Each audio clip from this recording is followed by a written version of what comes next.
Good morning, chat. How are you guys today?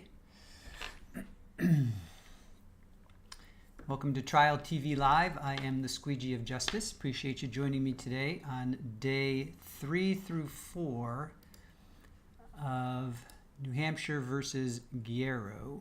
Good morning, chat. So I'm going to say day 3. It's not verdict. We're changing it. Save.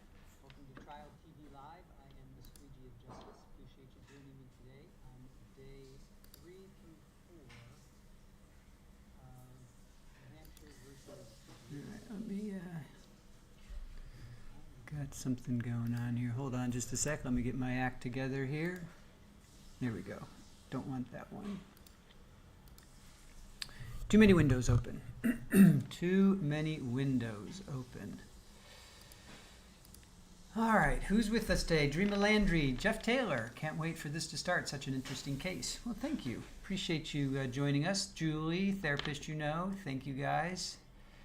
Fala, good morning to you. Holly, good morning, good morning. OnlyFans, just touched back down. Nice. Hope you had a good flight and you're feeling better. All right, so we're going to pick up on day 3 through 4, and I'm going to push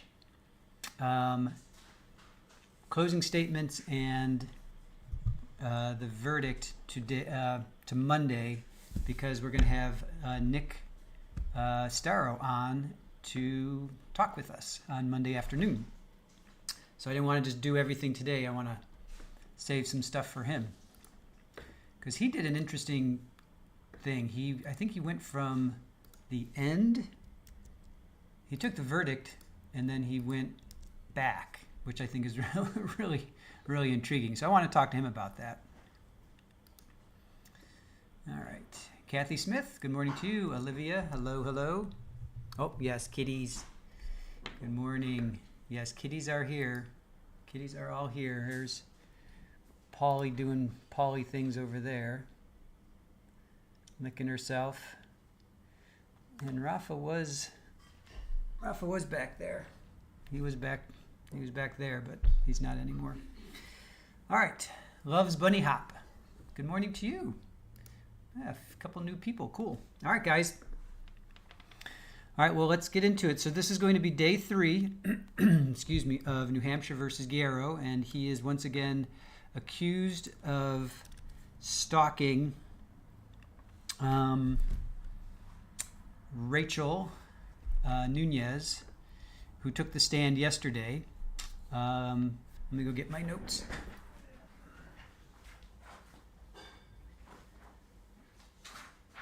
Let's see here.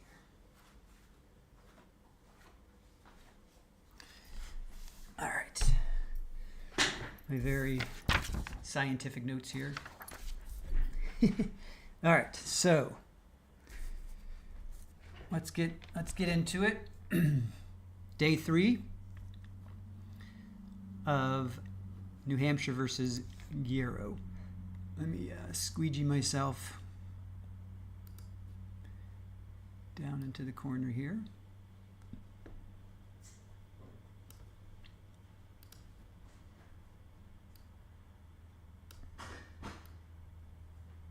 Okay. All right, here we go. Day 3.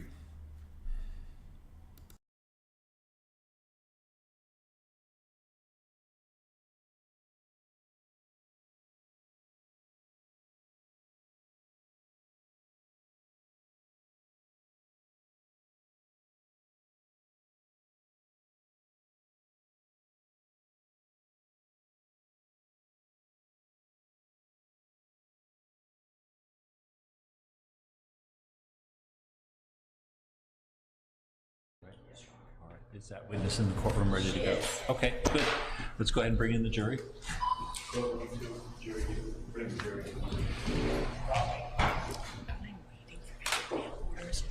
I got them all done. Please remain standing for seating of the jury panel.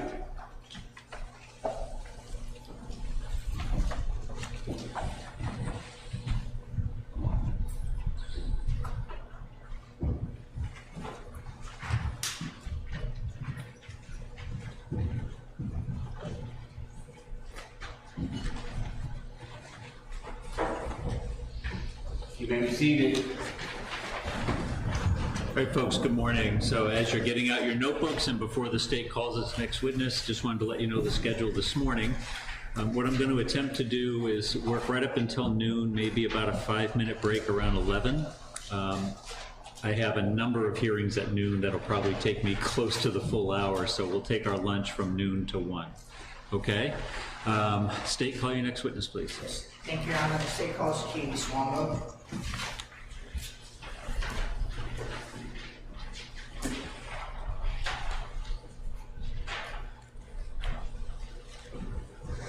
All right, good morning. Good morning.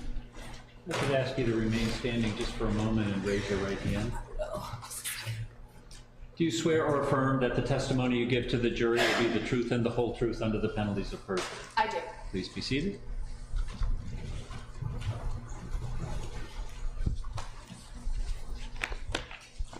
Good morning, Ms. Swango. Good morning. Can you please state your first name, and spell your last name for the record? Katie Swango, S-W-A-N-G-O. Where do you currently work? I work for the forensic lab, the State Police Forensic Laboratory. In what capacity? I am a criminalist, but my area of expertise is serology and DNA. Can you describe what your duties are at the state lab? Sure. So as a criminalist, I'm going to be looking at physical evidence, and again, my area of expertise is serology and DNA. So identifying body fluids and then figuring out who they belong to. But I also, in addition to doing the actual lab work, I review other people's work. I am the technical leader in our unit, so I'm responsible for all the protocols and training and making sure that we're following all of the rules set forth to be DNA analysts in this country. So, I just want to ask you some questions about what it takes to become a criminalist at the New Hampshire State Lab. Do you have to go through any schooling before becoming a criminalist? So to be a criminalist, as I said, we have all different specialties in the laboratory, but to be a DNA analyst in particular, we have very specific rules that are set forth by the FBI as far as what qualifications we have to have. So besides having a degree in a science, like biology, chemistry, forensic science, something like that, you have to have, you have to have taken specific classes, including biochemistry, molecular biology, genetics, and statistics or population genetics. So you have to have those to be a DNA analyst anywhere in the country. So Ms. Swango, did you go to school? I did. And where did you go to school? So after regular elementary high school, I went to college at Carnegie Mellon University, which is in Pittsburgh, Pennsylvania, and then I got a PhD in human genetics in Richmond, Virginia at the Medical College of Virginia. So after finishing your PhD, do you have to undergo any specialized training in order to be able to perform as a DNA analyst? So the training that I underwent, and most analysts, it's more when you finally get a job in the field, a lot of our training is on the job training or going to classes once you've gotten a position and they're going to train you. So when I first left graduate school, I got a job in California, and I worked for their Department of Justice in the DNA laboratory. And while I was there, first I wasn't doing casework at all. I was working in method development and training because that was, research was my background. So that's what I was doing first. Then I was able to get into one of their casework training programs, and I was doing that for about 18 months. It's not like I was remedially trained, but that's about how long the training program took there. About 18 months of classes, and we had a trainer who would teach us, besides teaching, telling us lab work, teaching us how to best look at your evidence and stuff like that. So that was for about 18 months. Then I took a competency test, and I could do my own testing there. And when I came here, it was much more abbreviated because I was already a trained analyst. So I just had to learn how to do what I already knew how to do, but with the methods that the New Hampshire State Police was using at the time. So when were you qualified to perform analysis in New Hampshire?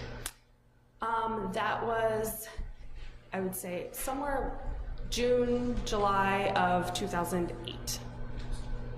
So since 2008, have you been qualified as an expert before in forensic serology? Yes.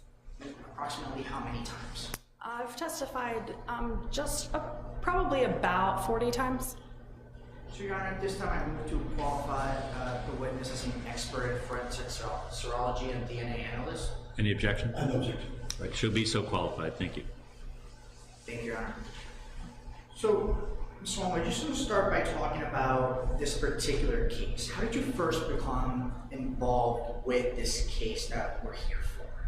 So in our unit, what we have been doing, it looks like I started this in December of 2022. So at that time, we were starting to pull cases instead of actual hard copy files that we used to have. We're trying to be more paperless. So whenever I had time to work on a DNA case, I would go into the computer, just find the next cases in line numerically, which is, they're assigned numbers as they come in the door, so might not be when in the order in which the alleged crimes occurred, but it's when they came, the evidence came to the lab. So I picked this amongst a batch of other cases, and it wasn't like assigned to me, I assigned it to myself when I had time to start a batch of cases. So once you assign yourself a case and you're able to view what's within the computer, what evidence did you have to work with in this particular case? So I had one swab that was a swab of hash brown, so hash brown potatoes, that had been swabbed by a serologist in our unit. And so that had been found positive for saliva, so that I knew also how to continue my testing because I had to know what body fluid was on it. And then I also had a reference sample that was from Mauricio Guerrero. So once you have a sample and you know that there is a positive for bodily fluids, how do you continue or how do you start analyzing those two substances? Okay, so the first thing, we're always going to start with our evidence sample. I just take that evidence sample along with evidence samples from other cases, and I would extract them, which is just pulling the DNA out, find out how much DNA I have, just because our equipment has been validated and we know about how much DNA we have, so I figure out how much I have. I make copies of the DNA and run it through the genetic analyzer, at the end of which, this is very abbreviated, at the end of which I would have a DNA profile. And after the evidence has been started, that's when, like once the evidence samples are extracted, you can start with your reference samples. And that's what I did. That's what the buccal swabs that I mentioned, those are known swabs. So we also refer to them as reference samples from a known person. So then they have the same process. So just want to just talk about some of the results of which we're able to notice comparing these two samples. Can you describe for the jurors, based on the two samples that you had, what you were able to determine? So I got from the hash browns a single source male profile. So I could tell it was DNA from only one person and it was male. And then I also had that reference sample and I got a single source male profile, as you would expect from a reference sample. And when you look at those two profiles side by side, they were the same. So the wording we would say is that they matched. Can I have a brief moment, Your Honor? Yes.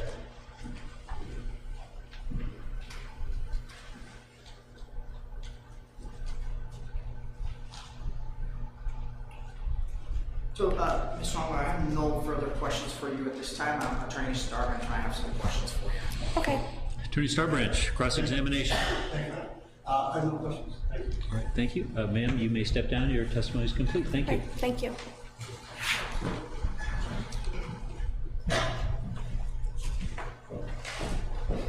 And state call your next witness, please. Yes, Your Honor. The state calls Kaylee Parody to the stand.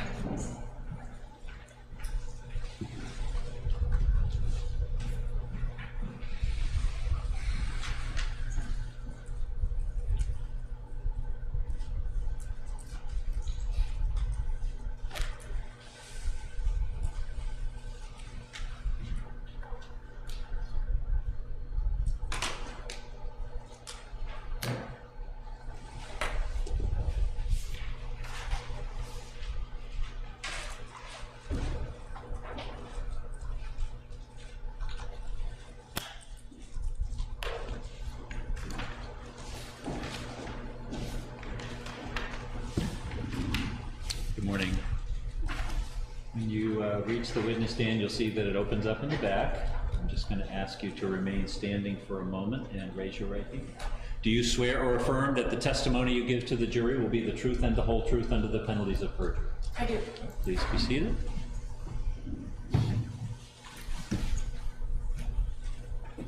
Ms. Birdie, can you please state your first name, last name, and spell your last name for the record?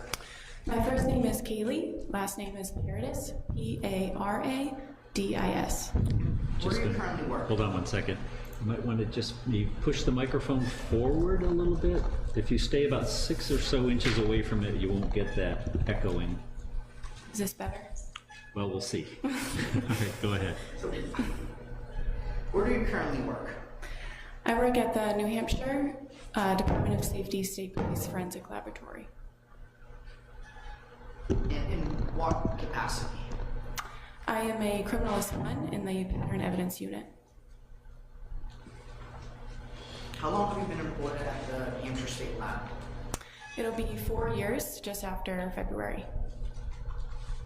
So can you describe what your general duties are at the Hampshire State Lab? Sure, so in the Pattern Evidence Unit, I handle and physically examine physical evidence for the development of fingerprints.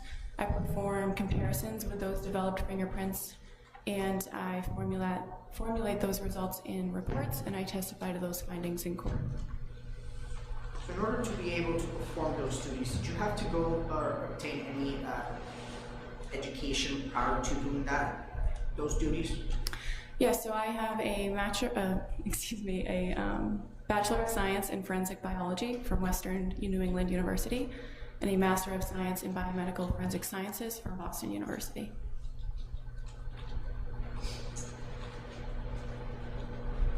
Right. You mentioned that you do some analysis in fingerprints. Can you describe the training that you needed to obtain in order to be able to be qualified to analyze fingerprints? So once I was hired at the laboratory, I completed an extensive 17-month training program, also known as the Resident Latent Print Training Program. In that, I was guided by 5 senior latent print examiners with a combined experience of about 80 years. I successfully completed numerous practical and written examinations in order to complete that program. I also performed latent print processing in about 150 cases to equate to approximately 500 individual items. I've also performed latent print comparisons in approximately 380 cases to equate to approximately tens of thousands of individual comparisons. And since training has been completed, I also continue my education in the field by attending conferences, lectures, and workshops. Have you been qualified as an expert before? Yes, I have. How many times? Twice. And have you been qualified as an expert in fingerprint analyst? As a fingerprint analyst? Yes, that's correct. So Your Honor, at this time I move to qualify the witness as an expert in criminology and fingerprint analyst. Any objection? No objection. All right, she'll be so qualified, thank you. And can I just ask you, you don't have to lean to the microphone. One of these days we're going to get to the 21st century and we won't have this problem, but stay about 6 inches away or so. It's when you breathe into it that it makes it do that. Okay? All right, thanks. So, just want to start by asking some general questions about some of the, names of the terms that you're looking for when you're going to analyze fingerprints. So, can you explain for the jurors what a friction-rich skin is? So your friction-rich skin is the textured skin on the palmar surfaces of your hands, to include the palms and your fingers, and the plantar surfaces of your feet, to include the toes and the sole of the foot. And the purpose of this skin is actually to provide us with friction so we can grasp objects and surfaces better. And it's can be described as a series of hills, or what we call ridges, separated by valleys, or what we call furrows. And this type of skin is characterized by 3 levels of detail, levels 1, 2, and 3. Level 1 being general ridge flow, so the direction that the ridges flow, that is a class characteristic. Also pattern type, so arch, loop, or whirl. Level 2 are actually the ridge paths. So they don't flow continuously, they actually tend to end or split apart or join together, and those are observable minutia, or level 2 characteristics that we can see in friction ridge impressions. And level 3 being really tinier details, such as the actual shapes of the ridges themselves and pore locations. You mentioned the word fingerprint impression. What is a fingerprint impression? So a fingerprint impression is basically a transfer or a recording of our friction-ridged skin and its arrangements onto an object or a surface when we touch it. So I mentioned sweat pores, and we have sweat pores embedded into our skin that open up inside the ridges. So as we're going through our day-to-day, we're constantly secreting eccrine sweat, which is made up of several different components. And so you get this residue that coats your friction-ridged skin, so that when you touch an object, you're essentially leaving behind a stamp or a recording of your friction-ridged skin and its arrangements. So besides a fingerprint impression, are there any other types of impressions that you look at? Yes, so a fingerprint impression is just specifically an impression that comes from the finger, but when we talk about impressions, we also talk about friction ridge impressions, and that's just generally encapsulating any impression that comes from any area of friction ridge skin, so either on the hands or on the feet. Can you describe how you compare fingerprints? So a comparison is conducted by comparing all the levels of detail that I observed in the latent impression, which is a word for the evidence impression or the unknown or the evidence, the impression from the crime scene. And comparing all the levels of detail to what I'm noticing in the exemplar impression of the individual that I'm comparing it to. And I'm assessing any similarities or dissimilarities between all of those levels of detail, and that comparison is conducted side by side. So just want to ask you, now that we know those general principles and those general terms, I just want to ask you some specific questions about this case that we're here for today. Were you able to compare fingerprints for this particular case? Yes. And can you start by explaining what evidence or what were you able to review in order to make a comparison? So there were 3 exhibits submitted to the lab. One exhibit, 22-194-PR, was a number of latent lifts.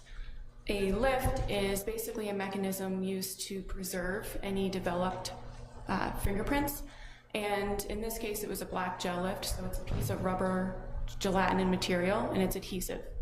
And it comes with a non-adhesive acetate sheet, so you place the sticky side onto the impression, and then you can essentially lift it off the surface and you cover it with the acetate sheet to protect it.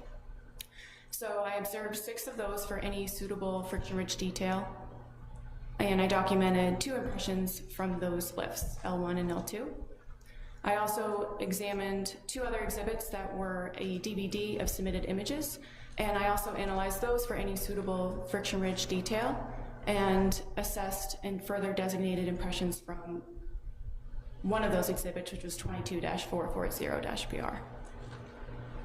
Going into your comparison, were you provided with the fingerprints or some evidence of the defendant? Yes, exhibit 23-147-PR was a fingerprint record bearing the name Mauricio Guerrero. Now, once you were able to compare those fingerprints, can you describe to the jurors what you were able to determine based on your training and experience? So my conclusions were that latent impressions L1, L2, L20-A were identified to the right thumb impression of Mauricio D. Guerrero. I also identified latent impression L9-A, L9-B, L9-C, and L18 to be fingerprint impressions of Rachel Nunez. May I have a brief moment? Yes.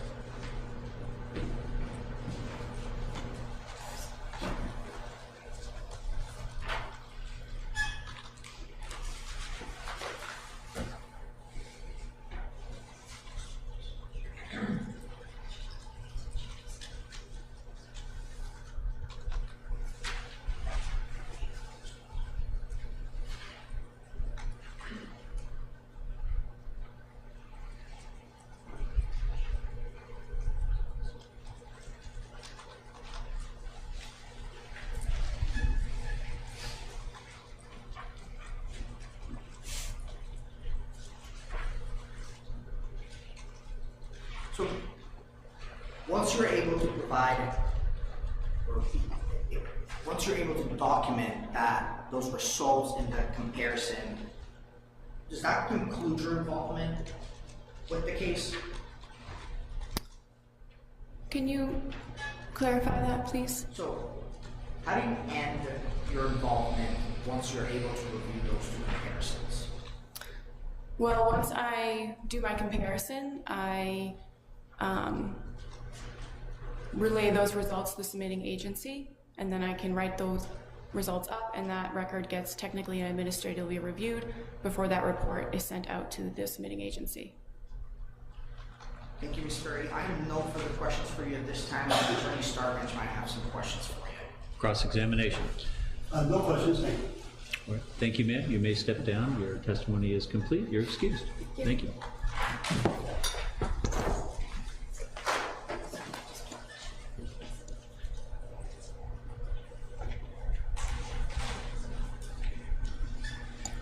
Would the state please call your next witness? I'm just going to check which one is here. Okay.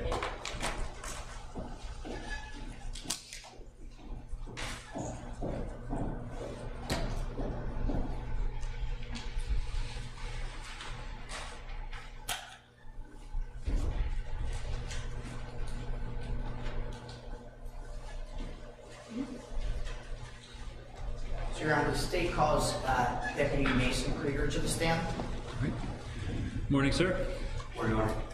If you could step into the witness box, I am going to ask you to remain standing for a moment and raise your right hand. Do you swear or affirm that the testimony you give to the jury will be the truth and the whole truth under the penalties of perjury? Yes, Your Honor. Please be seated. Good morning, Deputy Krieger. Morning. Can you please state your first name, last name, and spell your last name for the record? Yep, Mason Krieger, K-R-I-E-G-E-R. And where do you currently work? Currently a deputy sheriff at Rockingham Sheriff. How long have you worked for the Rockingham Sheriff's Department? Just a little over a year. Prior to working for the Rockingham Sheriff's Department, did you work anywhere else? Yes, I did. And where did you work? The Somersworth Police Department. Approximately how long did you work for the Somersworth Police Department? Approximately 3 years. So, on February of 2022, were you working with the Somersworth Police Department? Yes, sir, I was. I want to direct your attention to February 12, 2022. Were you working that day? Yes, sir, I was. And while you were working for the Somersworth Police Department, were you asked to go to 34 Highland Street? Yes, myself and Officer Major were dispatched to go down there. So I just want to ask you some questions about what you observed when you arrived at the house. Was there an area that you were particularly focusing on? Yes, we were focused on the C side of the building. So A side is the front, B side is the left, C side is the rear. And what specifically were you focusing on the C or the back side of the building? We were focused on the window. Your Honor, may I approach? Yes.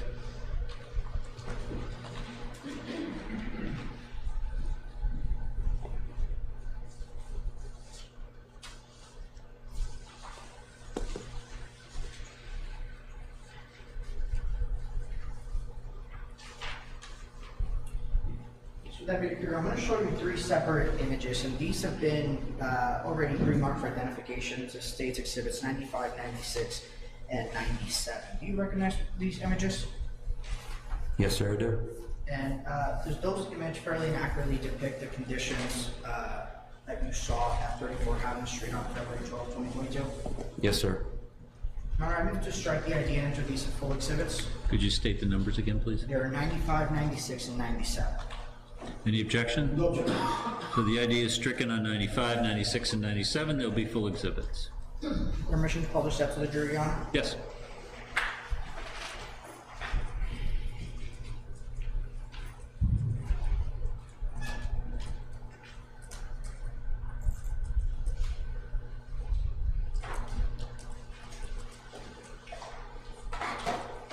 So, Deputy, can you explain, so you said this was the back side of the house. Specifically, where were you in the back side of the house?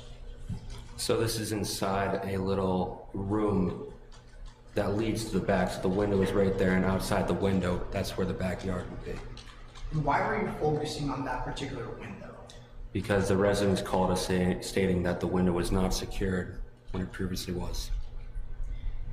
So were you able to observe anything that struck your attention from the inside looking to the outside of that, I guess, that building? Yeah, so there was a nail that appeared to be removed, and the resident owner stated that the nail was there to make sure that it would not move. But also the homeowner said that there was a chair there that was supposed to be in front of the window that was moved. So you said that that nail was no longer there? Yes.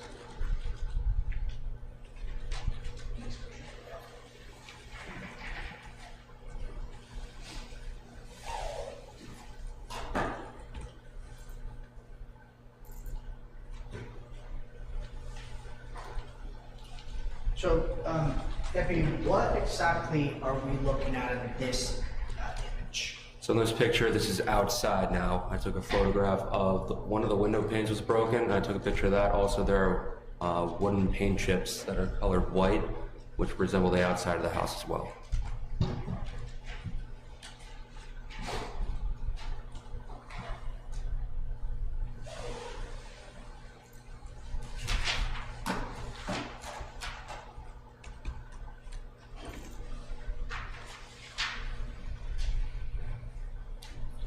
Now, Deputy, can you describe what we're looking at in this image?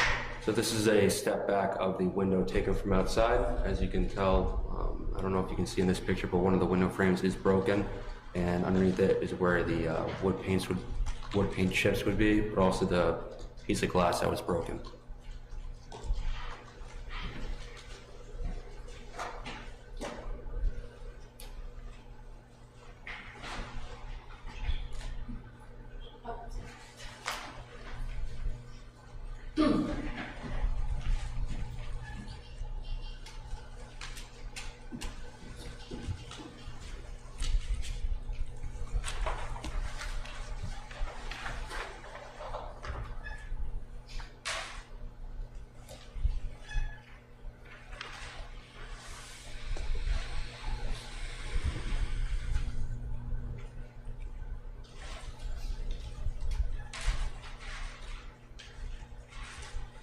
So Deputy, can you describe, I know you just described what you were able to observe. Were you able to also manipulate that window that we were looking at? Yes, as soon as I touched it, it fell over without any pressure whatsoever. Was that how the window was designed to operate? No, it was not. It was supposed to be secured. Can I have a brief moment, Your Honor? Yes.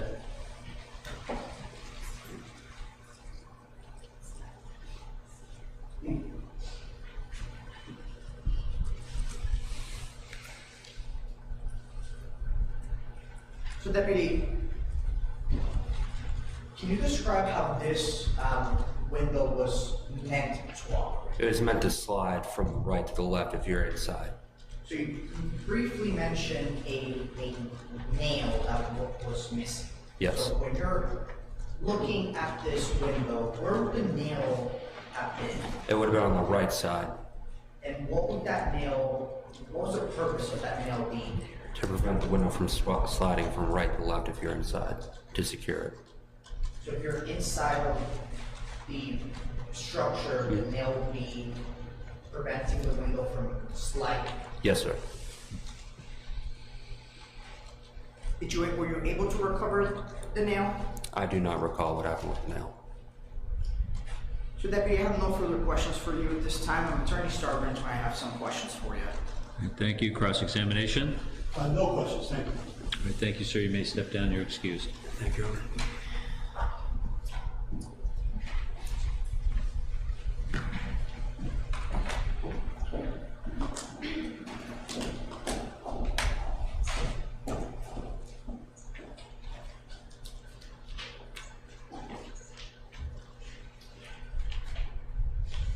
Your Honor, the state calls Deputy Richard Campbell to the stand.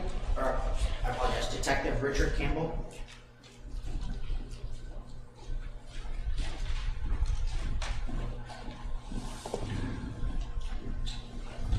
Morning, sir.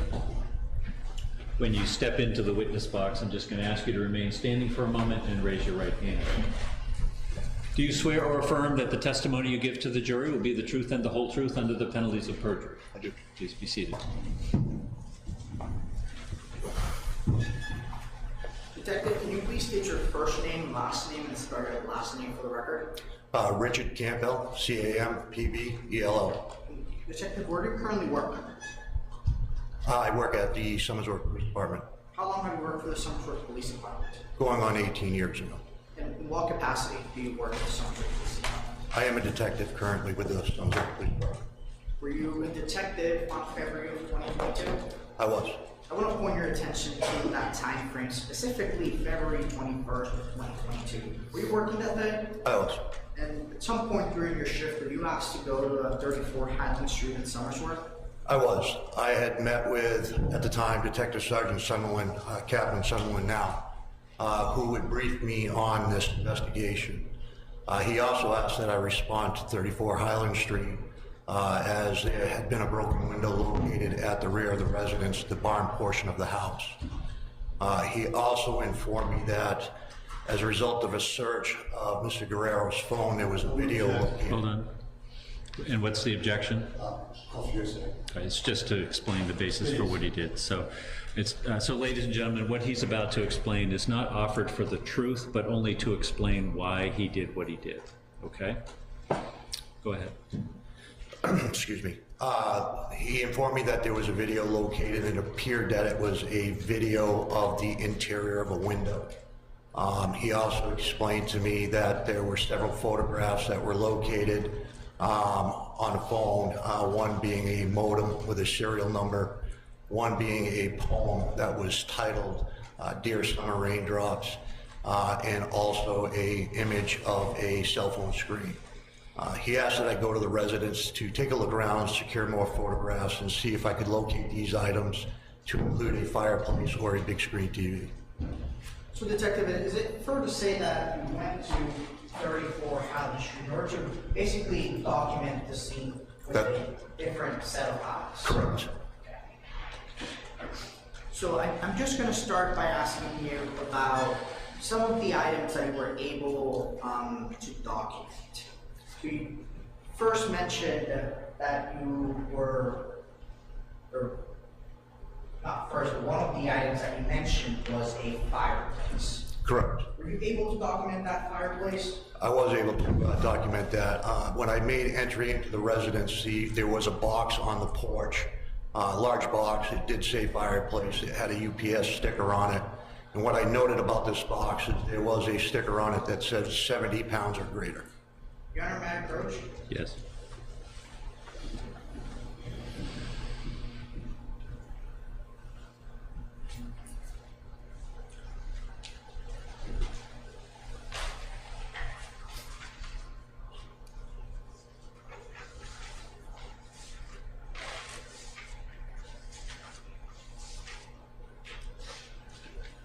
So, Detective, I'm going to show you a couple of images. These have been pre-marked for identifications of State Exhibit 98 all the way to 104. Do you recognize these images?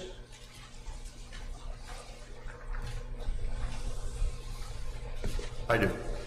And what are those images of? Those are the images of the box that I just described with the packaging stickers and the label stating the weight of the item.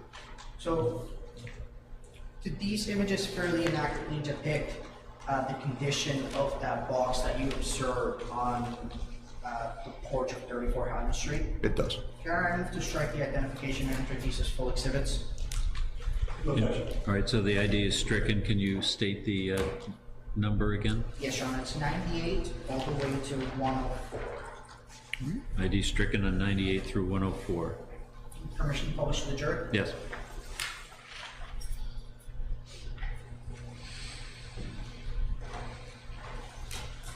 So, Detective, we're looking at State Exhibit 98. Can you explain what you were documenting within that image?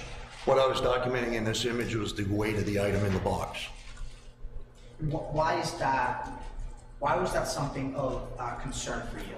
Well, it was of concern to tell whether or not that this box could easily be moved by one person or more than one person. And based on your training and experience, would a 70-pound or heavier than 70-pound item, would that be something that one person would be able to manage or lift on their own? Sustained. Go ahead. Can I approach on? Sure.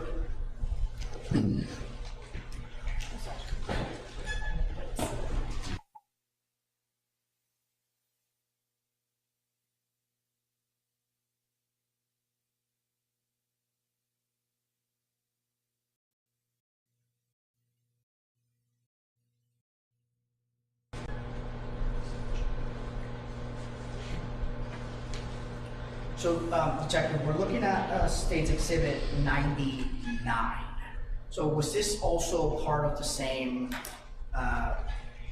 fireplace setup that you were documenting? It is. And are these labels included within all of the sides of this box? Yes. Now, approximately how big is, and now we're looking at State's Exhibit 100, approximately how big would you say this fireplace is? It was at least 5.5, 6 feet long, approximately. You mentioned that it was inside a porch. Correct. Can you describe the access to the porch? Well, if you look at the top of the image, you'll see the bottom of the screen door. Once going through that screen door, that would be the driveway side of the residence on the western side of the property. Now, so was that screen door, so was that porch already within the interior of the house? Yes, to make it to the entrance to the interior of the residence, you would have to go through that screen door first, walk through the porch, and then into the residence.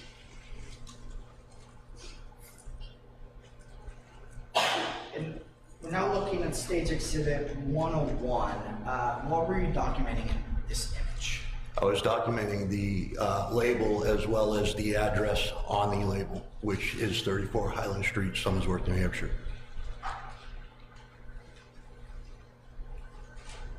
So now looking at State's Exhibit 102, primarily what were you documenting within this image? Again, I would be documenting the weight of the package. I'm not sure if you're able to tell from this image. It looks like it might be upside down, but I have State's Exhibit 103. Are you able to read who that package is addressed to? If you're able to. The lighting.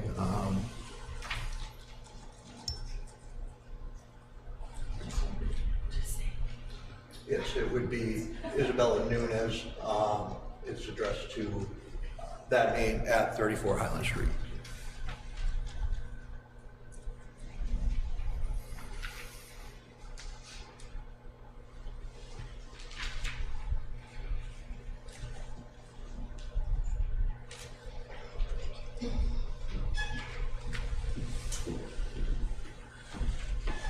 So, Detective, now that you were able to document that fireplace, are there any other items that you documented within the house itself? Within the interior of the house? Correct. Correct. So prior to taking any additional photographs interior, I did speak to the homeowner, Victoria Borg, to explain that I would like to go ahead and do those photographs. I also spoke with Miss Nunez, Rachel Nunez, and asked if I could look at her cell phone for the purpose of seeing her lock screen or home screen, if you would. She was able to do so and did so, and I took an image of that phone, and it did match the image located that detective, that Captain Sunderland had showed me. Now, so besides the phone, any other items that you looked at inside the residence? I did. Also in the living room, there was a modem, wireless modem. I did secure an image of that, and the serial number on the back of that modem did match the image that was located, again, on Mr. Guerrero's phone. Your Honor, may I approach? Yes.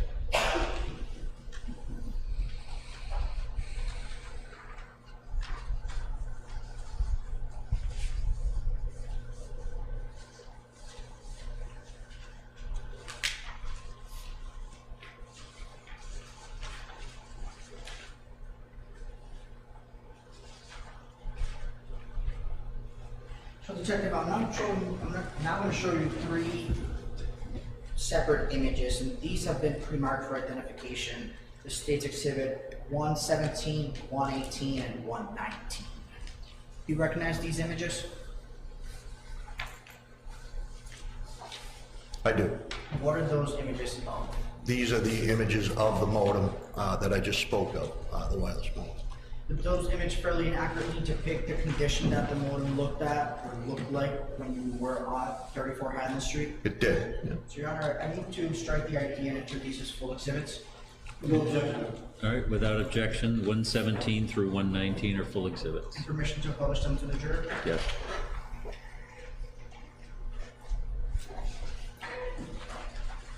So, Detective, I think you briefly mentioned that, but where had you seen that modem before?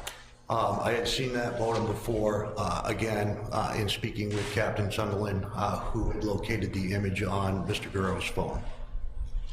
And were you able to confirm that the serial number on the phone, the image that was in Mr. Guerrero's phone was the same serial number as the modem that you were physically looking at? It was.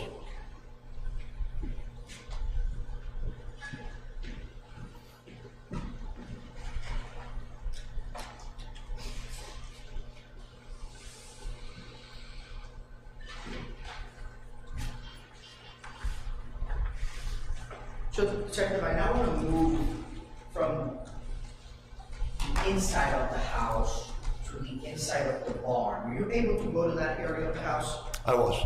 And were you able to document any items within the barn?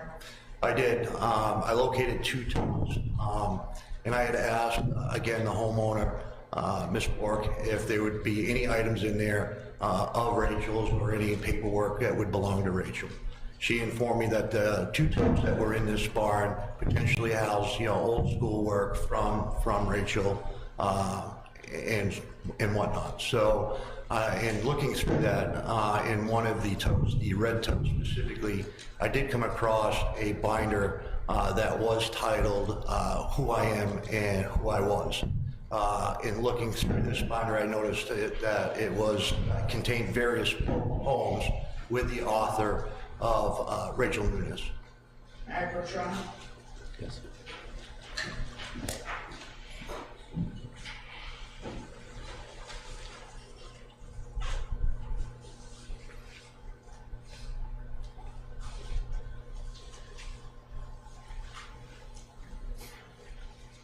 So, check them. I'm going to show you a couple of images. These are also pre-marked for identifications. The State's Exhibit 107 through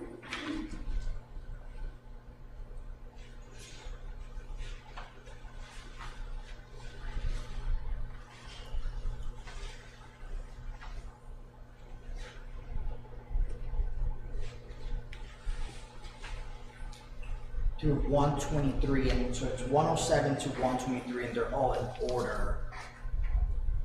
Do you recognize these images?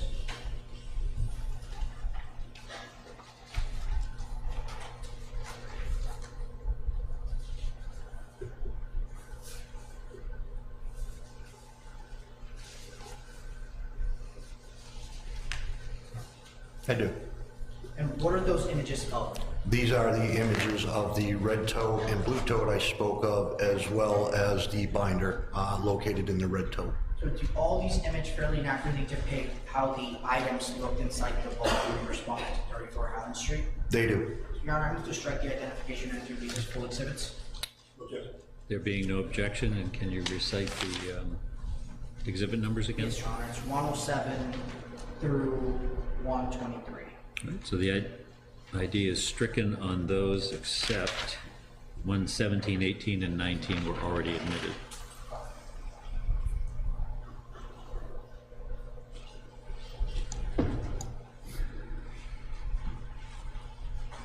Permission to publish those to the jury, Your Honor? Yes. So, Detective, I'm just going to start by having you describe where were those, so when you enter the barn, where were the totes located? Well, the red tote was pretty much straight ahead in line of the entrance to the barn. The blue one was to the left as you enter the barn. Now,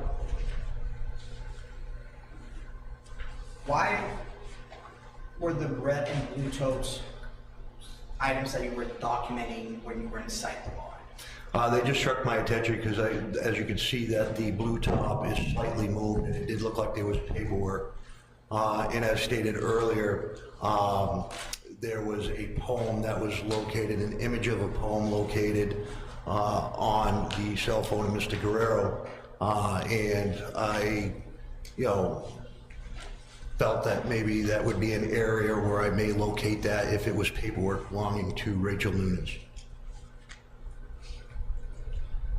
So I'm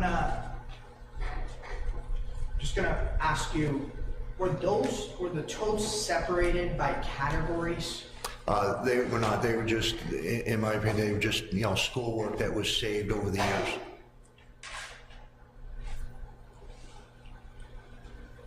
So, speaking directly of the blue tote, so what items were included within the blue tote that struck your attention? Various paperwork, again, from what I believe to be when Rachel Nunes was a child and doing schoolwork, and various items that were saved over the years.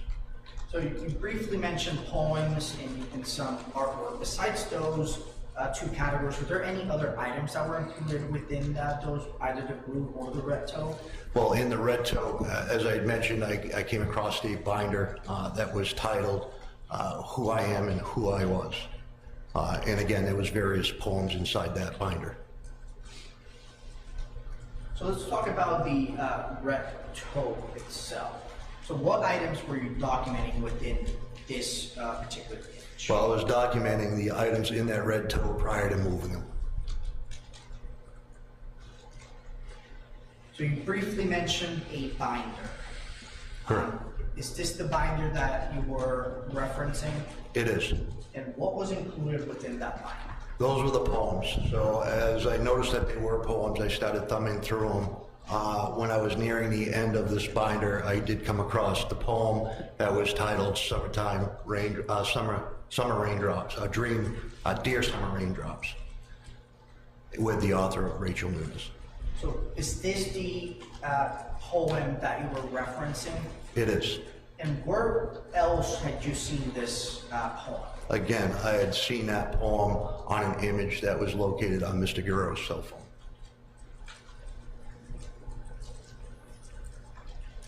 So now, once you're able to document that there is in fact a poem that you've seen before, how do you preserve that to be able to take back to the police department? Well, as you can see in the image, I labeled it number 4, and it was collected and brought back to the police department as evidence.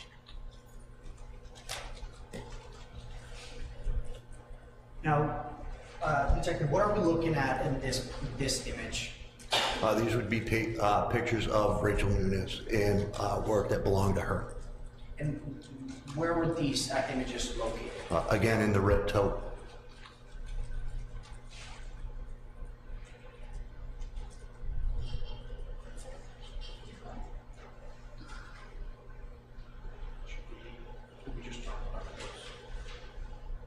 Which image do you want to show?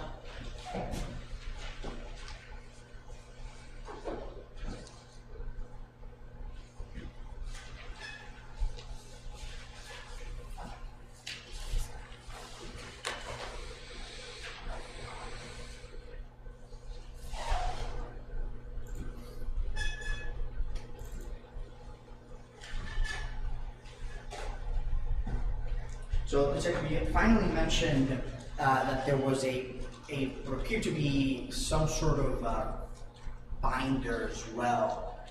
Can you describe what you were documenting within this image? So this image here is documenting when I, again, was speaking with Victoria, the homeowner, Miss Bork. She asked that, or informed me that it appeared that in one of the upstairs bedrooms a baby book had been moved, as well as a photo album. So upstairs in the room that Victoria had identified, and Miss Bork had identified, this was the baby book. What I'm documenting in this image is the fact that it had the small child on this baby book with a date of birth, the child being Miss Nunes' child. The reason that this was significant to me is because this information was found in the possession of Mr. Guerrero.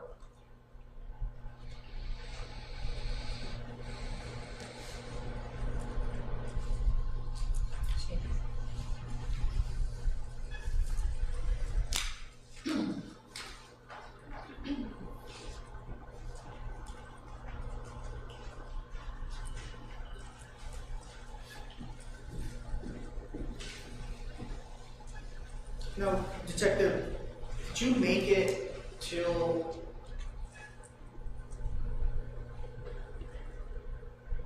were you able to document all aspects of that baby book?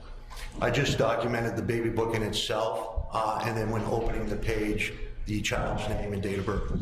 And so, where was this? So where were you able to see the baby book itself? Yes, I observed it and examined it prior to taking this photograph. And where was it? It was in one of the upstairs bedrooms of the residence. Were you also able to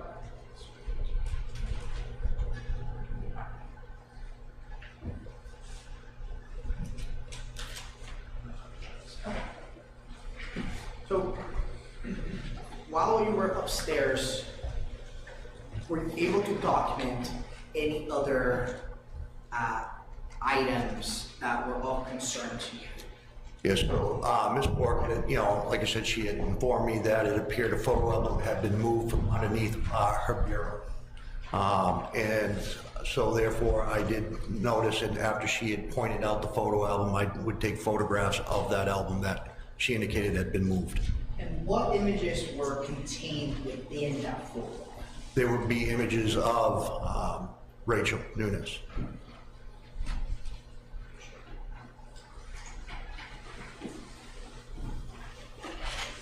Now, was this the photo album that you were documenting? Correct. And where were you physically able to see that photo? I was, again, prior to taking this photograph, I was able to observe this. And where were you in the house? I was in, again, the upstairs bedroom, an upstairs bedroom. Were there any other pictures besides Rachel's pictures included within that photo? I did not see any other than Rachel. Secretary, did you make it inside any of the other rooms? I did it. I went through every room that was in the house to include one room that was identified to be Rachel Nunes' room. And were you able to document any items inside of Rachel's room? In that room, I did document a large screen TV. Approximately how big was this TV? My memory, it was greater than 60 inch. And may I approach you on it? Yes.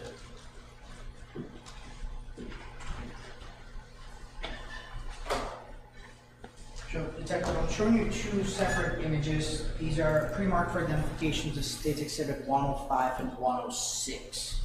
Do you recognize these images? I do. And what are those an image of? These would be the images of the screen, big screen TV that I had just spoke of. That both of these images fairly accurately depict the condition and how you were able to observe the TV that day? There. All right, move to strike ID and enter these as full exhibits. All right, there's no objection to 105 and 106, and you may publish. So, Detective, you briefly mentioned that, but where within the house were you when you took this image? This image was identified to be Rachel Nunes' bedroom. And you said it was a slightly large TV. Approximately how big would you say it was? I would say it was greater than 60 inch for sure. There any, or was that TV in the room next to any other items of significance to you? It was sitting on what I believe to be some type of entertainment center or bookshelf.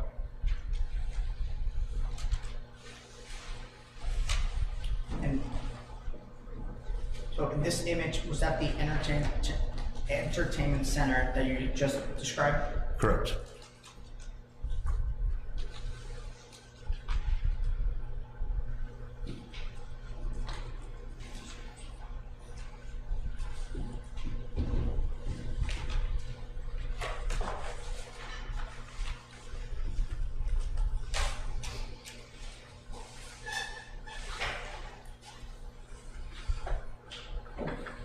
Detective, now that you have been able to document multiple or different items of the house, did you return to the police station?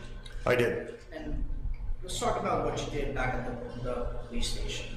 Can you describe for the jurors how did you, or what was the next step in your process looking at these items and what you did after that? Well, in my next step, what I did is the album containing the poems had various cellophane pages. That's what the poems were sleeved in. I would select various pages from this album and process them for potential latent prints, fingerprints, if you will. And during that process, using what we call a super glue fuming, I was able to generate numerous latent prints from these various pages. How did you conclude your involvement with this case? So the prints I spoke of, I photographed those prints and then would later send those to the New Hampshire State Lab.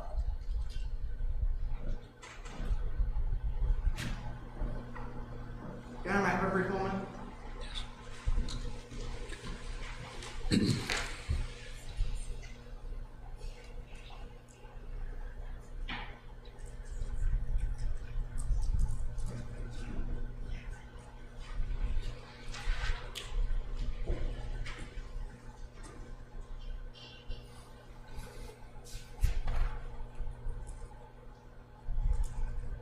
So, Detective, I just have a few questions for you. Were you able to look at any of the windows on the outside of the residence? I was. Prior to making my way interior, I did examine the exterior of the residence. Now, was there anything that you did with those windows as part of your investigation? Yes, during the photographing, I located a window on the eastern side of the property, on the basement side of the house, which would have been underneath the barn location of the house. My attention was drawn to that window because I had noticed some damage. Further examining the window, I noticed that there was a piece of wood removed from a portion of this window. Again, my attention was drawn to this area, and I had noticed some red paint transfer and what appeared to be a pry bar mark on this window. That was photographed and documented. Prior to moving forward with this window, I had done some what we call casting or tool casting on the pry marks. That casting was collected and later sent to the New Hampshire State Lab. Can you just briefly explain the process of creating a casting of a tool mark? So once you locate the area or the point of interest, there is a material that you can use that you would put into the area of the mark. Once it hardens, it's like a putty, if you will. You can remove that putty and it would take the impression that was left behind from any tools and leave it in the putty that can be later sent in comparison to any kind of tool or pry bar that may have been used. How many castings did you were able to create based on the windows that you looked at? On this particular window that I'm describing, I did one, but I did note that it was consistent to pry marks that were on a bay window on the eastern side of the property that officers had identified originally when they responded. I did note the same or very similar pry marks on this window, and I did the castings of those as well.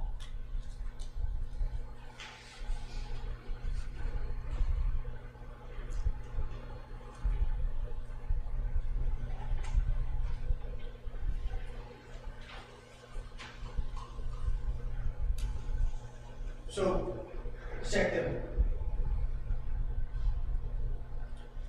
which side of the house were those castings taken out?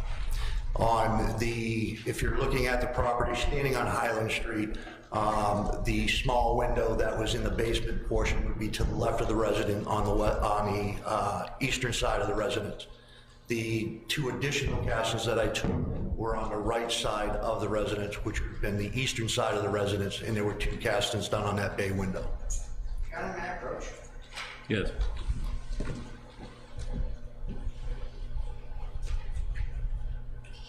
So, Detective, I'm going to show you a diagram that was created of the house. It's been admitted as State's Full Exhibit 16. Can you point out to the jurors where, or two windows, two sides that the castings were made? So on my first casting, which was the window on the, would be this window here, the one underneath on the basement, below the barn. That was where one casting was done. On this side of the residence, you can see, I believe this depicts the bay window I spoke of. There were two castings on that window, and I casted those two.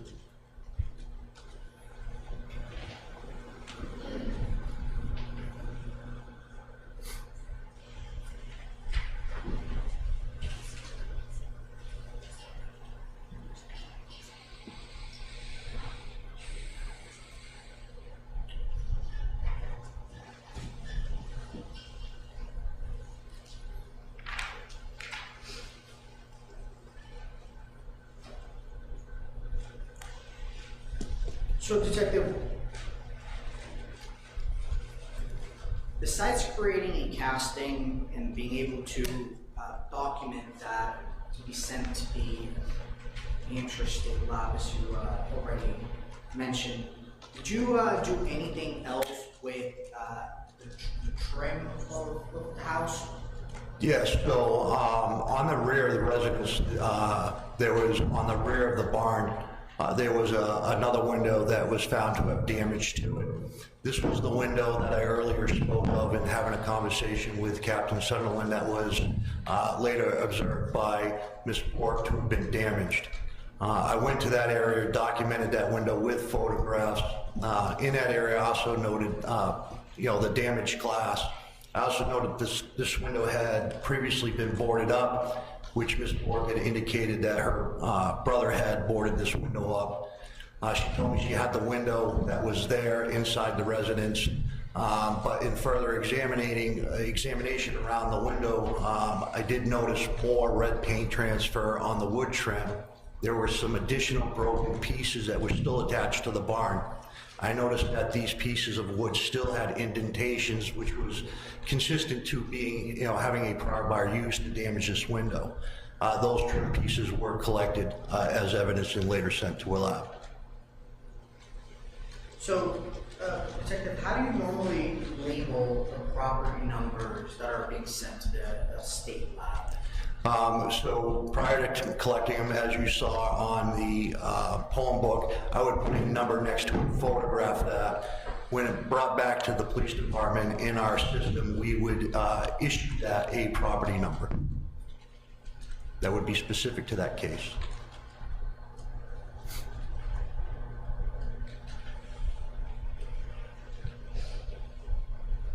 So,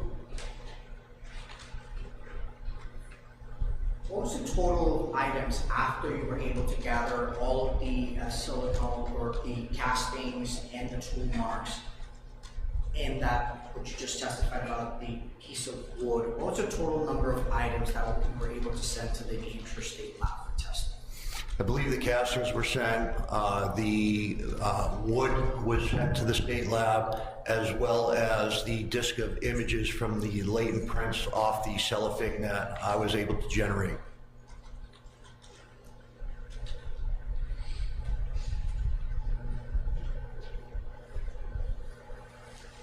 Do you know the property numbers of the tool marks that you were able to observe?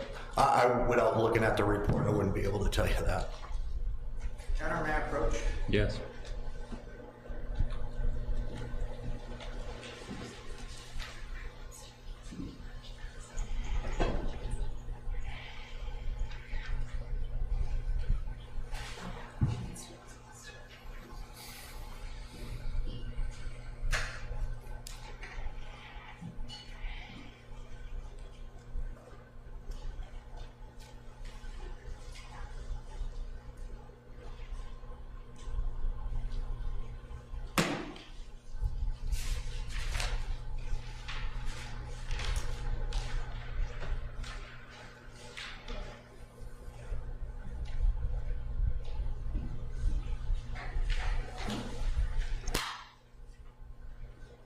Detective, I'm going to show you two separate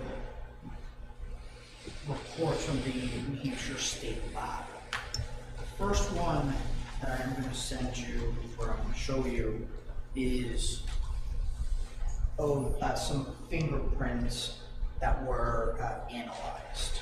So you just mentioned that there were some discs and some images that you were able to recover from the house.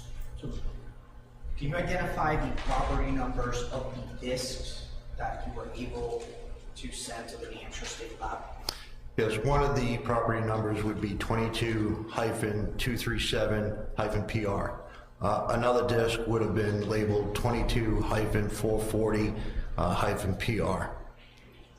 Now, I just want to ask you specifically, on the second page, when you're looking at some of the prints that were identified, it looks like there's an L20, an L20A. Were those images or were those prints included within the disc that you sent to the New Hampshire State Lab? They were. So now I'm going to show you another report. These are some of the items that you were able to document on that day as well. So what was the total number of items that were sent to the New Hampshire State Lab? There were a total of 5 items sent to the New Hampshire State Lab. And what were those? One of them was a red pry bar, the other being silicone coating or the castings. There were 2 of those actually, and then there was a segment of wood. So there were 3 total overall castings, the silicone castings that I did, the pry bar and the wood trim. Now, and what were the property numbers of the castings that you were able to obtain? One of the property numbers, forgive me, I'm going to have to pull up my glasses.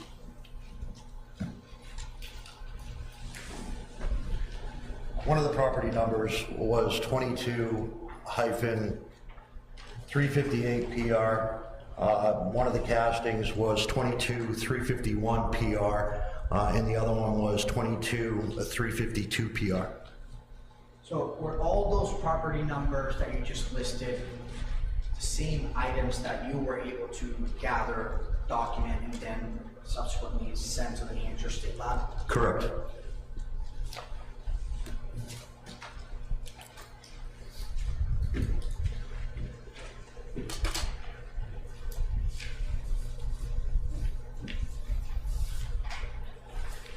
So, Detective, after being able to document those items and send them over to the New Hampshire State Lab, does that conclude your involvement with this case? It did. So, Detective, at this point, I have no further questions for you. Attorney Starvins might have some questions. Cross-examination. Good morning. Sir, that completes your testimony. You're excused. Thank you. Folks, why don't we take, let's try to keep it to within 10 minutes. I know it's hard for a group of 13 folks to take a break in 10 minutes, but let's try to do it. We'll come back in at 11:25, and then we're only working until noon, and then we'll have lunch.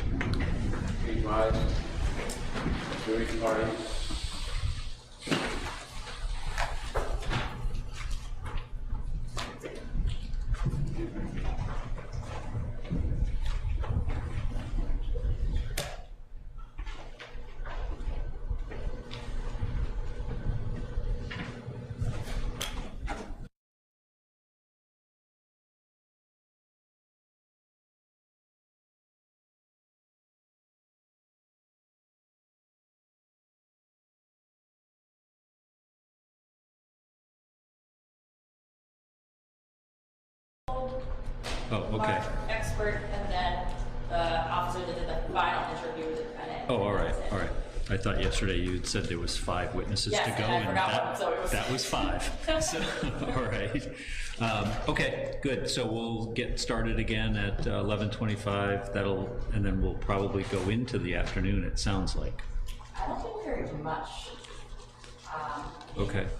So what we'll do after the evidence is complete. So first of all, you're not calling any witnesses other than potentially Mr. Guerrero. Yes, sir. I'll have that discussion with him after the noon hour, whether he's choosing to testify or not. Yes, sir. and then we'll do jury instructions. Thank you. Okay? You were thinking no closings. I know we talked about that. Well, I have a few, the way things, what's that? actually have a few what we should close today. I have jury instructions I have to submit, to argue about instruction I got last night. Yeah, yesterday we talked about your case, state's case would likely go into early afternoon and not close today. The way things were going this morning, I was starting to change my mind, but it looks like we're going to drift into the afternoon anyway, maybe. Just want to make sure if I'm having a lunch hour writing my closing. So. Yeah, I think you're having a lunch hour, like a real one. Thank you. The first one in forever. Few days, yeah. Thank Right. Okay, good.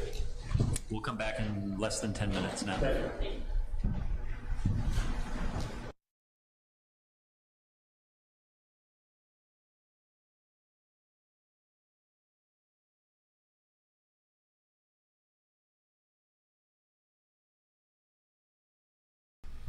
All right, just want to do a quick recap here of what we've seen so far while they take their little break. So let's see, we are, this is day 3 morning session. So we had Katie Swango. She was a criminalist, serologist, DNA expert. She tested the hash browns and she found a single source male profile. Then Kaylee Paradis, she was also, well, she was a criminalist, but she was a pattern evidence with the pattern evidence unit, and she was a fingerprint analyst. She has been qualified as an expert twice, and she identified the fingerprints to belong to Mauricio Guerrero. So that's where that Damien comes in. And then Deputy Mason Krieger came on, and he went to the home and he focused on the rear side of, and I guess it ended up being the barn. We weren't quite sure what that was, and the window there. And his photos were entered into evidence. I guess there was a nail that was removed and a chair. So this window slid, I think he said, left to right, I guess. And he said there was a nail that was there to hold the window from sliding. So he never recovered the nail. But he found on the outside, well, the homeowner said that a nail was removed, and then there was also a chair underneath the window, so that was removed. He went outside, and there was a broken window pane and some paint chips on the ground outside. He never recovered the nail. And then finally, it was Detective Richard Campbell, and he investigated the broken window also in the barn. He took photos. The photos of the phone. Photos on the phone were video of the interior of the house, the poem, and the cell phone screen.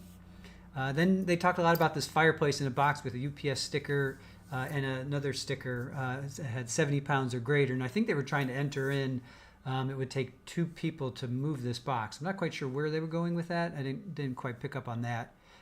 He said it was important because could the box be moved easily with 1 or 2 people? And they never, I think there was an objection. They never quite resolved that. The box was 5.5 to 6 feet long and 70 pounds. So it's big. I mean, yeah, 1 person could do it, but definitely 2 people would be a lot easier. Then he checked the barn and he identified the totes, which to me are just blue storage bins, and they had Rachel's belongings. There was a photo of Rachel. We finally saw a photo of her. So much for anonymity. Because we did actually see her. And then the baby book of Weston, which was really weird, and Mauricio had the baby book on him. So it was Weston, his birthday, where he was born. Then there was a photo of a large TV in Rachel's bedroom. So these are the things he wanted back. He wanted the TV and the fireplace back. And then Detective Campbell looked at the pry marks, but didn't know about the marks on the bay window. So I guess there were, Mauricio's going around prying open these windows. All right, so we're going to so will he testify? That's the big question. Will he testify? Hey, Kathy Swan, good morning to you. Yeah, I was just curious who made their bed oh, I make my bed every day. Yeah, absolutely. I never ever not make my bed, and Aaron too. Yeah, have to make always make my bed. Do you, therapist? Who does not make their bed? Do people not make their bed?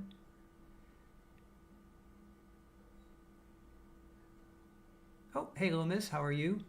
All right, we're going to continue on. Let's see here. Okay. Dip squeegee myself here. Turn this off. Okay. We're picking up after the morning break.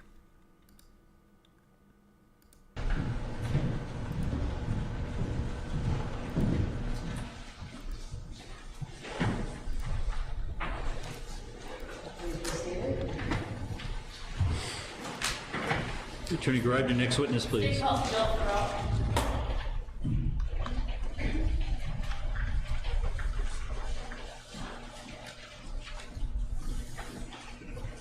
All right, good morning.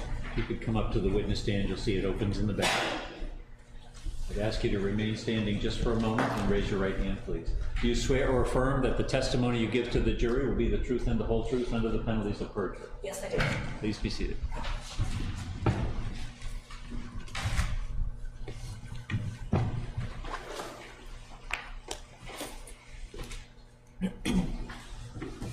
Good morning. Good morning. I believe I may have mispronounced your last name, so why don't you say it and also spell it for the record? Yes, my name is Jill Terrio. Last name is spelled T as in Tom, Herriault. Thank you. Could you please tell us what you do for a living?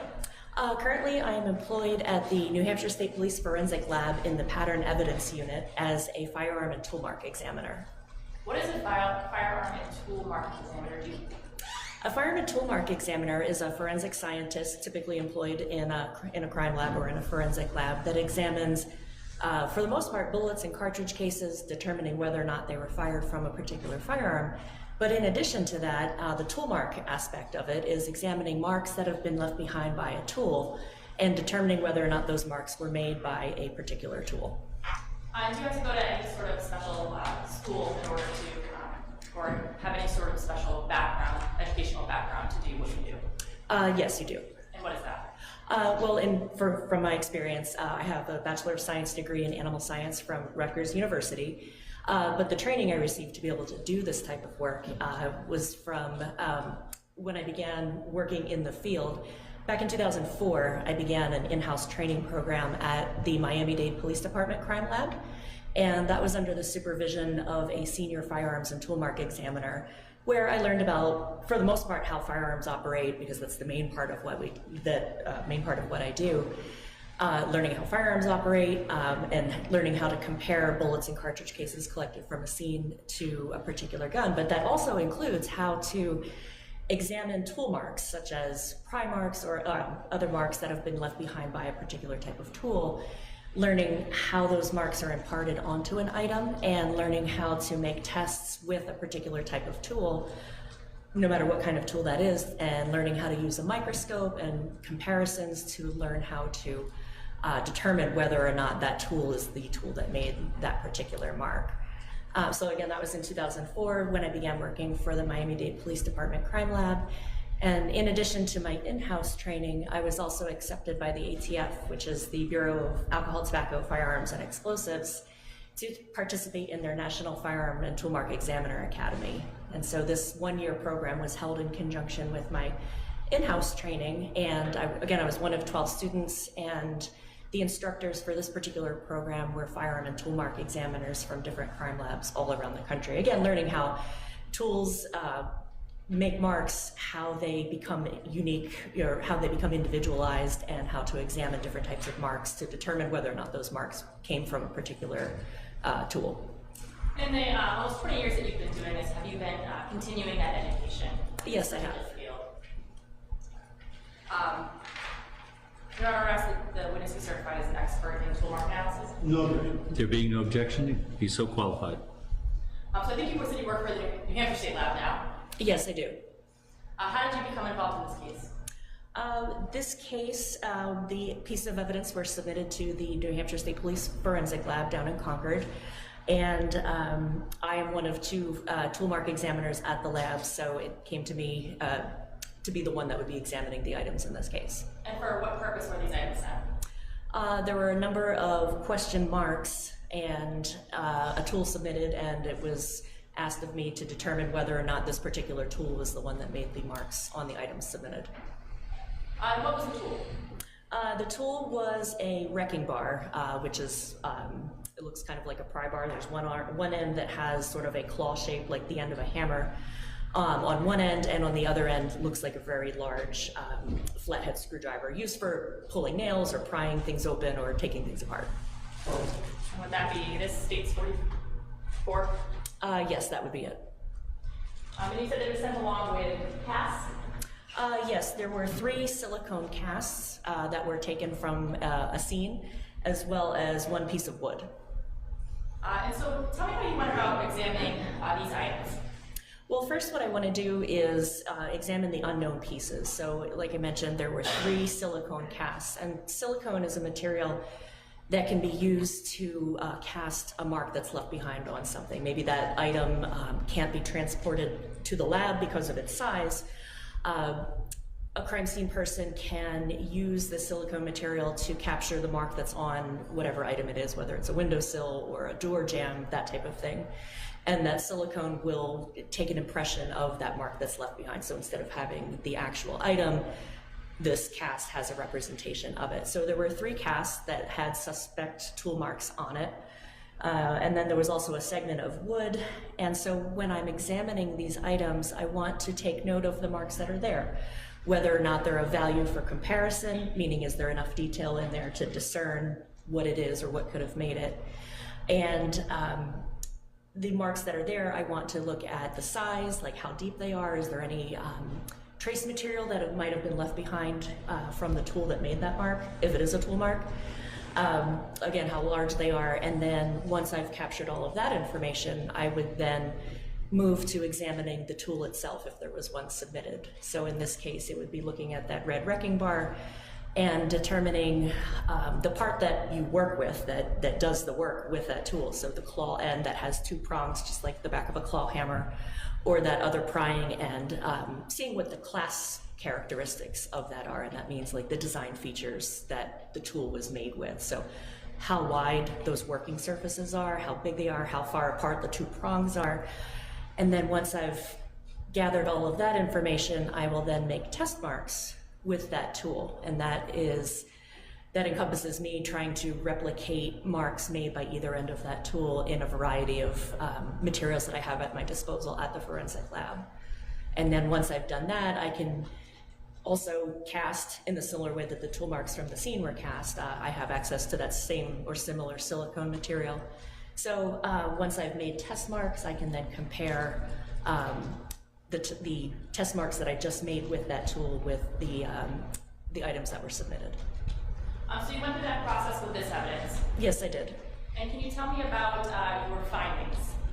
Well, the findings an examiner can come to when they're examining whether or not an item was made by a particular other item. The first is an identification, which means that yes, this tool made this mark, or the opposite of that, which means that this tool did not make this mark. Or there's kind of right in the middle, which is called inconclusive, where that tool cannot be ruled out as having made that mark, but it also can't be included in that, and that can be for a variety of reasons, like not enough detail, microscopic detail, that type of thing that I would have come up with after examining those items. So in this case, 2 of the silicone casts, after I examined them, I determined that there wasn't enough, they weren't suitable for examination. So there could have been some sort of mark that silicone was trying to capture, but when I looked at it under a microscope, I couldn't find anything that was worth a comparison to this tool. So 2 of the silicone casts were unsuitable for comparison. One of the other casts that was taken, again, I'm just going to consult my notes.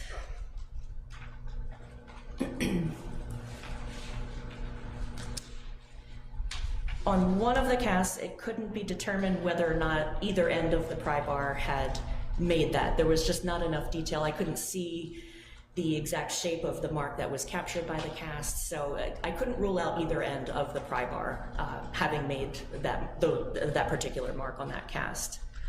And then finally on the piece of wood, I found that there were 2 marks on there. There was a little bit of reddish, it appeared to be paint transfer within those small marks, and the marks were consistent in size with the claw end of the pry bar. When I compared those to the larger prying end of the wrecking bar, the marks that were on the piece of wood were too small. Like the prying end of the wrecking bar was too large, so it couldn't have made those smaller marks. While you're talking, if you could just refer to which end you're... Yes, thank you. So the mark that was left behind was smaller than this prying mark here, so it couldn't have made that. And the marks that I compared then, it could have been made by one or both of these prongs on the end of the claw, on the claw end of this tool. But due to the nature of the wood material that those marks were in, it was very lightweight, it was very porous, very dry. There was chipped and peeling paint on it, so it didn't retain a whole lot of individual detail. And by individual detail, I mean like little microscopic marks that are left behind on these working surfaces that arise from just using the tool as a person would. So through use and abuse of it, it gathers random imperfections on that surface, and those marks can be transmitted onto an item that one is using this on. So when I examined the 2 marks in the piece of wood, I wasn't able to determine conclusively whether or not it was this. I couldn't rule this one out, but I also couldn't include it either. So just to make sure I understand, the findings were that it was, the markings of the wood were consistent with this bar, but could not conclude that it was this bar. That's correct. Now I think you also said that during your process you make imprints into a piece of sample wood. Yes, I do. Can you tell me a little bit about that? So I wanted to replicate, for me to compare, I wanted to replicate what I was seeing in those pieces of wood. So essentially what I used was 2 pieces of wood, and I held them together in a vise, which is, you know, like a clamp to hold things together. And I put another smaller piece of wood just to create a gap in between the 2. So I was trying to mimic like 2 pieces of wood that were together. And I used the prying end of the tool here to put in between those pieces of wood and wedge it to try to make marks similar to what I was observing in the wood segment that was submitted. So I did that, and then I was using those to compare to what I was seeing in that wood segment. And when you were doing that on your sample piece of wood, do you note anything distinctive about the marks that were made on the sample piece of wood? Well, I do want to take note of the width that was left behind by the tool, the width of the marks that were left behind when I made them, and compare them to the width of the marks that were on the piece of wood. So I did do that. I also noted that when I was doing this, there was a little bit of paint transfer onto the marks that I was creating with the tool as well. And what color was that paint transfer? It was red. This is States 45. If you can tell me what that piece of wood is. Oh yes, so in this package here are the test marks that I created. There are several casts that I created using that silicone material I mentioned earlier. I made marks in lead, like thin sheeting of lead, and then in here also is a set of test marks in a block of wood that I made. And then that block of wood, test marks on it, that you used the States 44 on, they show the red paint transfer. Yes, you can see hints of that in the areas that I have marked T1 and T2. The ID can be stricken from 45 and entered as a full. Any objection to 45? Right, the ID is stricken.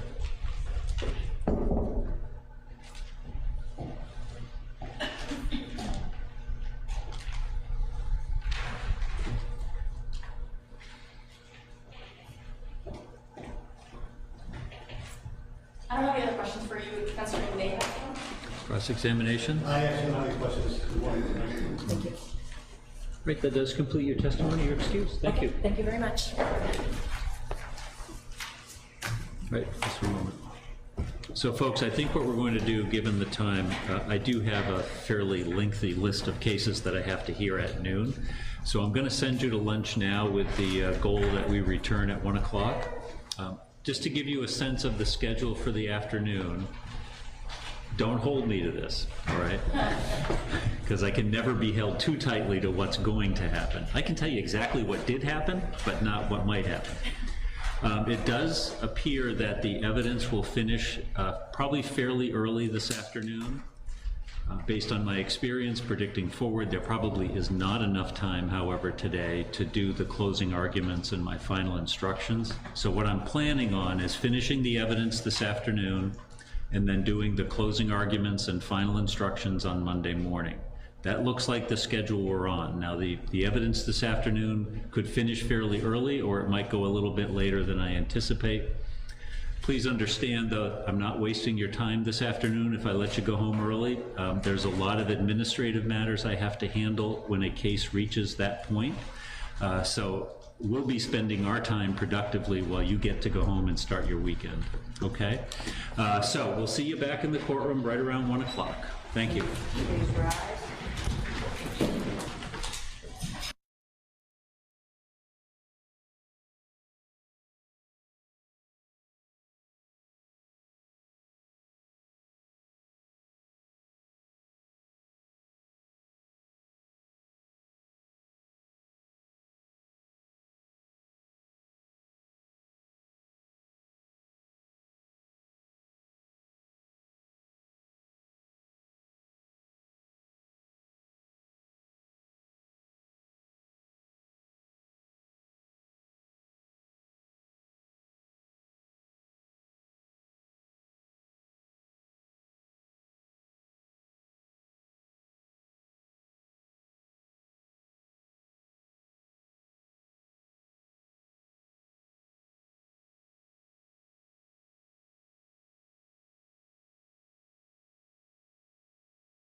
All right, so they are taking lunch, but I'm just going to do a quick recap of Jill Heralt, firearm and tool mark expert. Basically, just identified that the wrecking bar or pry bar that Mauricio used was tied back to, or what was used at the crime scene, if you will, tied back to Mauricio. So no cross. What I found really interesting, there was one, two, three, four, 5 witnesses and not a single cross. So, all right, the big question is, will Mauricio testify or will he not? We're going to have to find out. All right, let's take you back into the courtroom.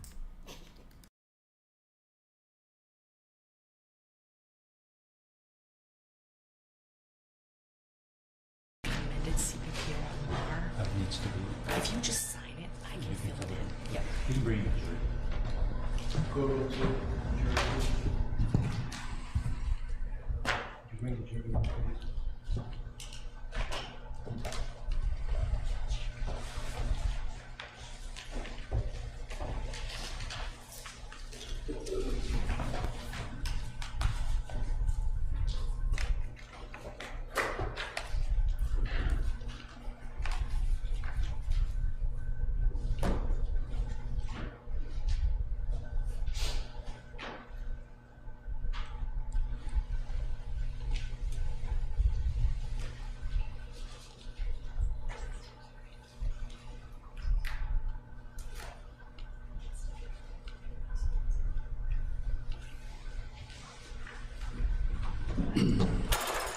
Please remain standing for jury entrance.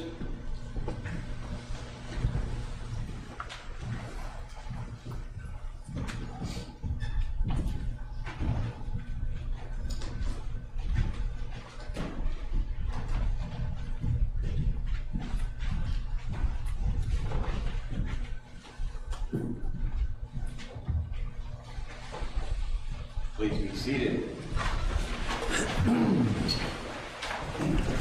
All right, folks, sorry, my list of hearings unexpectedly and unusually took way longer than it usually does, and I had a lot of orders to write afterwards, so I apologize.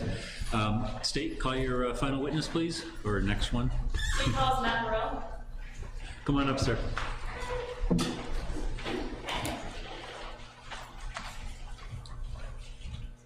If you wouldn't mind, remain standing, please raise your right hand. Do you swear or affirm that the testimony you give to the jury will be the truth and the whole truth under the penalties of perjury? Yes, sir. Please be seated. Good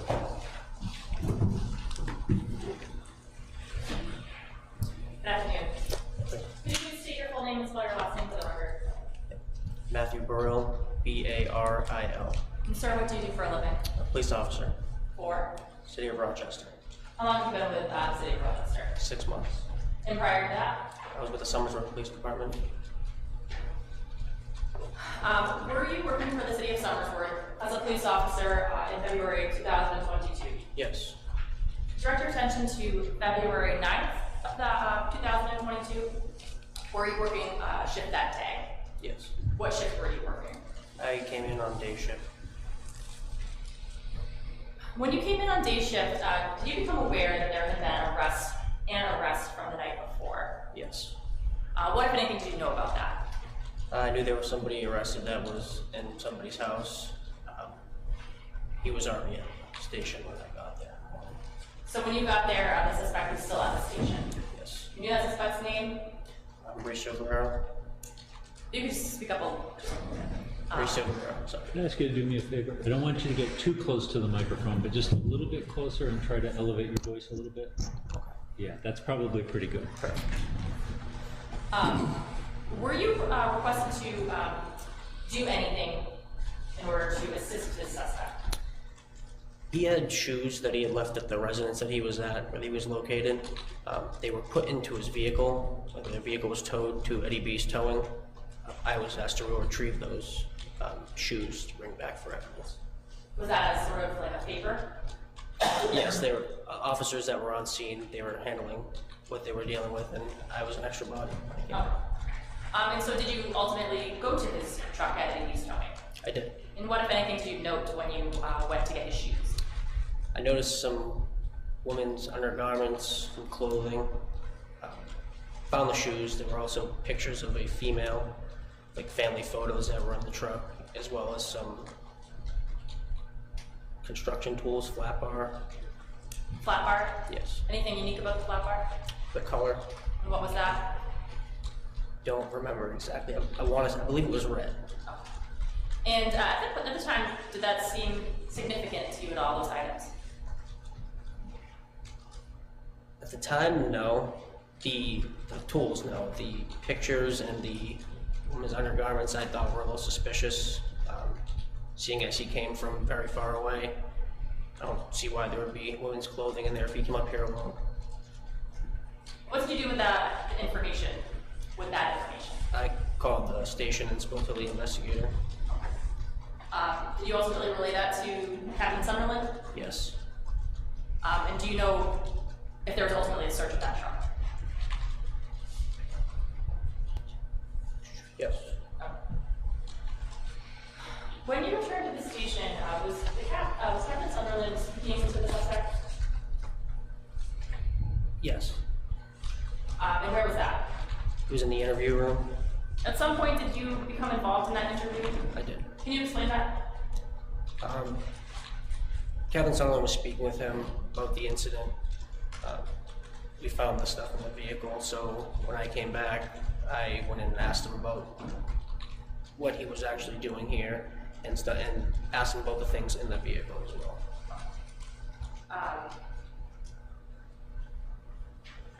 Did Captain Sunderland bring you into the interview with him? Yes. And do you know what the purpose of that was? I feel like he wanted to say things that he wasn't saying, and once I found those things in his vehicle, he started to kind of open up a little bit about why he was there.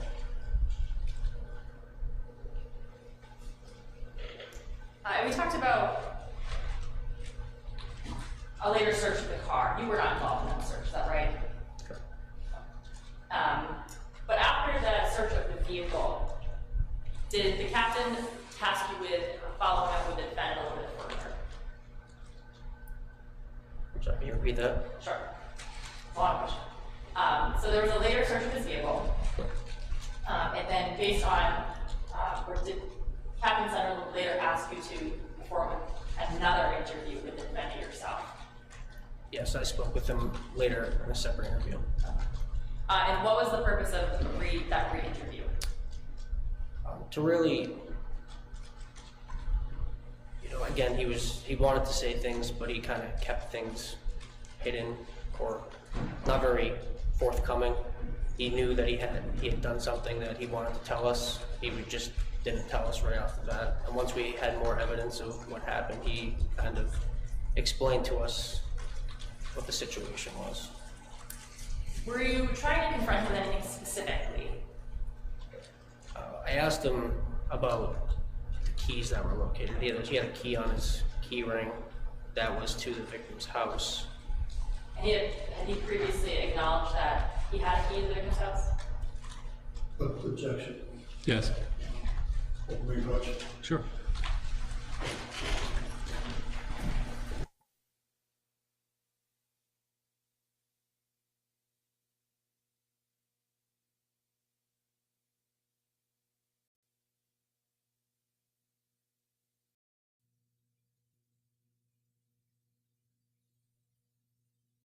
So it's asking if up until that point he had yet admitted that he had the victim's key on his ring. I'm sorry. At that point that you were reconfronting him, had he yet admitted to having the key? No. No. So did you specifically confront him with the key? The fact that there was a key found that went to her house on his ring? And what did he say at that point? At first he tried to act surprised, as if he didn't know the key was on there. As we talked a little more, he had eventually admitted that he went into the residence and took her vehicle keys with her house key on it and went to Home Depot and made a copy. Did he say when he took the key? He said it was on Monday morning. So he did acknowledge being in her house on Monday morning? Yes. Did you ask him what else he was doing there on Monday morning in her house? He said he was there to get some belongings that he left behind. Can you remember what those belongings were? I believe it was TV and a fireplace. Did you ask him how he entered the home? He said through a back door. Did you specifically confront him about perhaps coming in through a window? I did, yes. And what was his response to that? He said he did not. Can you just repeat that? Please speak up. He said he did not. He said he did not. He did not. Okay, sorry.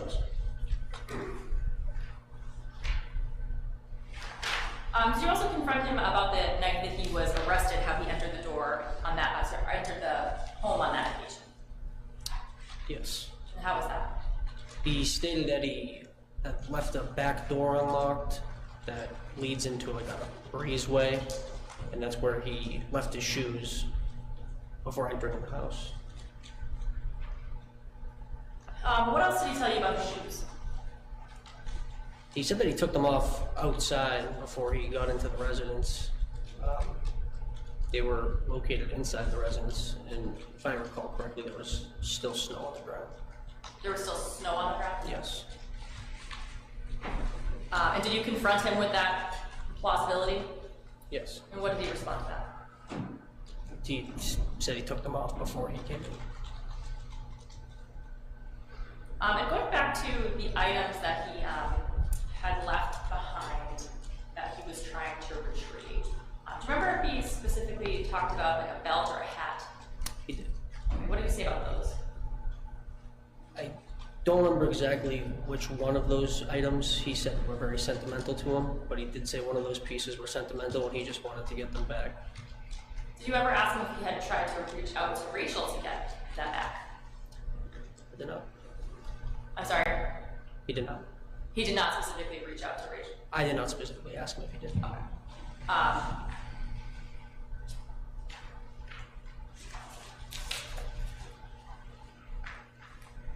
Did he say anything to you about knowing what happened to them? He said that he left them at her, where she was staying before she moved into her mom's.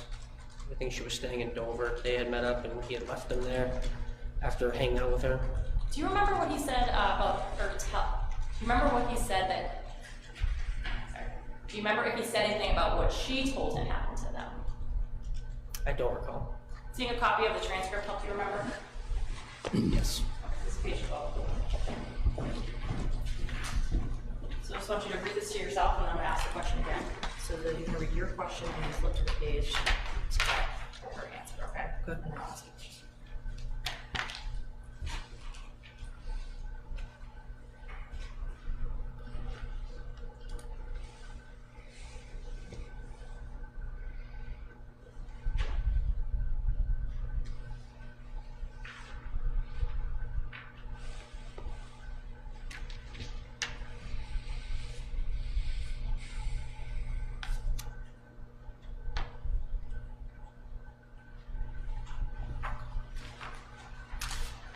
So the question was, did he tell you what he understood had happened to these items? Yes. And what was that? They got lost. Did he say who told him they got lost? Rachel. Rachel? Yes.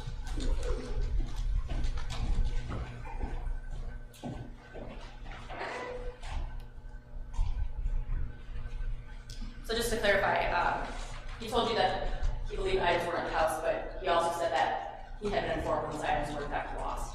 Yes.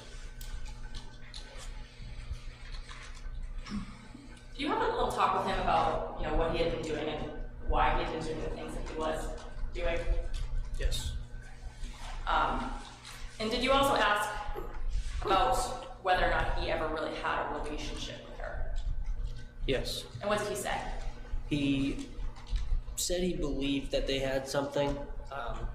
He did state that they, you know, had intercourse before. He stated he really liked her, and that's really what drove him to get to this point. Did you also confront him about taking the graham crackers out of the cupboard? Yes. And what was his initial response to that? That he did not. Did you confront him about that? Yes. And after you confronted them, did he admit to taking them? Yes. Did he say when he took them? I don't recall when he took them. Did seeing a copy of that transcript help you remember? Yes. And again, this is the transcript of your interview with him.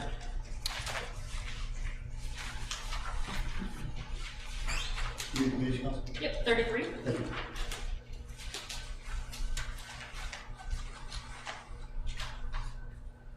Just read to yourself again and I'll process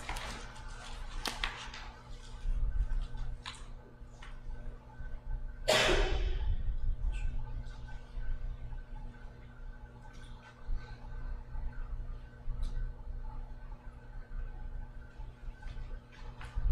When did he say he took the graham crackers? Tuesday.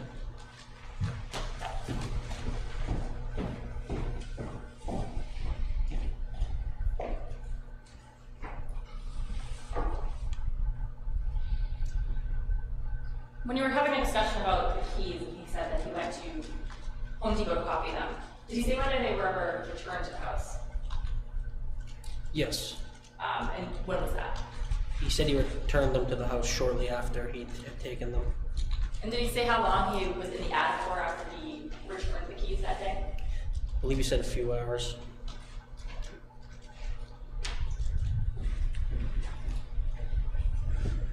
I don't have any questions for you, but defense counsel, Attorney Starbranch? Thank you. Good afternoon, officer. Good afternoon. Just a couple quick questions. If you were asked questions incorrect about what Mao told you he went in for, do you remember those questions? I'm sorry, can you repeat that? I'm sorry, I'm having something wrong. You were asked some questions by Attorney Garage about what things Mauricio was going in to get. Yes. And he told you he went in the fireplace and TV? Is that right? Yes. Didn't he actually tell you that he saw the fireplace, but he was looking for his belt, glasses, and beanie? That's how right? I'd have to see. Sure. I don't recall. Page 5 down the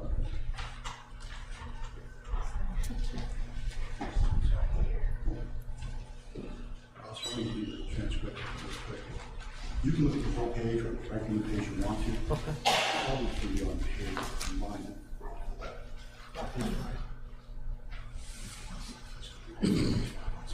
Page 5.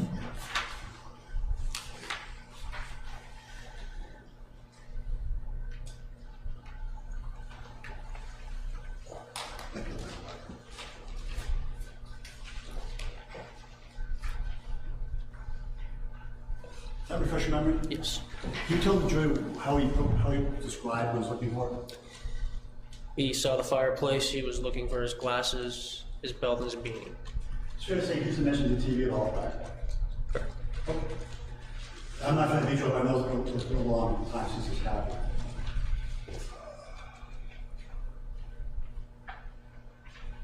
I want to ask you just another couple of questions about the direct.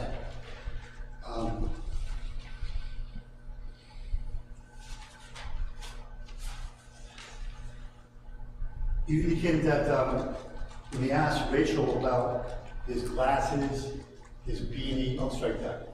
He told you that it was the beanie that was sentimental to him. Do you remember that? I stated I didn't know which article was sentimental to him, but one of them was. Oh, doesn't matter. One of those three things. Yes. And apparently he asked Rachel for them, and she told him they were lost. Yes. Didn't he actually say Rachel told him supposedly they got lost? If you remember, I can have it show it to you again.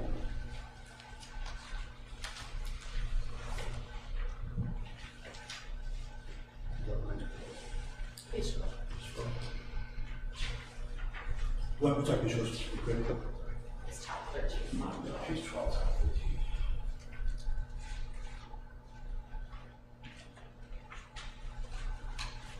Lots of quick right. It's on page 12, top of 13.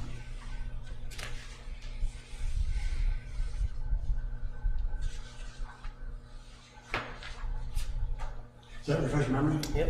Can you tell me what he actually said about what happened to those? Supposedly they got lost. Sounds like he might be skeptical about that, doesn't it? Objection. He was there. Speculation. Right, if you can describe his demeanor or tone when he answered the question. He was very mellow the whole time I was speaking with him.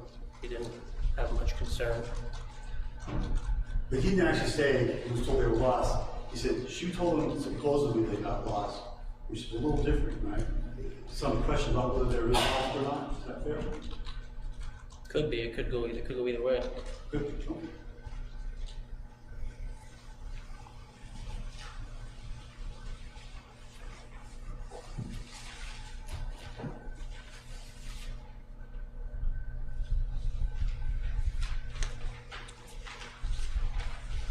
Now, may I just have a moment? Yes.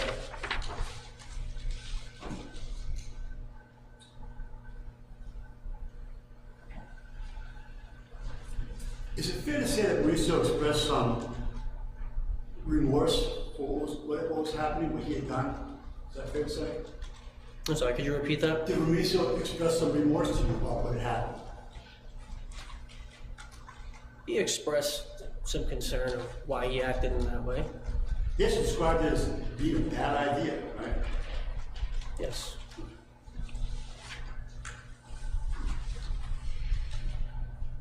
Do you remember,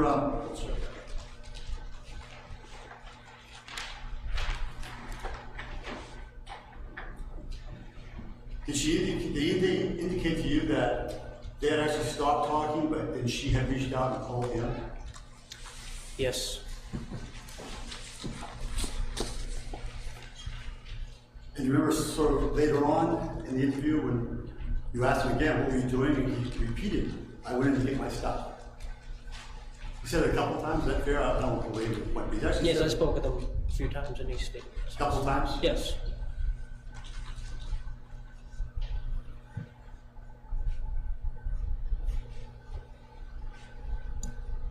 Do you remember asking him about the video?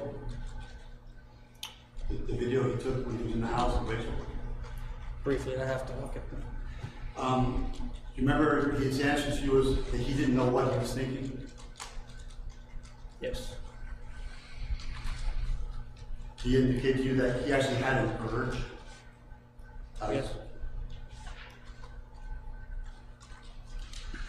He also indicated to you that at the point he was in there, he was also still somewhat sexually interested in her. Is that right? Yes. That they engaged in sexual activity prior to a couple of hours prior, right? Yes. We won't get into details. We already know what that was, so I'm not going to ask you.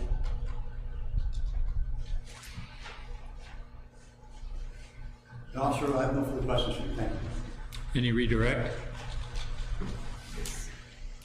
Defense attorney just asked you about Mr. Guerrero saying he had an urge when he took the video of Rachel's vagina. He didn't indicate to you when that urge commenced, did he? Don't recall. Do you have a copy of the transcript, help you remember? Yes. Just look at this and see if there's any place where it says the urge started. Page Page 21.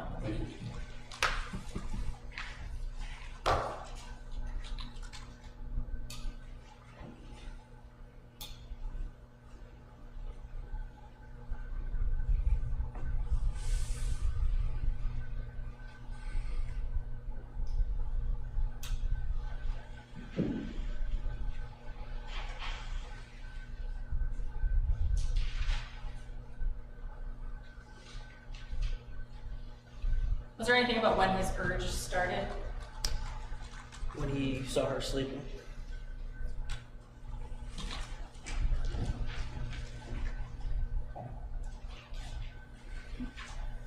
I don't have any other questions. Any recross? Yep. You're actually asking him, you know, what he was thinking about when he wanted to sleep with you. You remember asking him that? Yes. And he said, you said to him, yeah, but you were thinking that you wanted to sleep with her. You said that, right? Yes. And he said to you, yeah, but, you know, when she's conscious, not when she's asleep, right? Yes. Okay, nothing further. Thank you, sir. You may step down. That completes your testimony.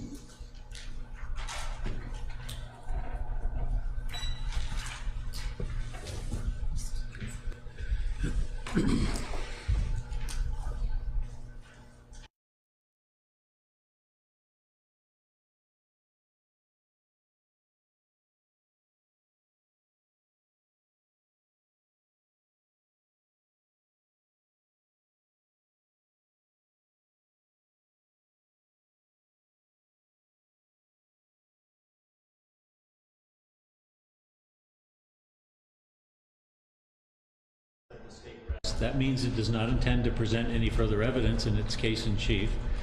So at this point, I have some matters I have to attend to with the lawyers. I'm going to have you go back to the assembly room, and I'll be back to you with next steps and the schedule in just a few moments. Please rise during the party.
Understanding through your attorney that it is your intention to testify in this case. Is that correct?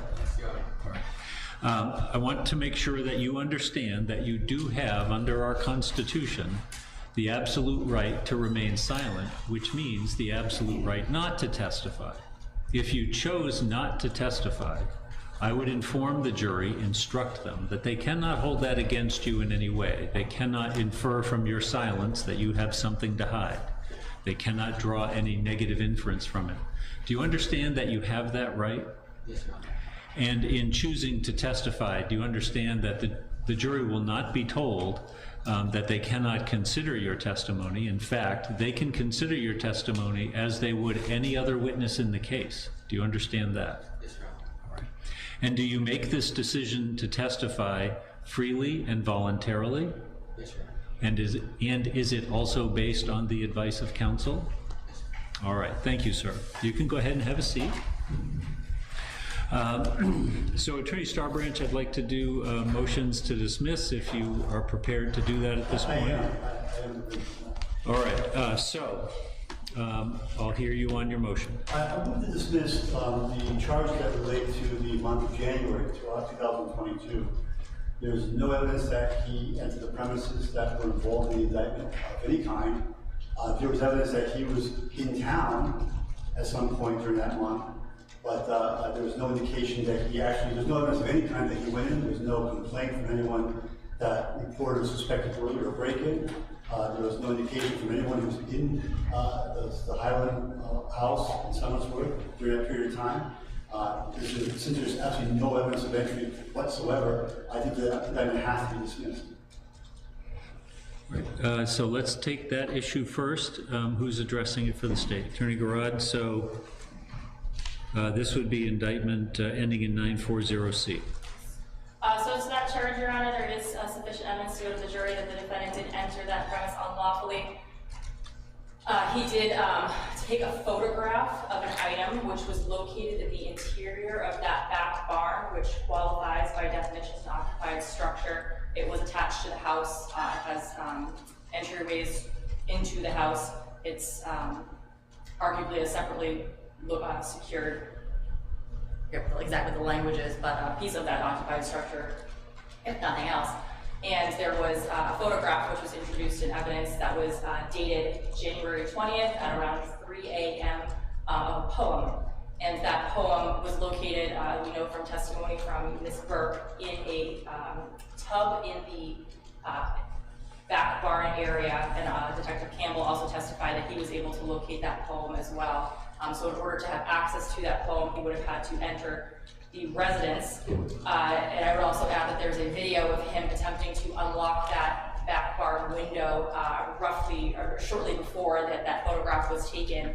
And that video, I think, could be interpreted as him attempting to try to figure out why the window won't open, which we know is there because there's a nail there. We also heard later evidence that that window pane was broken through, and that window was propped up. So I think there's sufficient evidence at this point that he had entered that back barn area, that he was present in the back barn area on January 20th, which we know from that photograph. We also have data from the cell phone GPS, T-Mobile location information that Lisa Schultz testified to, that he was in the area of the victim's home on that date. So for all of those reasons, Your Honor, there is sufficient evidence that the defendant entered the victim's home on that occasion.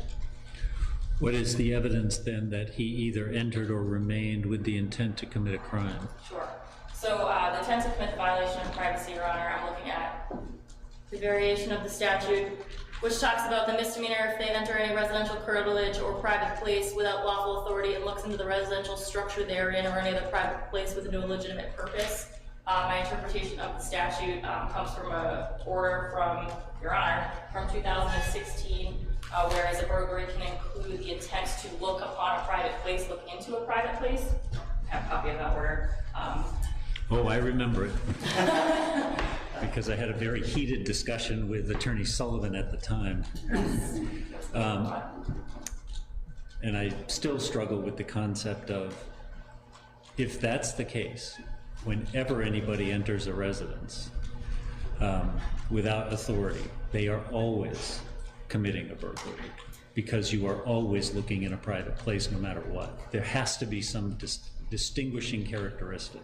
I think the distinguishing language, Your Honor, is specifically what you said, the fact that it writes not look around, but look into. And I think that this case was, or this particular act was unique because he's rifling through items.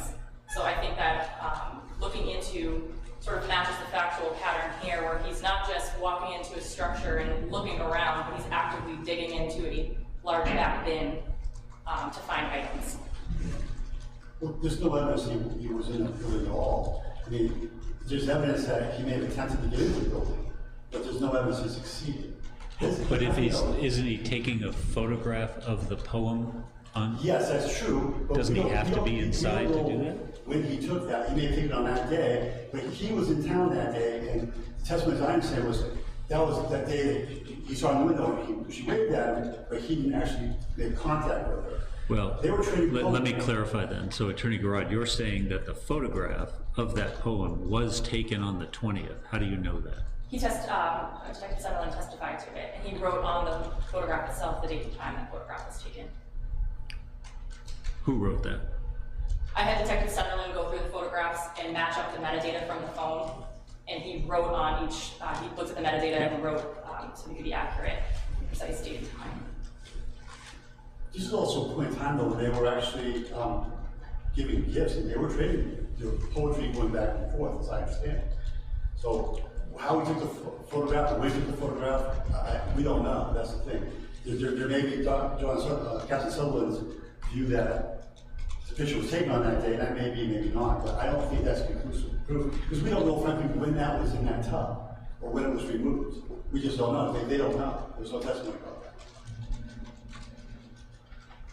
This is some evidence of when that photograph might have been taken, but this is somebody who almost compulsively photographs things. I mean, that's sort of the state's theory of the case. And he was giving her gifts and sought in return. Poetry was one of them.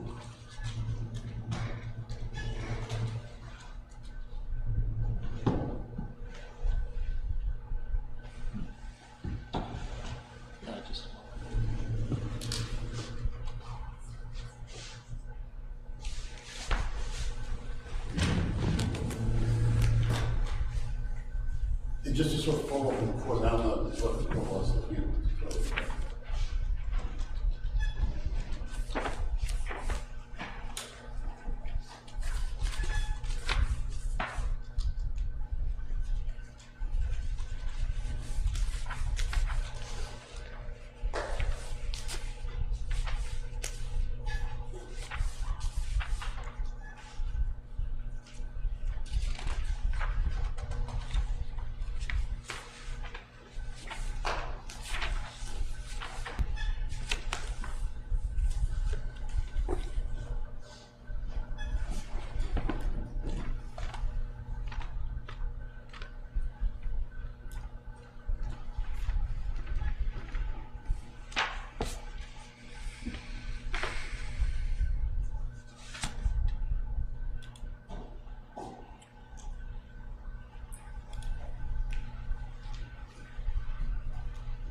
All right, so let's go back to the,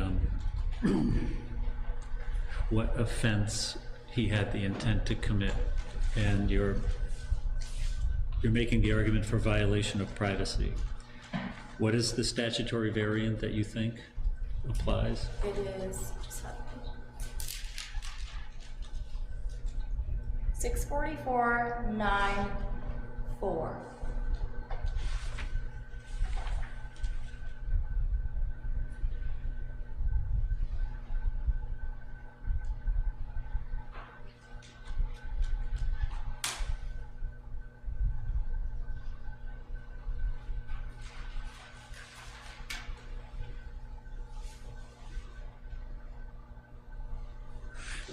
But wait, your argument is he's in the structure. This relates to when you're outside the structure and you look into it for no legitimate purpose. When you enter the curtilage or other private place without lawful authority and look into the residential structure thereon or other private place with no legitimate purpose. That's meant to cover when you're outside. Might be Pete Tom's statute. I think it's I think there's the two different ways you look at it. You're either on the curtilage or you're in the residential, or you're in the private place. So that's why it But says. you've got to be in the private place and looking into the residential structure. No, so it's either enters the residential curtilage or any private place without lawful authority and looks into the residential structure or other private place. Okay, so you're saying this is a private place. Yes.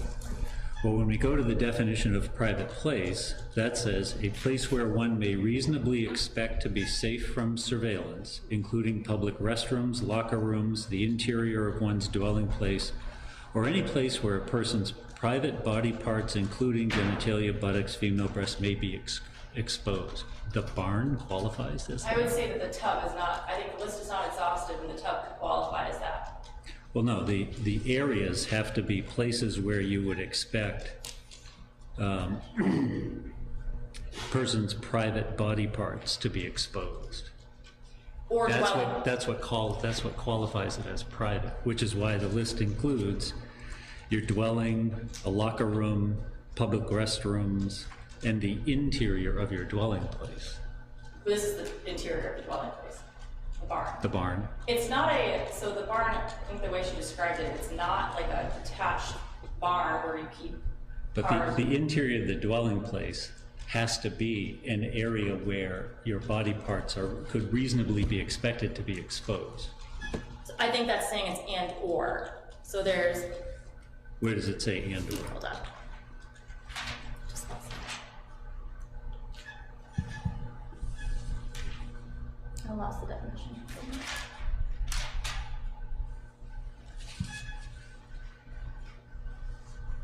So it's including public restrooms, locker rooms, the interior or of one's dwelling place, or any other place. Right. The list isn't exhaustive. Right. But it still has to be a place where a person's private body parts may be exposed. So it's, I guess I read it as, it's these three things or a place where the private body parts are exposed. Not these three things are a place where somebody's private body parts are No, but the reason those three things are on the list is because those are areas by definition where they are likely to be exposed. Restrooms, locker rooms, interior of your dwelling. This is an ancillary barn area, so you've got to show that it's one of those places where body parts are likely to be exposed. I don't think that this list is specifically saying that those three things have to be a place also where somebody's body parts would be exposed, only that somebody would expect to see some certain semblance of privacy in them, and that's why. But that's why they're on the list. Right, but I don't think the semblance of one's privacy necessarily includes where somebody's body parts would be exposed. So that goes back to my original question. If anything attached to the house that you enter is by definition a private place, then every unauthorized entry into a house is a burglary, and it can't mean that.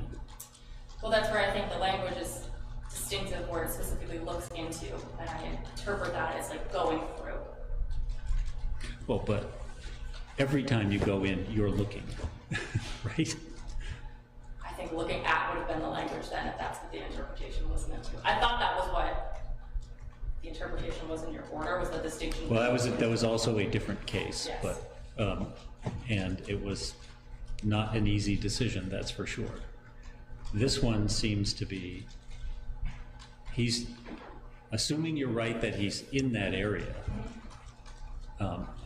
I have difficulty seeing how that meets the definition of private place, and therefore what crime he may have committed when he entered, or that he was intending to commit. And your two options that you've indicted him on are theft, and there's no indication of that, right? There's no evidence to support an intent to steal going into the barn area. I agree with that. And the only argument for violation of privacy is this barn adjunct to the house is a private place by definition. Yes, I think it qualifies as the interior of the house. And I think the interior of the house does not necessarily mean that it also has to be a place where somebody whose private areas would be, private parts would be exposed. I think it's the interior of dwelling house or any other place where somebody's private parts would be exposed. But it does, it also says, means a place where one may reasonably expect to be safe from surveillance. It's interesting that they put public restroom ahead of private dwelling, but that, locker room, the interior of one's dwelling place. You think this barn is the interior of the dwelling place? I do. I think it's part of the home, no more or less than like a basement or an attic. I'm not sure. Basically, this is public either. I mean, the pictures that we saw looked like a dusty storage container that no one ever was in, except to pick things up and move them and come back and store things. It seemed like a storage area, and it appeared to be somewhat unkept, so to speak. And even the tubs were sort of askew and sort of piled up. All right, I'm going to take the issue of that particular indictment under advisement, and I'll have an order for you after we take a break. Could I just ask that if the felony is dismissed, that we go forward on the lesser, because it would qualify as a criminal trespass? If you're understanding. Well, that's a good, I understand. All right. Can you do a lesser included if the indictment itself is dismissed? Yes, because if I ask for a lesser included, which I would for that charge, it's still the ability to go forward on that. So I know that I've done before, so. I actually never heard of that. I don't know. If it's dismissed on the basis that that one element hasn't been proved, then I suppose there's some logic to the notion that the element is stricken, which leaves you with criminal trespass, that it then becomes a misdemeanor. Almost seems more like an amendment than it does lesser included. Well, I'll look at that issue too then, assuming I get there. So I know Attorney Starbranch isn't moving, but I need you to walk through for me, Attorney Garrod.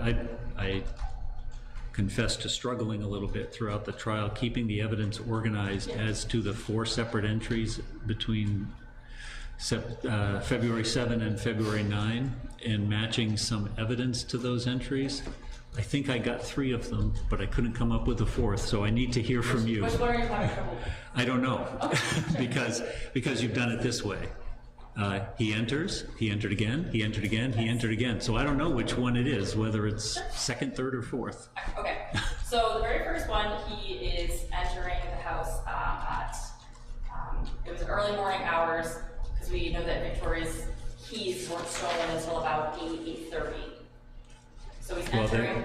Right, and Detective Burrell just testified that Mr. Guerrero acknowledged going in on Monday morning of the 7th. Yes, so that's burglary 1. And when he was in there, Had the intent to steal keys. at least he took the keys. Yes. All right. All right, then we know he leaves again because he goes to make a copy of the keys. So that burglary is complete when he leaves to go make a copy.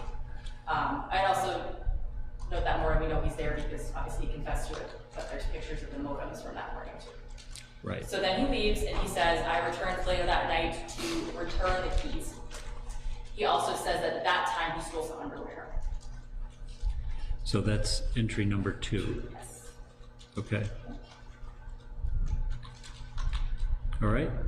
We know that he left again because he did a McDonald's run. And then he came back. Just trying to think of my timeline here. He came back, and this would be Tuesday afternoon. When does he take the video footage of the house, the interior? That would be after the McDonald's run. Okay. So that's when he's filming it's at 10. I marked it. I believe it was at 10:15. That's the same entry. Right. No, so because the McDonald's. But even if it is, it's entry number 3, and entry number 4 is the night of the 8th going into the 9th. All right, I got it now. Okay. Okay. So the video of the house was at 10:30. McDonald's was at 10:06. Right. So 10:06, he left, came back, and is videoing the interior of Okay. the house. Yeah, I don't. Privacy. And at that point, he takes a picture of the bedroom, and the bathing suit's still on the floor. So I think at that point, he also took the bathing suit because it was in his car. So he had to have the opportunity to return his cock to his car Okay. before he comes back at night when we know he's arrested and couldn't have gone to his car to return the bathing suit. Right. And I'm sure it was no accident that Attorney Starbranch did not move to dismiss those 4 counts, but I was struggling to come up with that 4th entry. I was formed that actually, I think it is complicated. I count 4. Yep, okay. Admitted, but you count 4 in interpretation, please. Okay. But I think there's going to be some confusion, but we'll leave that aside. All right. All right. Any other motions? No, no. Right, so I'll take that one under advisement. I'll have an order shortly. And then Mr. Guerrero is going to testify, right? Any estimated length of time? Well, it's not going to be short. Okay. But are we going to finish today? It's 2:30. I don't think so. Oh. Okay. Right.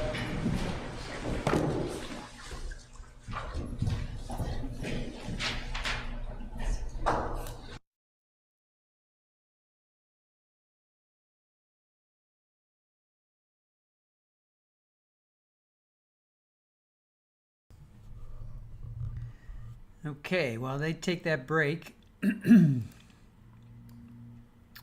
going to do a quick recap. That actually was really helpful, that little timeline that they just did. All right, let's go back to Officer Matthew Barrell. He found the key to the house and confronted Mauricio with it. At first, Mauricio tried to act surprised, but then he eventually entered. But then, let's see, he acted surprised, but then eventually entered and took the keys. Okay, so then he admitted that he entered. So first he acted surprised, but then eventually he admitted that he took the keys. And that would have been Monday morning. He says he entered through a back door. He says he did not enter through a window. The night of the arrest, he says he left a back door unlocked, and that's where he left his shoes. So it was nice. He left his shoes as he entered. Rachel told him that his items got lost, so he was coming back to retrieve his items. He lied about taking the graham crackers.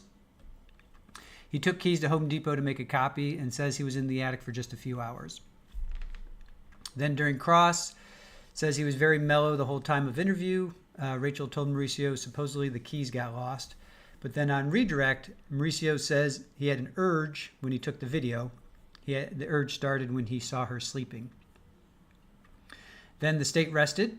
Then the motion to dismiss. Now this is where it got interesting. No evidence that Mauricio was there.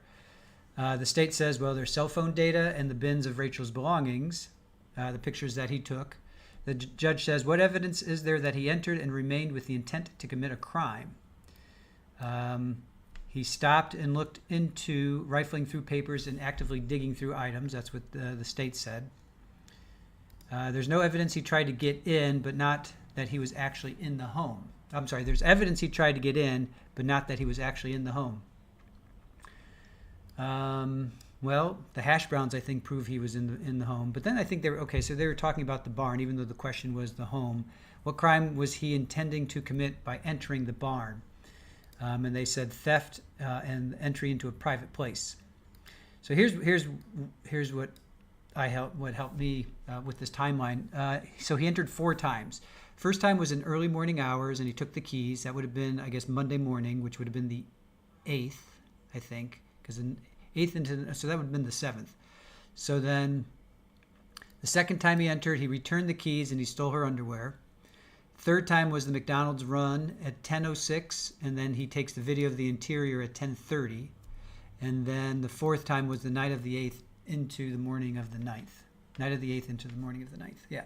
So those are the 4 times. So people, Chad, I think you guys had asked how many times had he been in the house? 4 times. All right. So I believe defense is up next. Or wait, no, he still has to make a ruling, I think, right? Did he actually deny it? I'm not sure. All right, let's do some zoomies here. Let's get the judge back. Where's the judge? Here's the judge. Okay.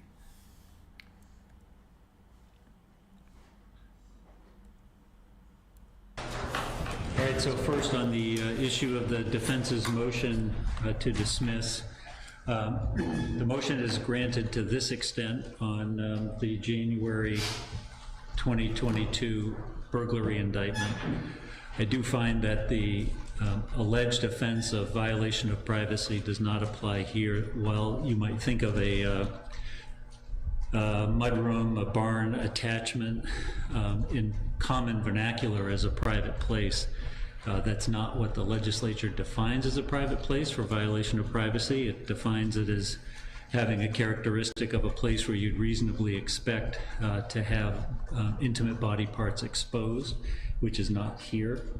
So there's no evidence that the defendant intended to commit that offense when he entered that area, assuming that he did. So it's granted to that extent. I have to take under advisement whether the lesser included offense of criminal trespass survives. I just don't have time to research that right now, so I'll look at that over the weekend, or maybe even by the end of the day today. So that's where we are on that. I would really rather not start Mr. Guerrero's testimony. But you're going to. Okay. We don't have time to wait, and we've got an hour and 15 minutes to be used. Yes, sir. Okay? Bring in the jury, please.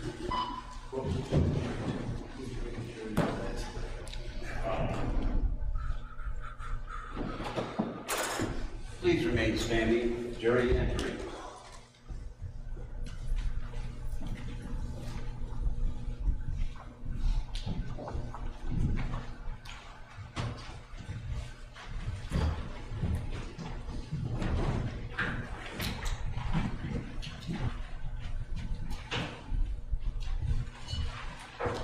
You may be seated. All right, ladies and gentlemen, so as you know, the state has rested its case. This is the opportunity for the defense to present any case it wishes, and it's my understanding that Attorney Starbranch, on behalf of the defense, will be calling a witness. Attorney Starbranch? I will, Your Honor. Thank you. Ladies and gentlemen, I'm going to call Mauricio Guerrero to the witness stand. All right, Mr. Guerrero, if you could come to the witness stand, please.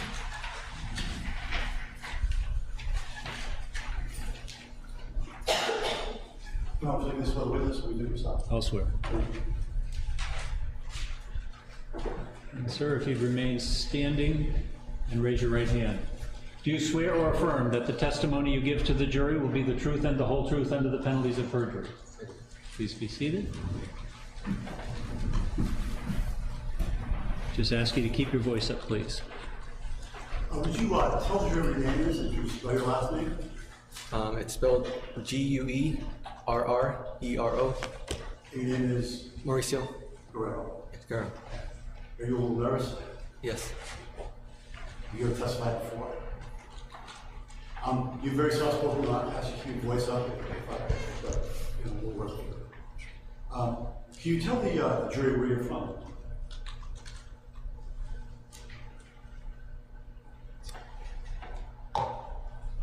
I give you some water. I'm from Bensalem, Pennsylvania. Can I get you a glass of water? No, it's fine. It's fine. And how old are you? I'm 22 years old. How long have you lived in Pennsylvania? Almost my whole life, basically. Did you go to high school? Yes. Tell us a little bit about that. Where'd you go to high school? Bensalem, PA. Bensalem High School. I've been there. I started in 2015 and then in 2019. You're not still in high school, obviously, right? No. And you're 20 years old, is that correct? 22. Not 19, but 20. Right? Yeah. Oh, I was. Well, now you're 21, is that right? 22, sir. I made 22. Yeah. Let me ask you this, at the time this was going on, in February of 2022, how old were you? I was 20. You were 20 then, okay. What is it you do in your time for a living, not in high school? Mostly working. Can you tell us where you work? Oh, I work at my parents' restaurant. Tell us a little bit about your restaurant.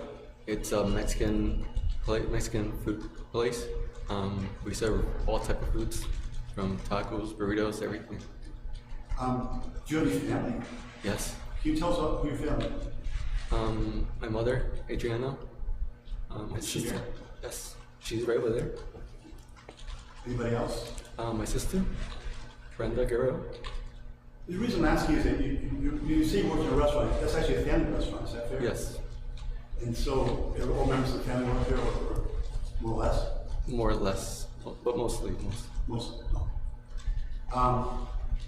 And that's where your sister is now? Yes, yes. I want to direct your attention back to October 2021. Is it possible that's when you first made contact with Rachel Moon? Yes. Tell us the best you can remember when you made contact with her. And how? So on October 8th, around 11 at night, Miss Nunez was on live broadcast on OnlyFans, and she stated if someone would give me, I don't remember how much. Objection, Your Honor. Yes.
Well, Mauricio, I'm asking you about Rachel Nunez and her interaction with you, okay? Okay. I'm not asking about anybody else's interaction, Okay. or that sort of thing. Just when you and she were talking about you and she, Okay. okay? Yes.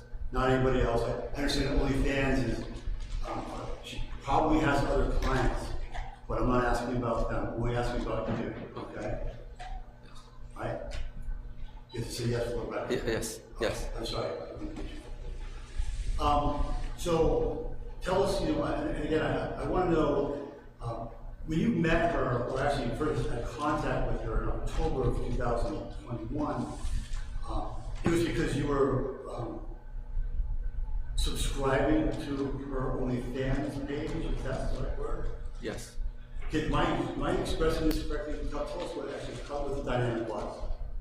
How did it work? Well, you just buy a subscription, depending like how long, a month or a year maybe, or just monthly. And I did buy, I was a subscriber to her account. And how do you pay for that? Do you use a credit card? Debit card, credit card. Yes.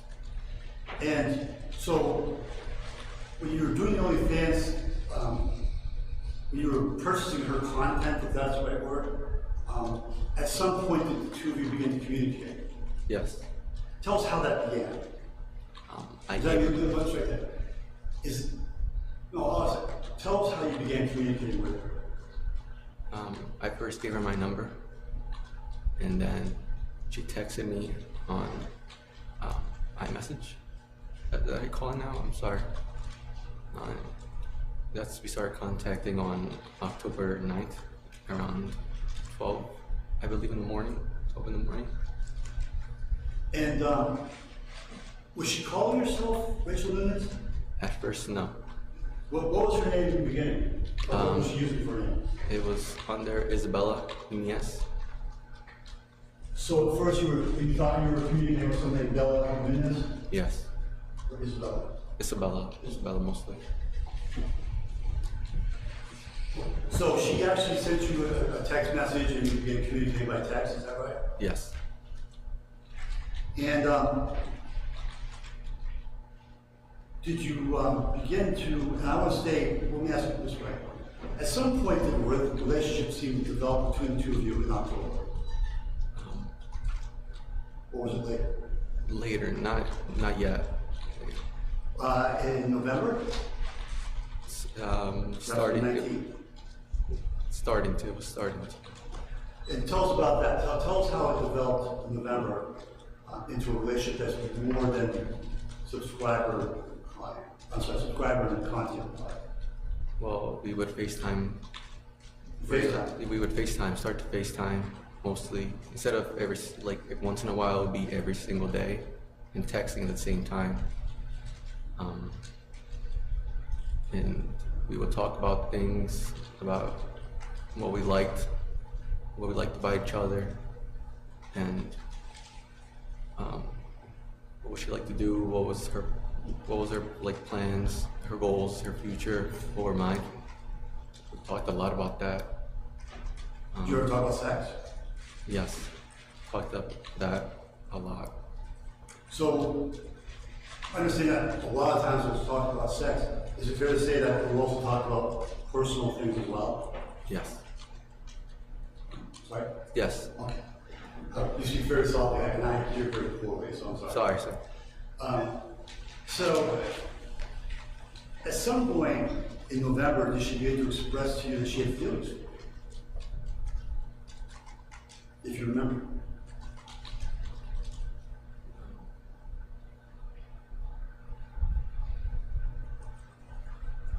No. I'm sorry, I can't recall, sir. Okay. Don't worry about when it was. At some point, did she tell you she had feelings for you? Yes. What was she saying? What kinds of things would she say to you? That I love you, that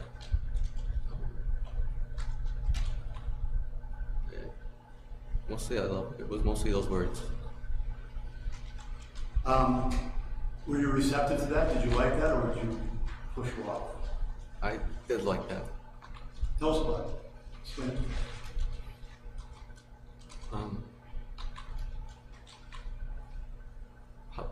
How so, sir? I'm sorry. I'm sorry. How so? I'm sorry. Well, you tell us in your words where you were when she says to you, "I love you," and how that developed. Did you reciprocate? Did you say, "I love you" back? Send her things. Tell us what's going on. Well, I will say I love you back, and nice things. We would tell nice things to each other mostly, and it was mostly nice things that overall that we tell each other. That we tell each other. I'm sorry. Maybe you can lean in a little further on the microphone too. Is that possible? We were nice to each other. Sorry. You really have to do a little better on that volume. Sorry about that. I can't hear you. It's possible some people in the church can hear you. So. Okay. Can you explain to us about how this relationship developed? Well, I would buy her gifts. First we talked about buying gifts to each other. Mostly me to her. And later on, she sent me her mother's address first. And then she sent me her own address in Dover. I did send her gifts. I did send her a TV, a fireplace, and some I believe like bodysuits or lingerie. She let you know what she wanted? At first I was telling her like, what would you want? And she said, yes, I would like a fireplace and a TV. She sent me a list of what she would want for her apartment in Dover. So that wasn't where you sent the TV? No, at first she told me to send it to her mother's place because it was the better location to send it at.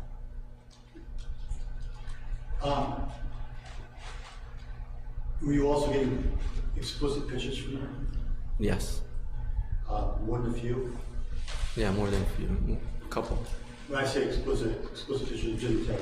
Yes. And did that continue throughout, or did that stop, or was that part of the relationship? No, it continued without it.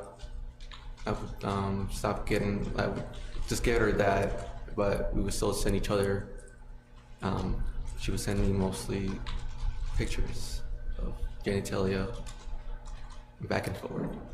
Did she ask you to send her something? Or you? Yes. Did you do that? A couple. As is,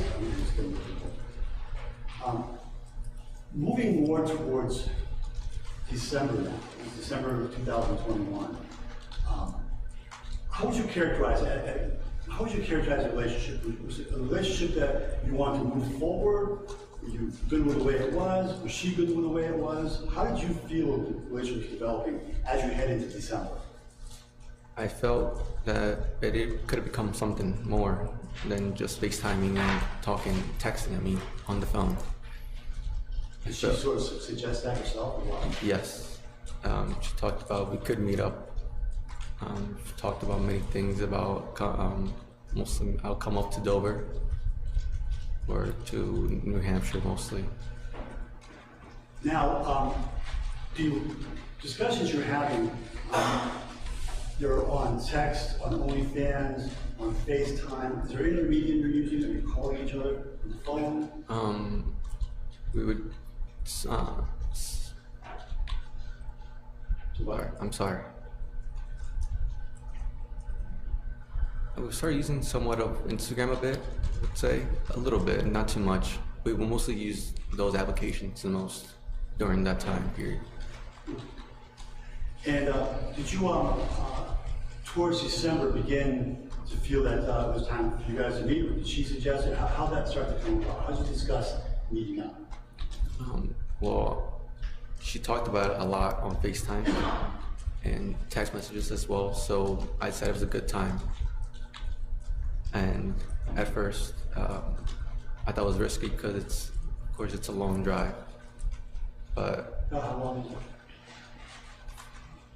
for like five and a half hours or 6 around that time. So at first you weren't exactly excited to go up, or you had misgivings about it? Tell us about it.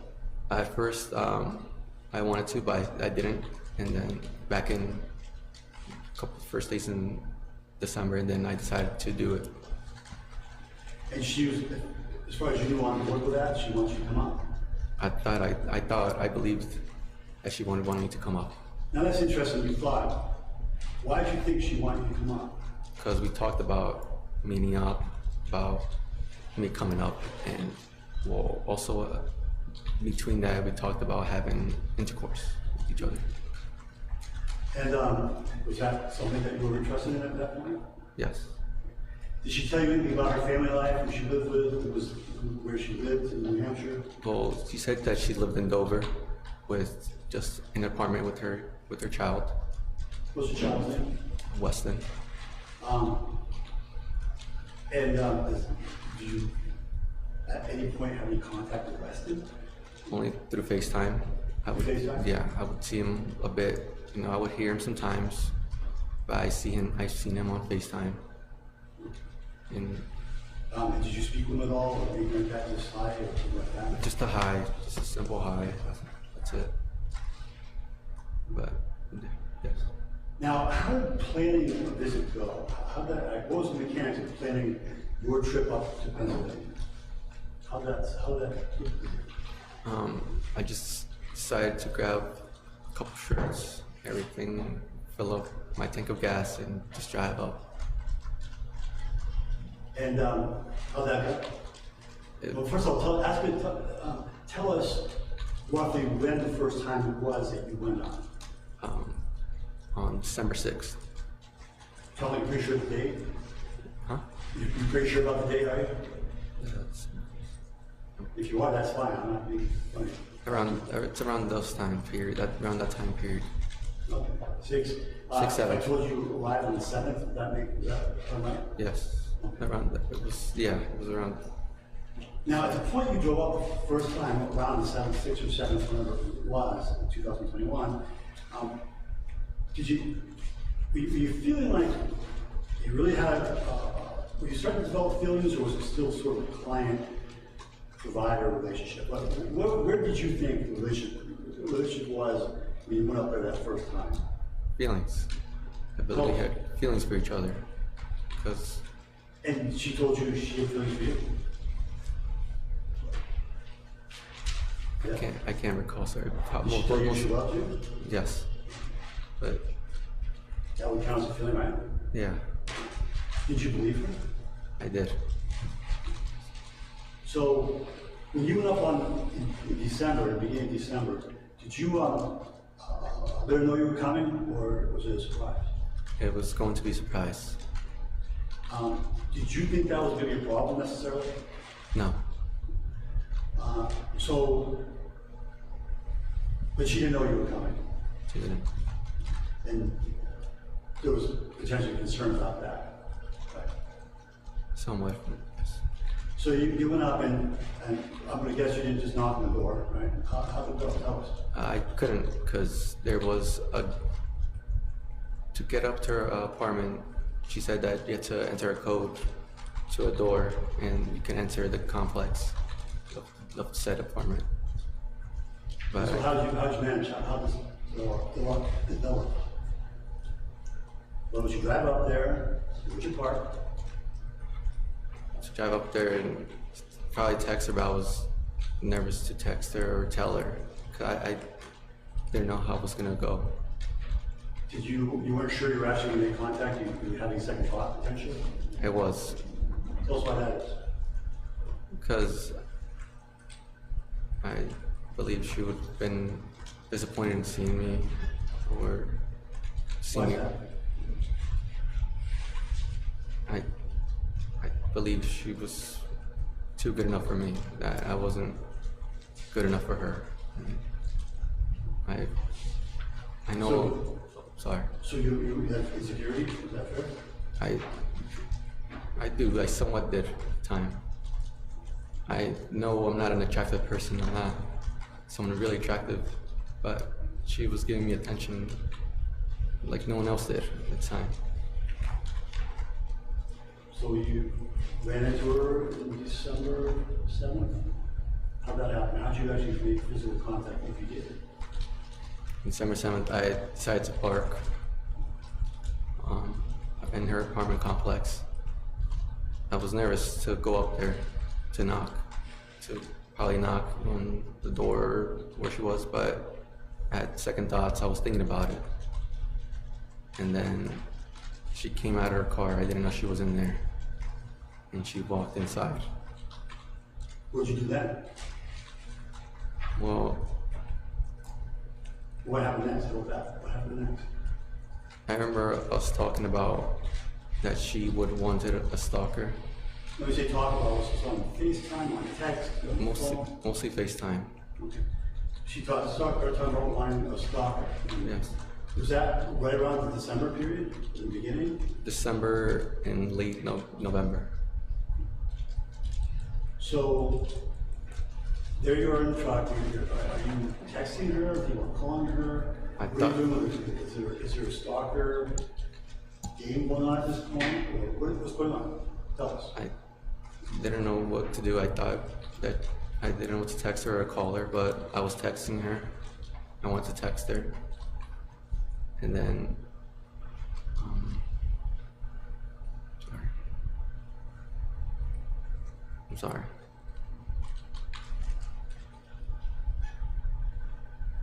Did you see her? I did see her. Did come out of the building? No, she was going into her building. Did she text you and ask you to do that? Section leader. Overruled. Go ahead. Did you let her know you were there somehow, or did she figure it out? She figured it out. How'd she do that? She texted me that she saw a person in a truck, in a gray truck. And at first, she asked me if it was me or not. And of course, I declined at first, but she started asking again and again, and I told her that it was me. So you finally told her it was actually you? Yes. At first you were saying, no, it wasn't me, right? Yes. That wasn't true. It was you, right? It was me. And you weren't excited about telling her that, but you did tell her. Yes. How did she react to that? She told me that it wasn't okay me to do that, and she told me that I had to leave, that this is her place that she lived at, and she told me to leave, and I did. And as you were leaving, did she send you texts? Yes. Tell us what the text said. She would text me if she looked ugly while coming out of her car or anything like that. And I told her no. And later on, she would tell me that she missed me, that it was hot for me to do that. Hot for you to come up unannounced and surprise her? That was hot. Yes. That played into the stalking game? Yeah. Tell us. So how'd you respond to that? I told her that at first it was okay, but she told me that she missed me and she wished that she could have invited me up. But This is all on the 7th of the West? yes. And so you go home. Yes. I was going home, and she decided to still text me around that time when I got home, asking me how was the drive back home and everything. And that So everything's all right? yes. Back to the way it was, right? Yeah. Did she continue to tell you things to suggest that how she felt about you? Yes, she still continued to say things like, I loved you. And of course, then we would FaceTime again still a lot of times. Did you talk about things like the Stalker game or the obsession game, or tell us what she was saying about that and who started saying it? She said she wanted to be obsessed with her, to be a stalker, that she liked it. But you actually saw her testify, right? yes, She sort of said the same thing. Do you remember hearing her say that? yes, Was she accurate? Was that roughly how it happened? The game part, the obsession part, the Yes. talking part, is that consistent with what you remember? yes. So you go home, things carry on as they had been, whatever game is going on, and what happens then? Does it develop? Do you plan on the trip back up here? Let us know what motivated you to come back here, if you did.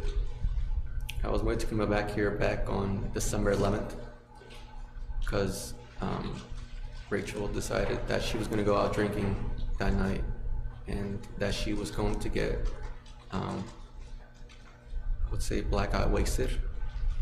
You And get blackout wasted? yes, to not be able to be conscious anymore.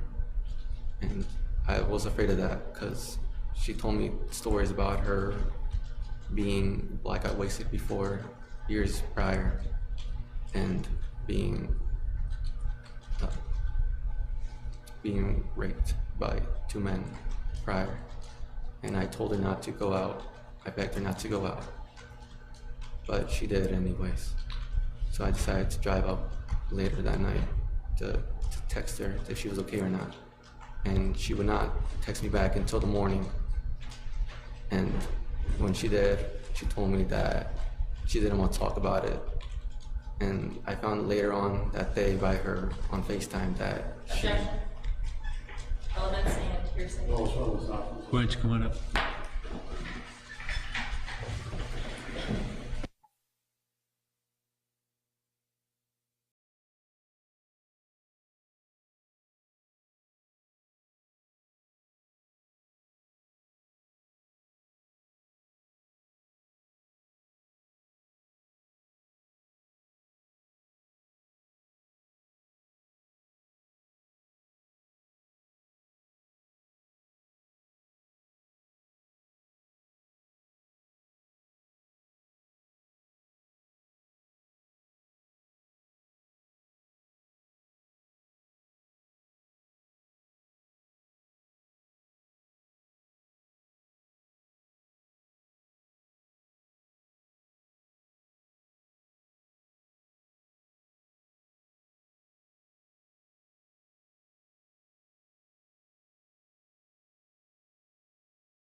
So I think we were talking about December 11th, and you were telling us that she'd come back from an event that was out with somebody or other, and she had been drinking and was upset. Yes. What kind of impact did that have on you again? Can you tell us again? That she was probably gonna get hurt by someone, or something may have happened to her. And you were worried about that? I was. At that point, did you feel that you were in a relationship with her and that you should be worried about her? Yes, I believe so. Where did you base that off? Why did you think that? Because we talked about seeing each other again, that I would come up back again, that we would go out, I would take her to places, and we would like explore around and see everything. And did you make plans to do that? Was it loose plans, firm plans? It was loose plans. What's the loosely speaking, when did you think you might be meeting up with her based on your conversation with her? Sometimes she would say, come back. We would see each other next month or in a week or so, maybe. So it really was kind of loose.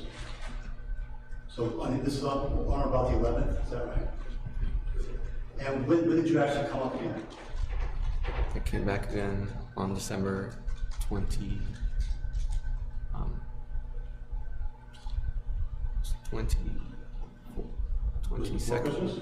Before Christmas. It's a week before Christmas. 20-something. It was 22nd? 22nd. If she testified that was the 22nd, would that make sense to you? Yes. And did she know that you were going to come up on the 22nd, if you can remember? Again, first, no. But I had told her when I was in the area. So you waited till you were in the area to tell her you were up? Yes. And at that point, was she still living in Dover? Yes. And so, where did you go? How does it develop? You arrived up, did you call her, text her, let her know you were there? How did this happen? I texted her that I was in Dover and that I was outside. And how'd that go? First, she told me that she was busy, and then she told me to wait an hour or so, and now she'll let me out. Was it an hour or was it more? Approximately an hour and 30 minutes, almost, around that time. But what time would that be? 1:30. And I understand that you don't have the text in front of you, and I'm not asking you to reference the text. I'm trying to get the gist so the jury gets to feel how this is going, how this is developing. Okay, so I want you to talk to. Yes, sir. Based on your memory. Yes, sir. Okay. So you text her, she says, okay, it's gonna be about an hour, it turns to be about an hour and a half. Yeah. Okay. And so an hour and a half, does she come down and get you? Do you go to the door? How'd that go? She gives me the code to enter her apartment. Give you the code. Okay. And so I go out the stairs and knock on her door, and she opens it. She just was wearing a gray robe and nothing underneath. And sorry. And was Weston there? Did you meet Weston? Was he in bed? No, he was in another room sleeping. So, was anyone drinking alcohol? She had I don't think it was a glass, but it was like a bottle, not a bottle, but I can't remember, it was something, she had like wine in it, and she wanted me to drink wine with her, but I decided not to, because since I was driving, I couldn't drink. You're also too young to drink, right? Yes, I was a drunk. At that time. In that time she was 24, plus you know? Yes. So she's had some wine, you're visiting but not drinking wine. What happened on the visit? We talked for a couple of hours at first. How was the drive? How I was? How she was? I saw her. I decided to, we were holding hands, and I saw her wrist, and I was concerned because they were marks. Objection. What's the objection? Relevant. Overruled. Go ahead. I was concerned about her because there were marks on her wrist, and it was marks that she decided she wanted to commit suicide or to harm herself. And Talk about that later. yes, I told her not to. I told her I know it hurts. It's a bad thing to do, but it's not the way to do it. It's not the right thing to do for yourself. And how'd your meeting or date, how did it conclude? Well, first she started to take off her rope slowly, and she told me to take my belt. You need a ton of details. She told me You had intercourse? we had an intercourse. Thank you. Okay. I don't mean to be rude, this is, No, it's okay. Sorry. But it culminated in sexual intercourse? Yes. And how did she respond? Did she say that was okay? Did she say it was awful? I hate to never want to see you again. You're a jerk. We'll never come back. What did she say to you after you had intercourse? She said she liked it. And did you believe that? Yes. You were prepared to believe that, though, right? You wanted to believe that? I didn't know what to expect from it. I didn't know what to expect. So you were pleasantly surprised that she was happy with it. Yes. And roughly when did you leave? Around 4 in the morning. Now, during this period of time, it appears that there are literally thousands, tens of thousands of text messages from back and forth. Right? Yes. What kinds of things would you discuss? And I'm more interested in the nature of your relationship, not specifically, but if there was some sort of game or some sort of routine or some sort of particularly unusual thing or aspect that you discussed, you know what I mean? I want to know what about your relationship? What was it like? What did she want you to do? She talked about that she wanted me to rape her. And would you say that? At first, I was shocked by it. I was shocked, but I didn't want to, turn her away and make her angry at me or sad or anything about that. Did you play along with it? I played along with it. This is over the text message on your phone, right? Yes. And was this actually even before you actually had intercourse? She asked you that before the intercourse? No, that was after. Yeah. Now, you go home. By the way, was the Christmas tree up? Was there presents? There was a Christmas tree up. Did you bring any presents yourself? Yes. What'd you bring up for? I remember bringing a couple of toys for her child, Weston. What'd you bring? There was a truck and 2 action figures. It was 2 action figures and a monster truck. The monster truck. Had you brought anything up to Rachel at that point, aside from the gifts that you had sent? Did you give her any kind of other gifts, poems, money? Let us know. I had given her flowers when I met her on December 22nd. On the 22nd? Yeah. Okay. And I had also before that on December 7th, I had given her money to fix her car because the windshield was broken. So you talked about that on the 7th with her? Yeah. So she told you that before she sent you away, or did you know that when you came up? I knew that when I came up because I seen her windshield and it was cracked. It was kind of cracked, going to crack it. How did you give her, if you didn't stay very long, can you tell us how you gave her the gift and what exactly was it? How much money was it? I can't recall how much it was. I just left there somewhat on her windshield and told her that she needs to fix it. And how did she receive that? Was she okay with that? Yeah, she was okay with that. Later on, she told me that she had prepared it. She had prepared? Yeah. During this period in December, would she get angry with you? Was she always happy with you? Did you guys stay friends all the time? Did you fight? We would. A consistent relationship? It was somewhat arguments, not too much. But I would say it was pretty okay. It was fine relationship. Did you think it was fairly typical? I believe so. Did you have a lot of experience dating at that point? I had never been in a relationship. I had never been in one before. So, at some point, it looks like people blocking each other. Is that right? Yes. Tell us how that dynamic would work. Did you always block her? Would she always block you? She would always block me first. It was always something like an argument, not even important. She would get mad about, and she would block me. And what kinds of things would she say? I mean, it sounds, now, we saw some text messages. Give us a flavor of some of the arguments. Were they all like that? Was that a good representation of the discussions you have? It was a good representation of what it was. She would say at first, I'm blocking you, and stop talking to me, till the next time we were talking, to why aren't you answering? Please text me back, or somewhere around that. She was texting me, just saying to text it back. So she would block you, she would call you, or how would she get back in touch with you after she blocked you? Unblock me and call me sometime around the day, I don't know when, and I would call her back, or I would answer the phone when she would call me. Then it was back to the relationship? Yeah. At some point, did you block her?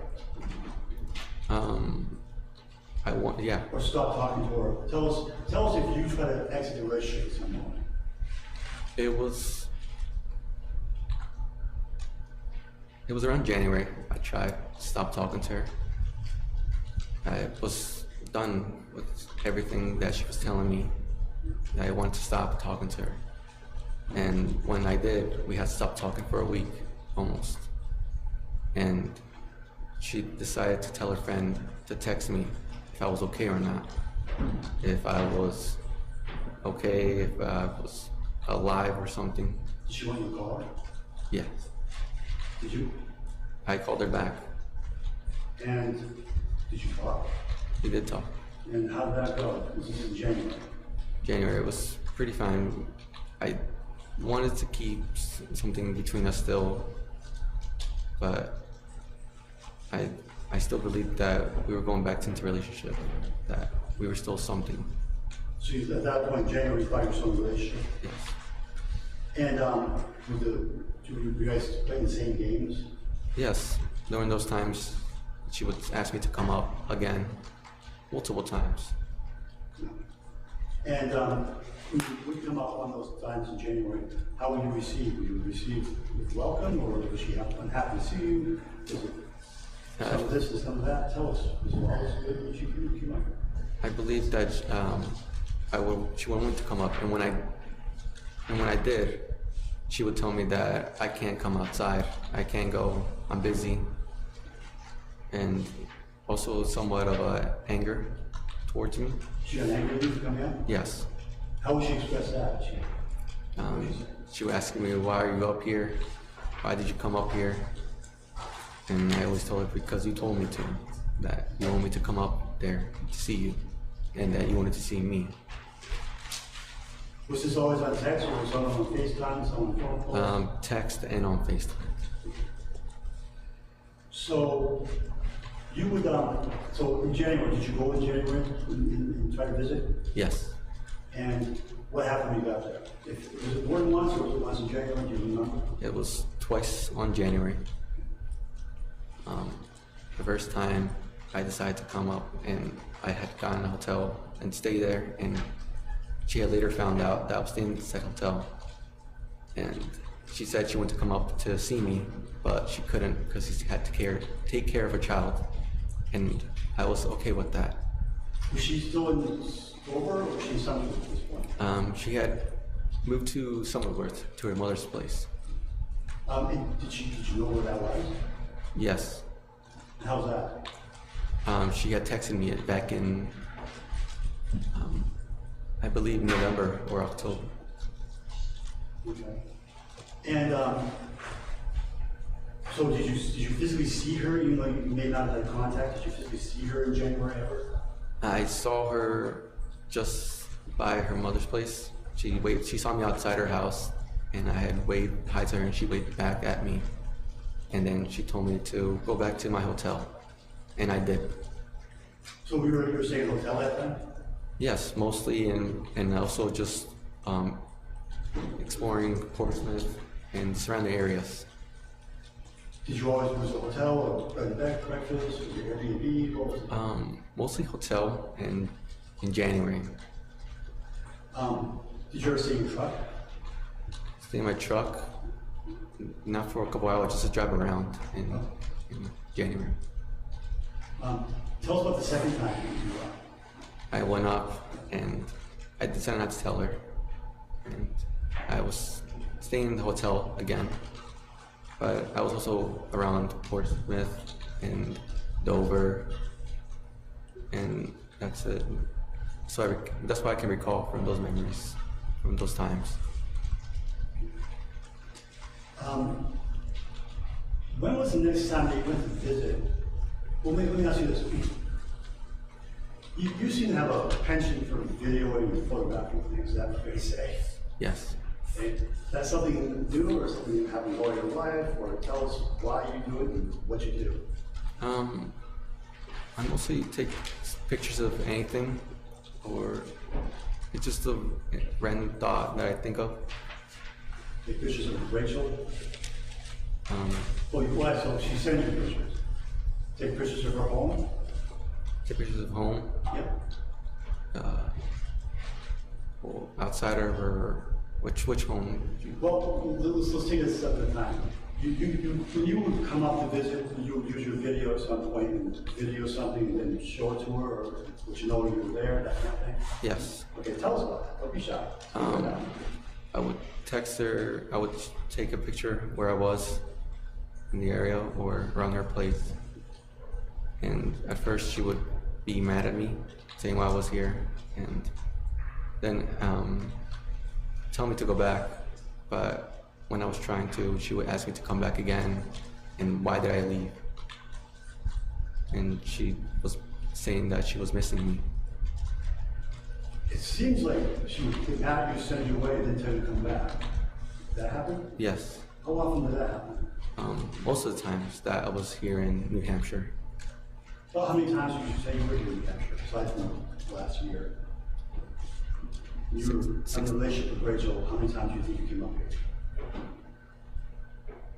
Around 6 times.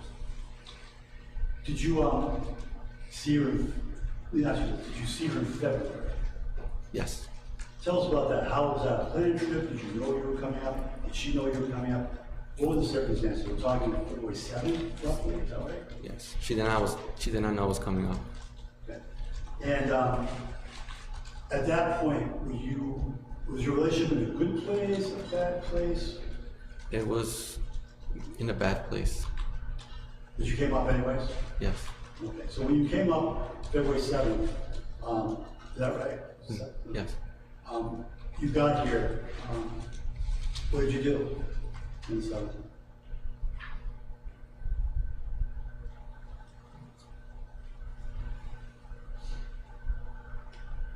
Did you go in her house? Yes. Why? Because I believe it's something she would wanted me to do. Okay. And while you were there, did she know you were there? No. So you didn't ask her if you were coming out? She never told you you were coming out of the house, right?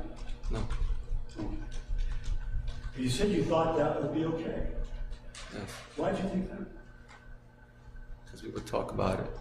We would talk about many things, and I just believed that if I did this, that she would be happy that I did it, that she would be okay with me doing it. Now her mother wasn't there, right? Did you know that? I did know that. You ever talked to her mother? No. Her mother never said it was okay to do that, right?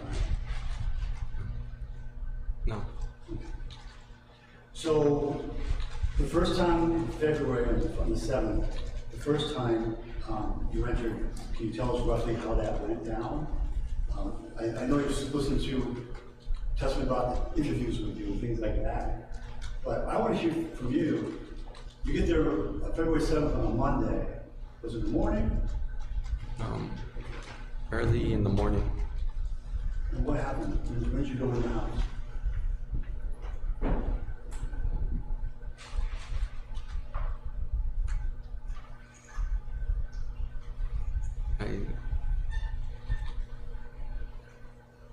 Sorry. Take it, take it. You want some water? Yes, please.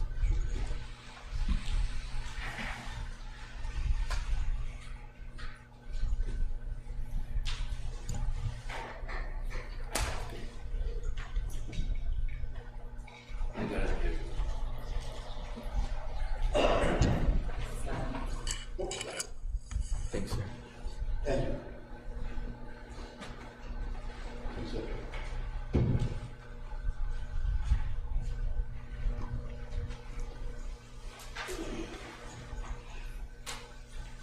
So it was early morning on Monday morning, February 7th, as we left off. Yes. You go in the house. Yes. So, I went to the house, and prior before that, I had left my beanie, my glasses, and a belt at her apartment in Dover. I asked her multiple times to send me it, and she did. She said that that she had lost it on the move, but I didn't believe her because she told me that she saw something like it around. She saw something like it, and I thought she had it still. And she also wants to throw it away. by the way, she's saying about the TV set that's in the fireplace before that. For that she was also going to throw that away. I had also asked for that, and she said that she was going to throw it away, and I begged her not to, that I wanted it back. So this is during one of the fight periods of the relationship? Yes. Down points? Okay. And the relationship, did it always stay down, or did it go up, go down, go up? Can you tell us where the cycle that was? Which cycle? I'm sorry. This is about, you gave her the TV set, you gave her the fireplace, then she said she's gonna give it back to you. Then you make up, or did you get the TV set and the fireplace back? I didn't get it back.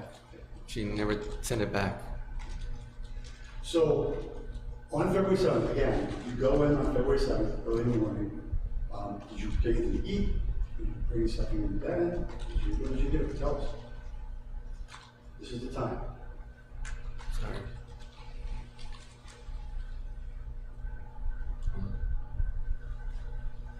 I decided to. Sorry. Let me ask you this, is something you're proud of? I'm not. I'm ashamed. How do you feel telling your mother and sister about this? Sustained. I'm ashamed. Okay. You're ashamed of yourself? Yes. This is your time to tell the truth what happened, if you can. Sorry.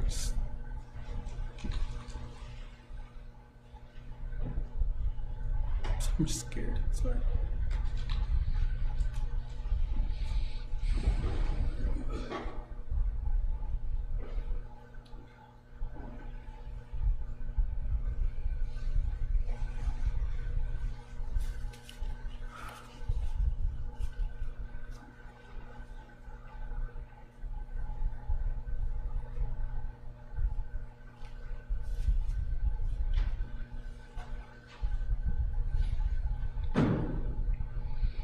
Did you win?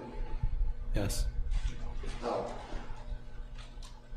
It was the back door. It was. Did you use anything to get in? How'd you do it? I tried to use the crowbars. How'd that work out? It didn't. Why? I wasn't strong enough to pull it up, to jam it in and to pull it up. And so I decided to go to the back bar window and decide to pull. Sorry, I said to pull the window, the barn door window in the back open, and I did. So you got in the barn door window? Yes. The barn door with a nail in the window, is that the one I'm talking about? Yes. Do you remember the nail? I remember the note too much. So how did it go from there? You gain entry through the back, the front? Yes.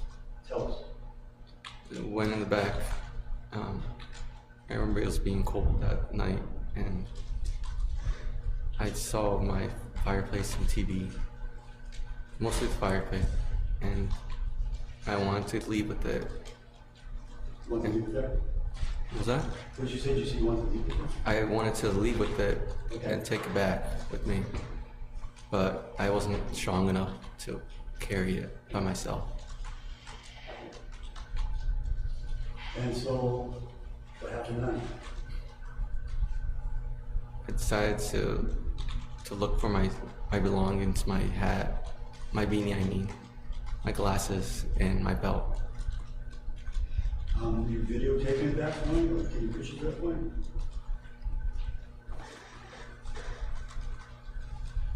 Not yet. Okay. Had you found the poem at this point? Did you find it earlier? Did she give it to you? The poem. Can't recall too. If you remember. I can't recall too much about the poems there. So, you looked around, you couldn't find your beanie, you couldn't find your belt. What happened then? Any house keys or I did. stock car belts? I decided to take the house keys Why? because I couldn't remember why. It was just an impulsive thought that What'd you do with the house keys? I had made a copy. Was this something you planned in advance?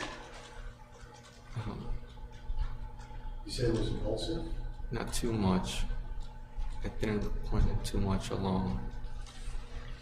So, did you leave the house? I did. I did leave the house with the Can key. you tell us what happened then? I had made a copy. When did you do that? I decided to leave and go back to Portsmouth to an Airbnb. I'm asking where you made the copy. Oh, I'm sorry. That's okay. I thought you said something else. I made the copy at Walmart. And did you come back to the house right away, or what happened? No, Tell us where you went. I went back to Portsmouth to a Airbnb. And how long were you there?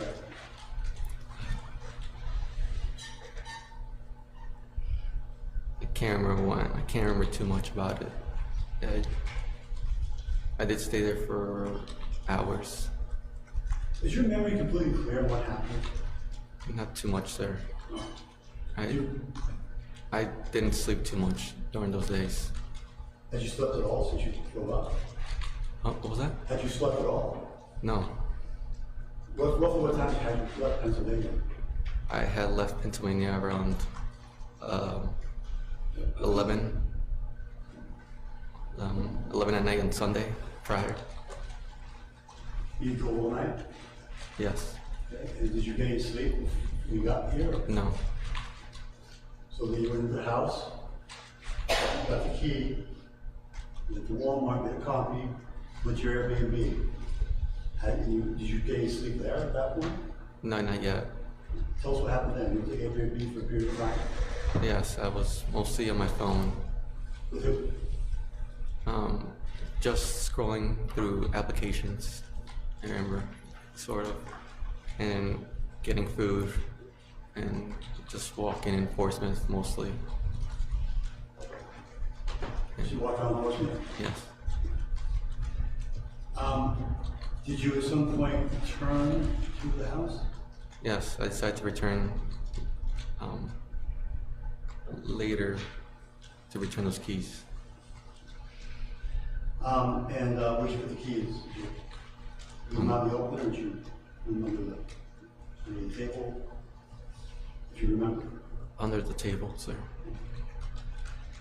And did you do anything with the video or the camera at that point, or what did you do? Tell us what you did when you came back with the key. Came back with the key. I decided to still look again for my stuff, but I couldn't find them. Julian, What did he say? Oh, sorry. I'm sorry. I wanted to take some of her stuff, some of her undergarments, and take it. was this something you thought out ahead of time? No. When did that thought occur to you? Later on that morning or afternoon, sir. While you were walking around the house? Yes. Were you videoing at that time? Yes. I don't mean the original.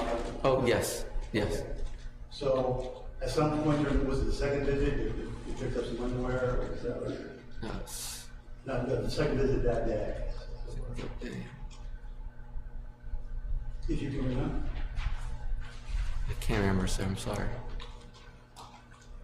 I can't remember, sir. But you remember at some point you picked up some underwear. Yes. And what did you do with the underwear? I took it back to my truck. And what did you do with the truck? Did you put the truck and throw it away? Stick it in the console? I just put it in the console. No. Just threw it in there. How about pictures? You see any pictures that while you're in the house? Yes, sir. Did you know these pictures were there? I say there, I mean, where was you found them? Yeah, they were just there in the living room, mostly. Did you know you were finding there? Did you happen to find them? I just happened to stumble across them. When you look at the pictures, what happened? Did you recognize the pictures? Yes, I recognize the pictures. What was it about the pictures that you recognized? Mostly Rachel's pictures from years prior. I can't recall what date it was, when they were, but it was of hers. Were they in some kind of bin or some kind of box? No. They were, well, almost like a casket, almost like a little. Like a casket? Yeah. In a box? Yeah. Were there other things in the box? Not that I can recall of, sir. It was just random things in there. Any poems in the box? Poems? If you remember. No, sir. I'm sorry. So, you took some pictures that you took? Sorry. You took some pictures? You took? Yes. Okay, what'd you do with the picture? I also had them. I took them back also to my truck in the glove box. I mean, in the glove box, in the same place where I put the undergarments. Okay. So it wasn't a console in the glove box? Is that right? Console. They're in the console. Sorry. Was that the same trip? Yes. Okay. And so as you go back to your truck, with the underwear and the pictures in the console, what did you do then?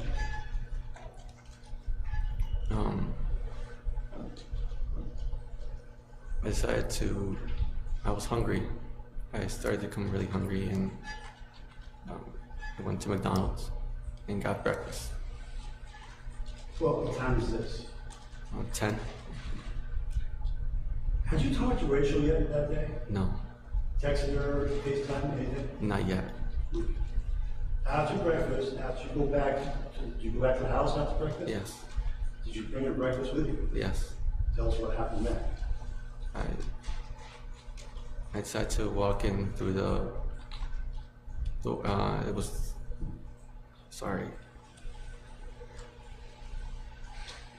through the back door of the house. And when I walked in, I just went upstairs and. Did you have the key by then? Yes, but You didn't have to use it. I had to use it. When you walk in, this is February, were you boots or Vans or whatever they're called?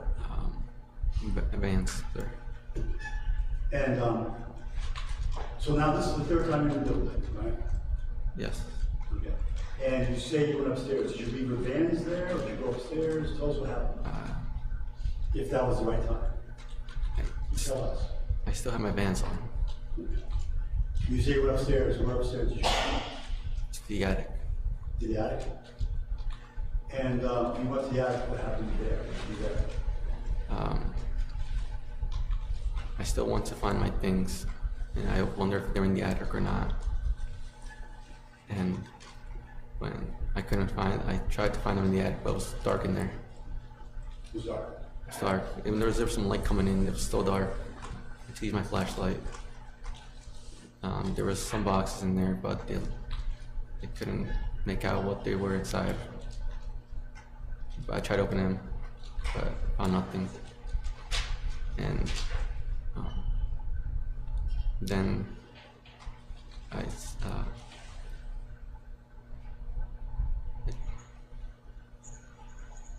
sorry.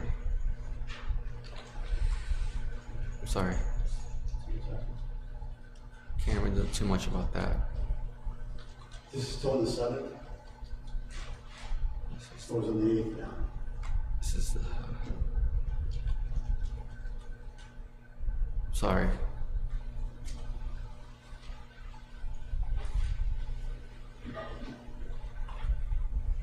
Is this all real clear in your mind?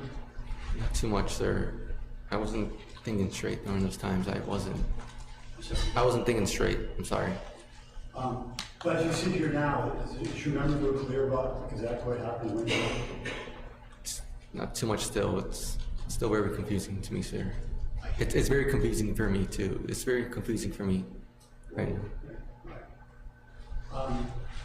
So, can you tell us what happened on the 8th? Are you still in the, did you spend the night in the attic? What happened? I didn't spend the night in the attic. Okay. What happened then? On the 8th,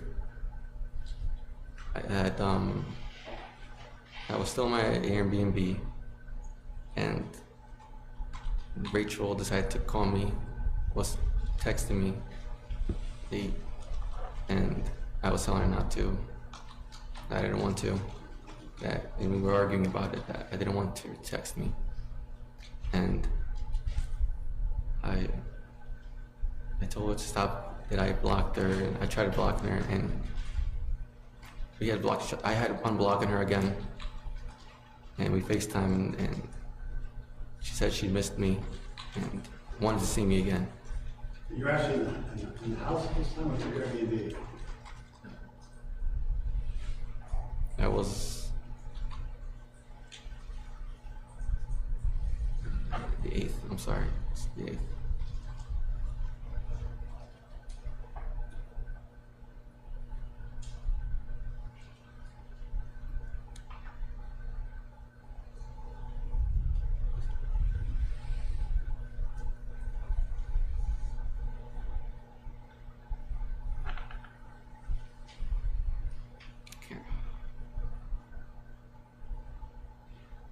That's okay. Why don't we just talk about this?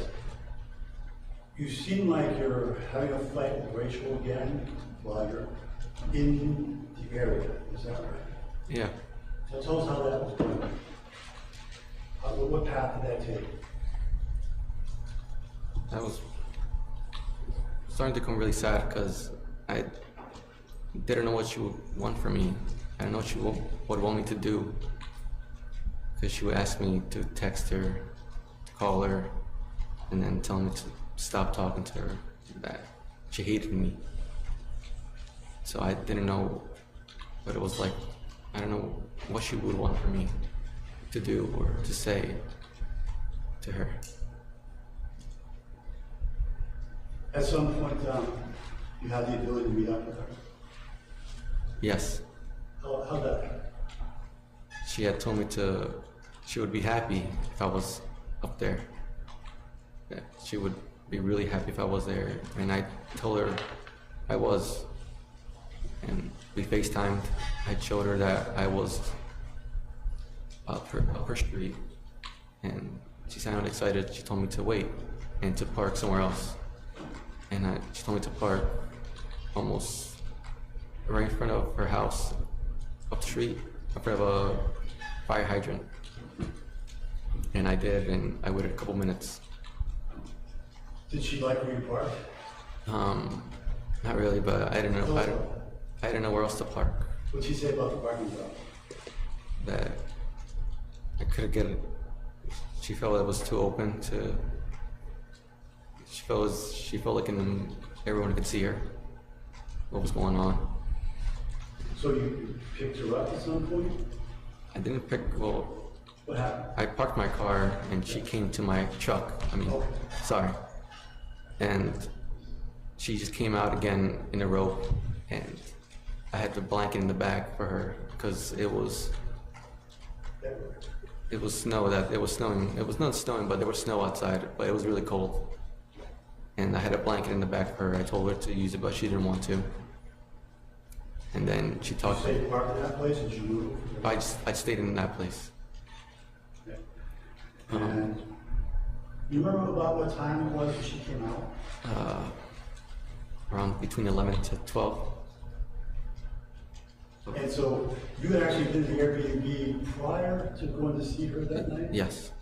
You go there, you park, and she comes out. Yes. When she came out, you talked. We talked more than that. What was he doing there? Again, how was the drive? How I was, and that she couldn't believe that I was up there again to see her again. Did she seem happy to see you? Yes, she did. She seemed really happy. She kissed you? She did more than that. She started to give me. Engaged in some sexual contact? Yes, she started to give me oral. Oh. And how long did that go on? A couple minutes, sir. Oh. And then she stopped, and I was fine with that. I didn't want to continue. She was uncomfortable or not. And we talked for a bit. We talked about I should go home, that I couldn't be there, and that I really need to get home, and that I had. She tell you could never come back there again? Yes, she told me that not to come back again. She mean ever, or just the house? You know? Just the house. Just the house. But I didn't know to take it as to leave or still stay, because I was still in thought of her telling me to come back again later on, or saying that she would miss me, or she would get angry at me for leaving. So I didn't know what to do. What did you do? I stayed outside her house. I stayed outside her house, and then I waited 5 minutes, and I decided to drive away. She saw me drive away, and I was just a couple blocks down, and then I decided to turn back around and wait to wait for her to text me to come back again. And did that happen? No, I waited. Okay. I waited. She never texted you to come back at that point? No, sir. So what did you do after you waited a while? I just waited on my phone. Mostly listened to music for almost, I don't know, like an hour or so. Did you expect she might text you again? Yes. Yes. That would have been typical, right? It would have been, because it was always an hour after I left, she would have texted me back to come back to see her. And after she didn't send you a text or a call you back, what did you do? I decided to go in. I decided to go back in to her house. And how did you do that? I had also been using the back door again. Okay. And You went in the back door? yes, Take your shoes off? I did. And why was that? Because not to make too much noise. Okay. So what happened when you were in the house that night? What'd you do? I didn't think straight that night. I was confused. I was just really confused what she would want me to do. And When you went into the house that night, what was your intention? my intentions,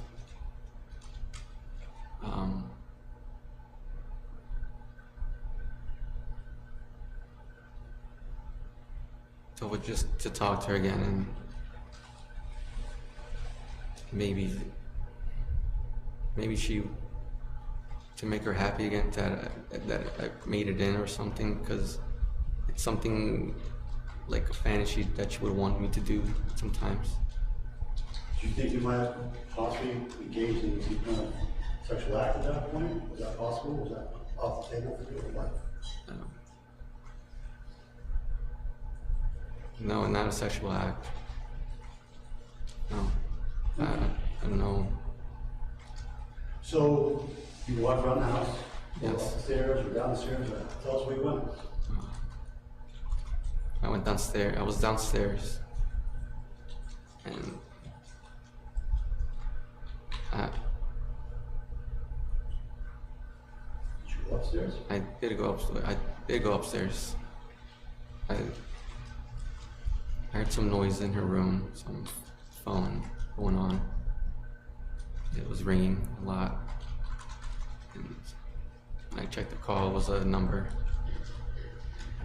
You checked the call on her phone? Yeah. Did you recognize the number? No. You concerned about someone calling? Yes.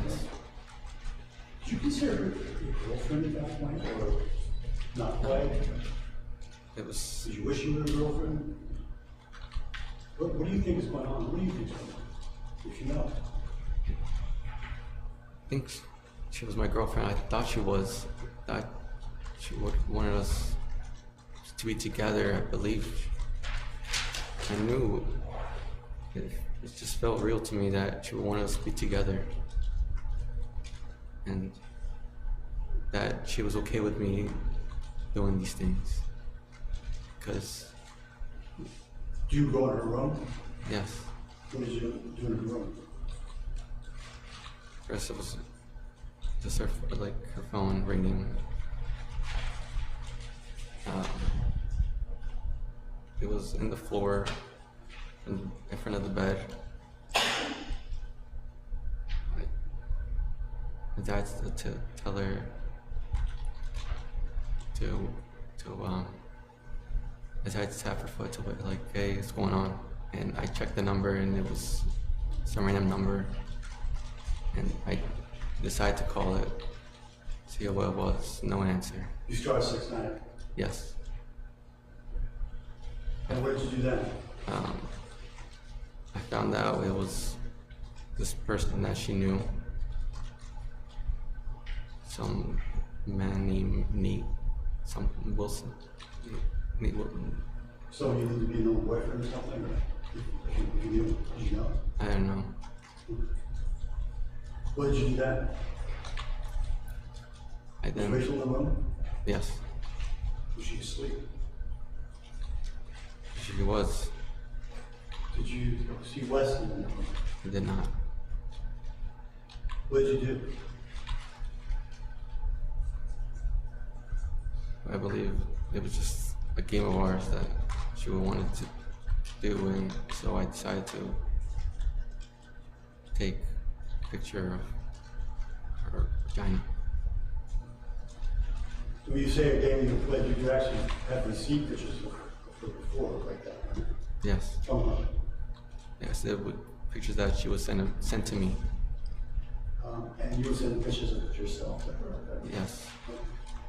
So you take the picture. What's she wearing, by the way? Just the robe. Same robe? Same robe, that's it. Robe that she had on when you got. Yes. Okay. What happened after you took the picture? I wanted to leave. You want to leave? Yes. Tell us how that went.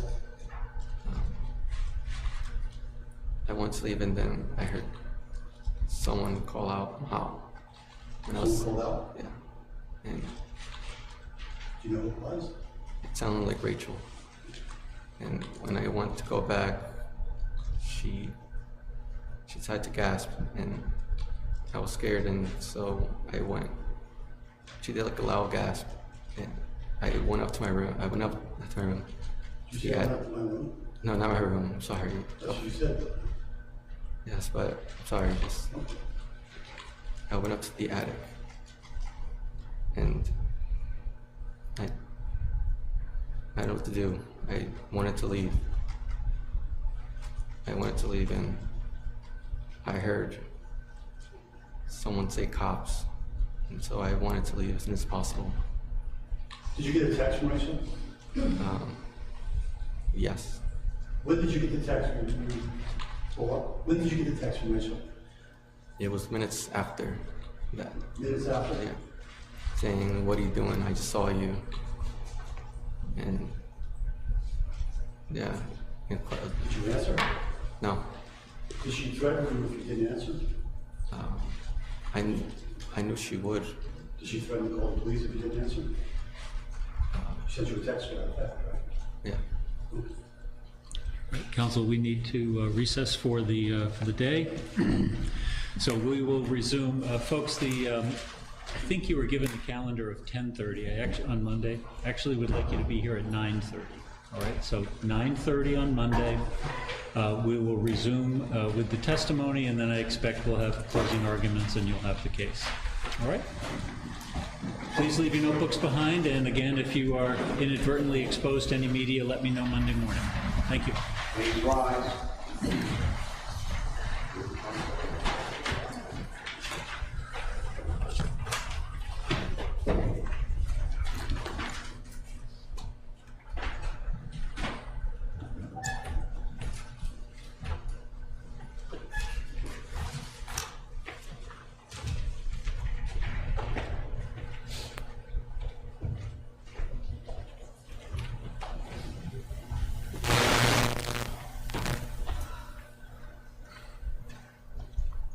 All right, so you may sit down and go back to your table.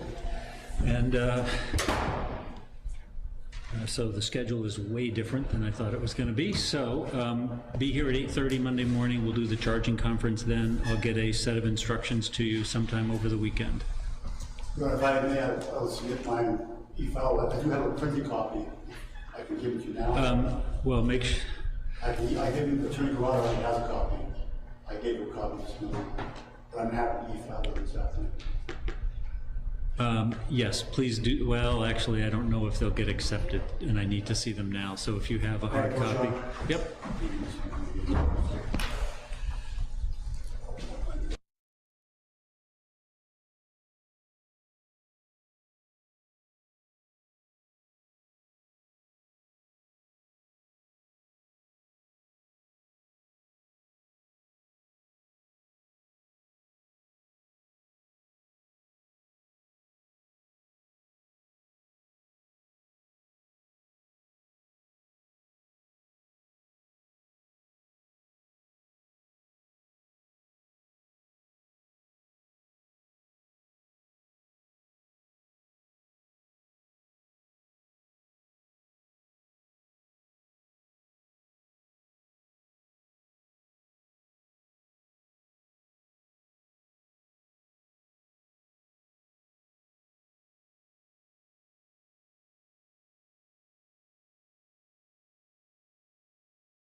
Okay, how's that?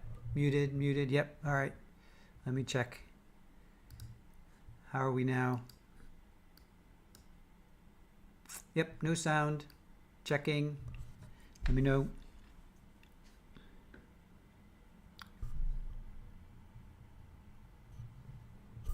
Did I come back up yet? Okay. Okay. Muted, yep. All right, cool. All right, thanks. Thank you, Julie. Thanks, guys. All right, so Mauricio Guerrero, day 3, takes the stand. We can hear you. Yay! Okay, cool.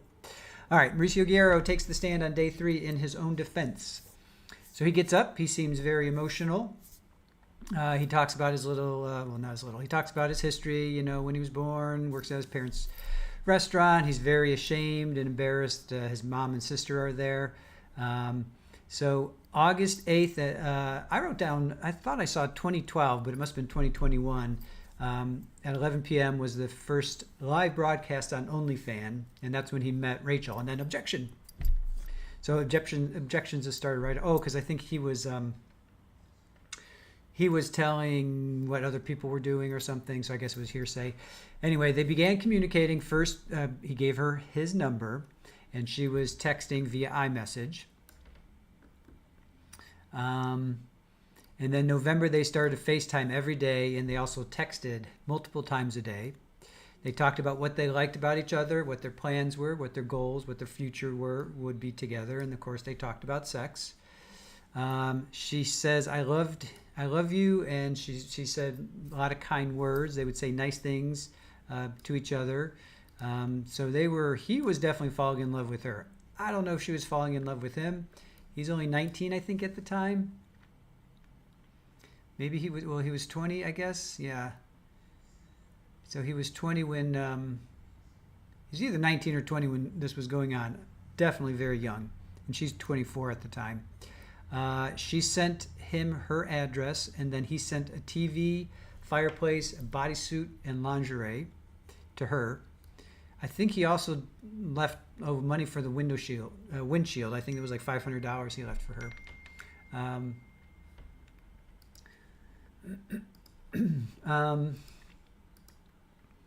Rachel said, I would like this, and then she sent a list of things for him to buy for her apartment. And this was in December of 2021. He says it was about a 5 or 6 hour drive. So at first he didn't want to, but then she convinced him, because I'm sure she said, well, let's have sex, and because that's what he said. They talked about it. He went December 6th the first time. He said they had feelings for each other. That's pretty obvious. He went to her apartment and he entered a code to get into her complex, but he was too nervous to talk or text her because she was too good for him. So she said she wanted a stalker, and she liked that he was obsessed with her. So that's definitely a mind. That's a mind F if you know. I mean, that's definitely, especially a 19, 20-year-old. That's definitely, she's messing with his mind, no question about it. And then she said she was going to get blackout wasted, and afterwards she said she didn't want to talk about it. There was another objection, so that's the second objection. December 11th, Rachel came back after drinking, and he was afraid that she was going to hurt herself or get hurt. So he was trying, I guess, to be her protector there. They talked about seeing each other again and go out and explore things and see things. So they talked about him coming up to visit her, and they were going to go hang out and be basically boyfriend, girlfriend. They had loose plans to hang out. Another objection. That's third objection. He was concerned about marks on her wrist. Oh, I think that's what the objection came in. Yeah. And because she, I guess, tried to off herself. And he talked about that with her. So that's the first time we heard about that. Because she said she was concerned that he would hurt himself. She was concerned that he was going to hurt himself. He was concerned she was going to hurt herself because he saw marks on her wrist. There was thousands of text messages. He also said that she wanted him to grape her, which is interesting. He said he was shocked when he heard that. He bought toys for Weston. He bought flowers and money to fix her car. That was the cracked windshield. So he left, I think it was $500. He said he just left on her I guess her windshield for her to fix her windshield. Then she started to play these head games. She would block him at first, then she would unblock him and call, then she would block him. So then he went up to visit, and she said she waved and told him to go back to his hotel. Then she would tell him leave, and then say come back, leave, come back. So again, he's like a yo-yo. She's just playing him like a yo-yo. By February 7th, which is right around this happened, the 8th, 9th, so he drove up on the 7th. He was in a really bad place, understandably. He arrived and broke in because it's something she would want him to do, so he's blaming her to say, I guess this was a game that they played, among other things, was that she would tell him, break in and have your way with me. I guess she well, that's what he says, she said. He said, she said. Excuse me. He would talk about it. Oh, we would talk about it, and she would be happy and okay with him doing it, of him breaking in and, being rough with her, I guess. But then he never talked to Mom, and he never talked to her about breaking in. So February 7th, he arrived in the early morning on February 7th, sorry. And he's not proud, or he's very ashamed of doing that. Another objection, so that's the third objection. He was ashamed to tell his mother and sister, and this is when he got very, very emotional. Yeah, she is like, yep. He went in the back door. He tried to, this was sad. He tried to use the crowbar, but he wasn't strong enough. I was like, oh, dude, you are like so inept. But the barn door window was open, so he went in there. He made a copy of the house keys and went to his Airbnb and stayed there for hours. His memory is unclear due to not sleeping, but he went back to his Airbnb. Why didn't he go to sleep?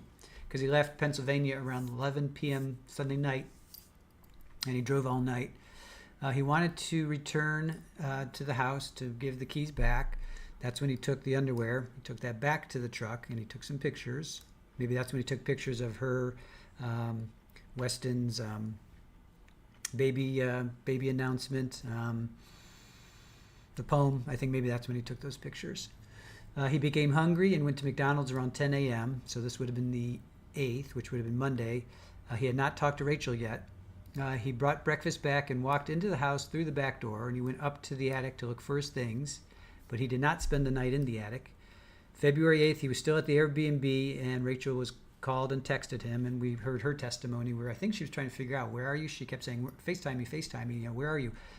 Because I was confused at first, like, what is she doing? But I think maybe she's just trying to figure out, where are you? Are you actually in my house or not? He was saying no, and we saw that testimony, that exchange between them. He was like, no, just stop it. I'm going to block you. But she kept saying, no, text me. Where are you? FaceTime. Actually, she was saying FaceTime. So Rachel was excited to see him, told him to park up the street when they finally did connect. She said parking was too open and everybody could see her. She came out in her robe between 11 and 12 at night. He was at the Airbnb before coming over. She seemed happy to see him, and she gave him oral. He says for 5 minutes. She says 5 seconds. Potato. She stopped and was fine. She said she stopped and it was gross. What am I doing? They talked about him going home. He was confused as to whether to stay or leave because she would be angry at him for leaving. So there's this pattern that, she would send him away and then she would text him and be mad at him. And again, oh man, she was totally playing this guy's emotions, 100%. She's no angel, but did she deserve this? No, but she's definitely no angel. He stayed outside, drove away just for a few blocks, and then he drove back. He waited for Rachel to text to come back because that's what she would do. She would send him away and he would wait, and then another hour, usually an hour after he left, she would text him to come back. But the text never came in. He decided to go back in via the back door, and he took his shoes off. He was a very considerate burglar. He went upstairs because he said he heard some noise in her room, heard a phone ringing, but then he says he didn't recognize the number. I guess he picked up her phone, and he decided the star 69, and it was a guy. So I guess it was her phone that he picked up. And then he didn't see Weston in the bed. And he said this was a game of theirs when he decided to take a picture of her lady parts. He said that she would send pictures of herself. He said she had just a robe on, which again, it's New Hampshire, February. It's got to be cold, but she's just wearing a robe, nothing else. It's at that point that Rachel sees him and gasps. His words, not mine, gasps. He said he went up to my room. Big Freudian slip there. He's like, nope, I went up to the attic. I went up to the room. He said he wanted to leave, and then he heard somebody say, cops. So,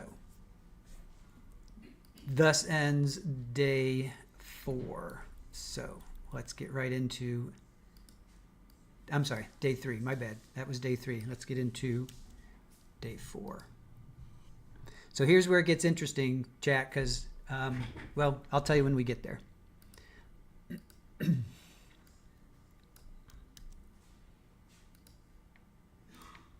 Closing arguments of counsel.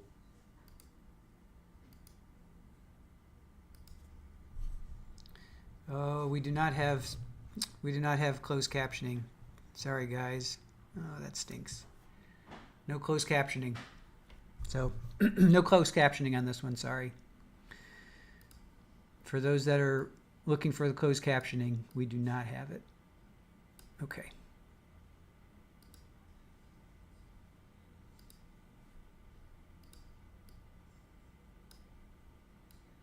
All right. See you on the other side of Mr. Guerrero's testimony. Day 4. We're starting day 4.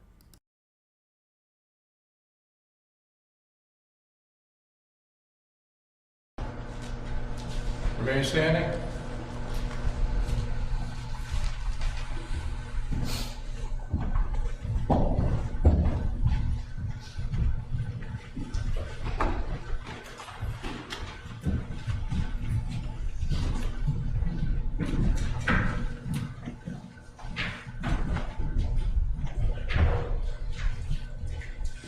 Maybe sit. Sir, you can have a seat.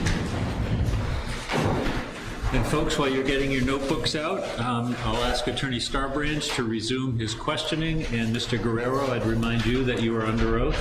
If you could pull the microphone down. I am going to ask you to try to keep your voice up. I think folks were having a difficult time hearing you on Friday, so please try to elevate your voice as much as possible. I'm sorry, Your Honor.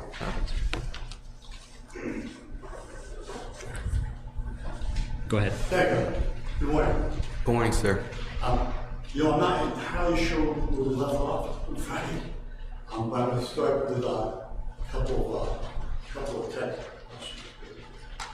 I want to ask you some questions about when, if you remember, the first time that Rachel Nunes told you she loved you. Do you remember what the day was?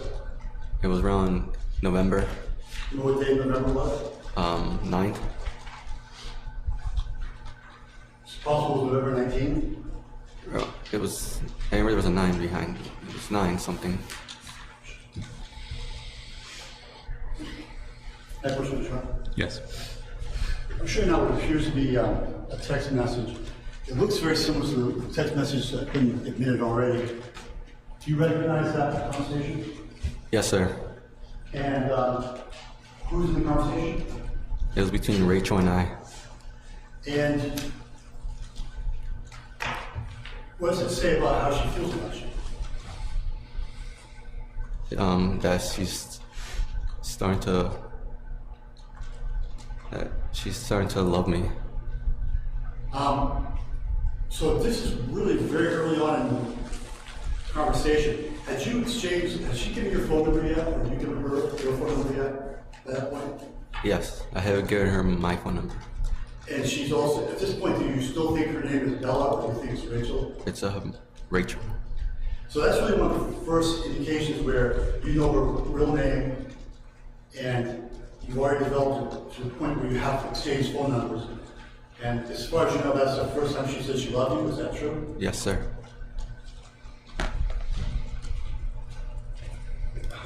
How old were you at that time? It was in November. How old were you? 20, sir. Okay. What's your birthday?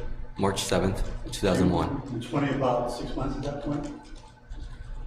8 months? Yes. When she told you she loved you, how did you feel about that? I was starting to feel a bit happy. How are things? No, check that. How are things March the 6th of exhibit? Is there any objection? Yes.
I want to move now to December 7th, and talk about December 7th already. That was your first trip up to New Hampshire, is that right? Yes, sir. At that point, had you already given the fireplace and the TV set? Yes, sir.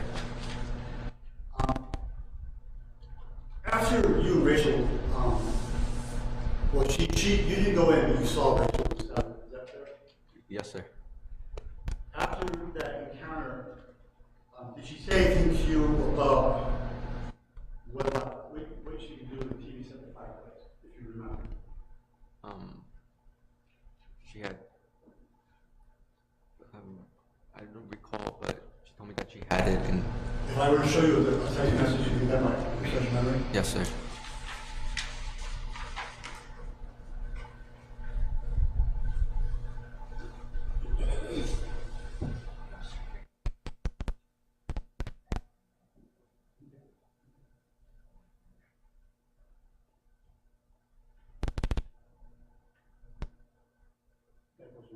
Yes.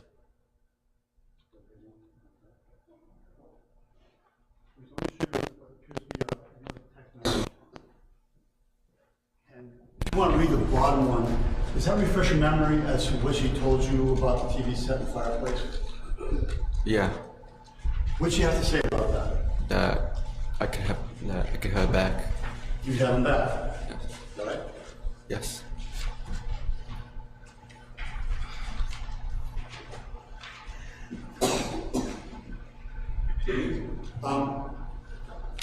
That date was the 7th, right?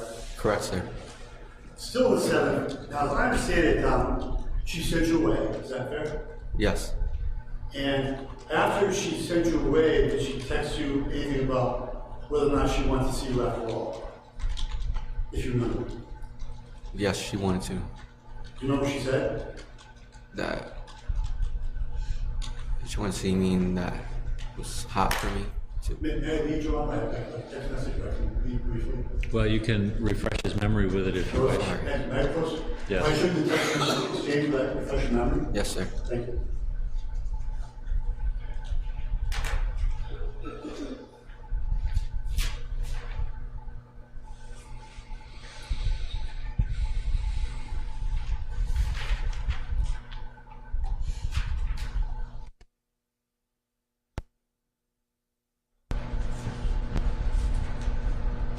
Sure now what appears with text message between you and Rachel. There's 2 pages you want to take a look at.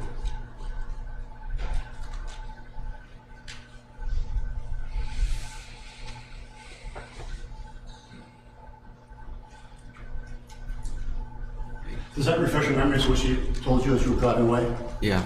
Yes.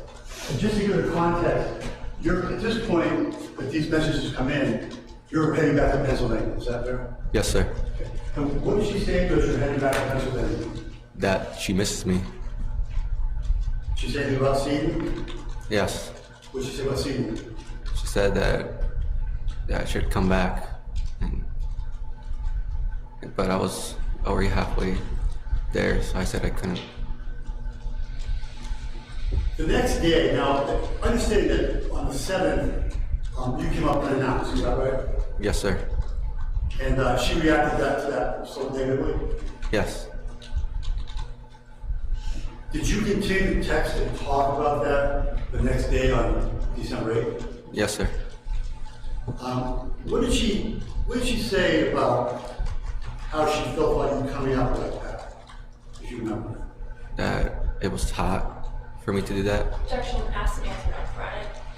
Right, so overruled, but we are replowing some similar grounds now, so let's try to move it on. Yeah, Okay? did I do this last week? You did. All right. We'll move on. Sorry. That's right, go ahead. And that was on the 8th, she said something along the lines of, it was hot when you came down, right? Yes, sir. Then the day after that, the 9th, did she say anything else to you, that was all fantastic, if you remember? Yeah, I can't remember, sir. Next question. Yes.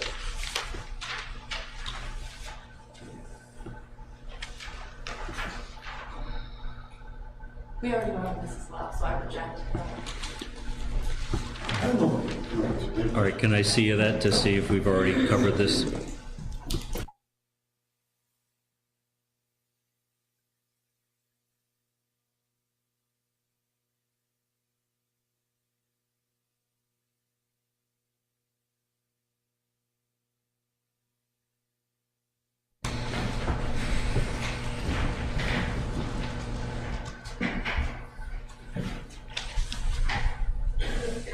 Now, Mauricio,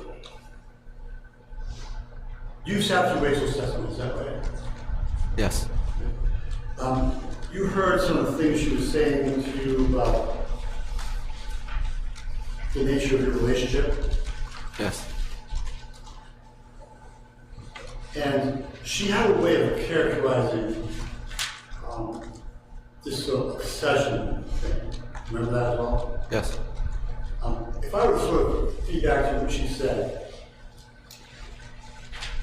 she's asked, was there ever a time that you wanted someone to behave like he behaved, like follow you, be obsessed with you?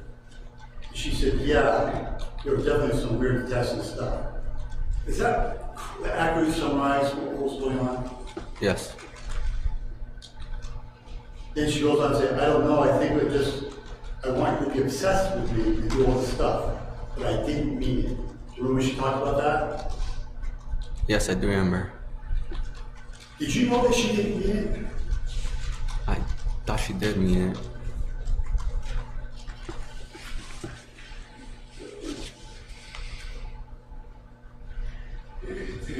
She,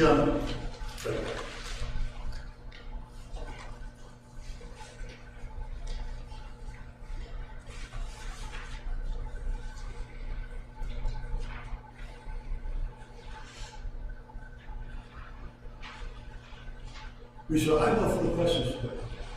All right. I think we go on. All right, thank you. Cross-examination?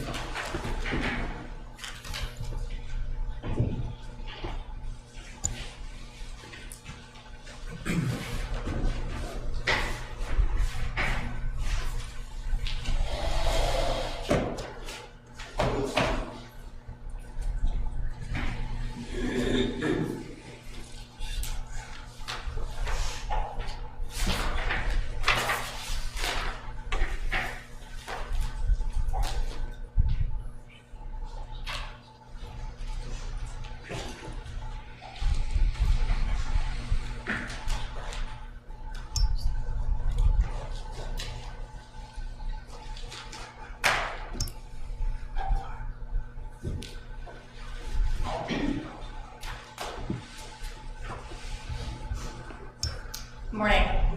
Good morning. Can I have some more, please? Of course.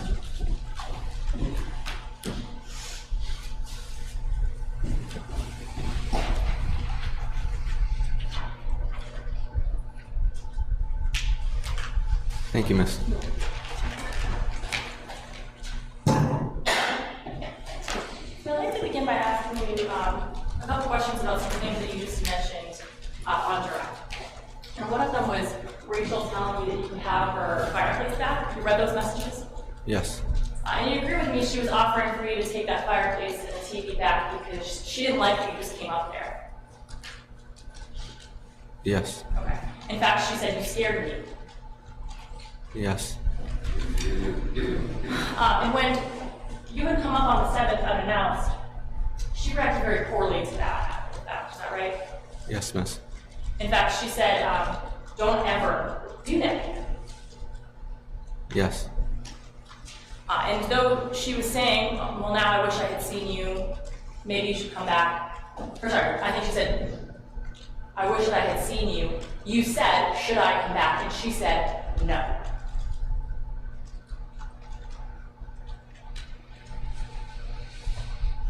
I think you offered to turn around, maybe?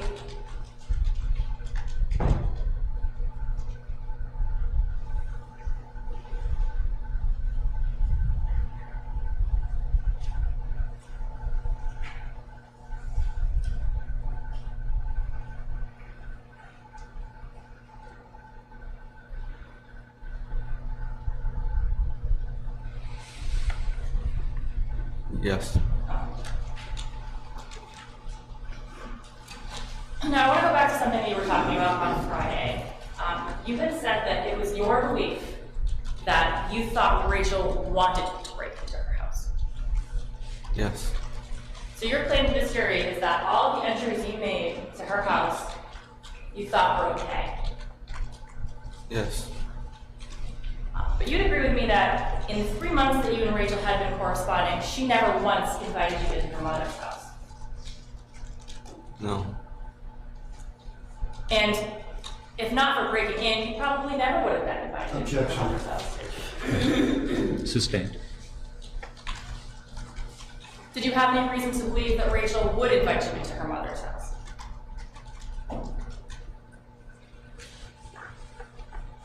Can you repeat that, please? Sure. Based on how she had treated you all along, you had no reason to believe that she would ever invite you into your mother's house.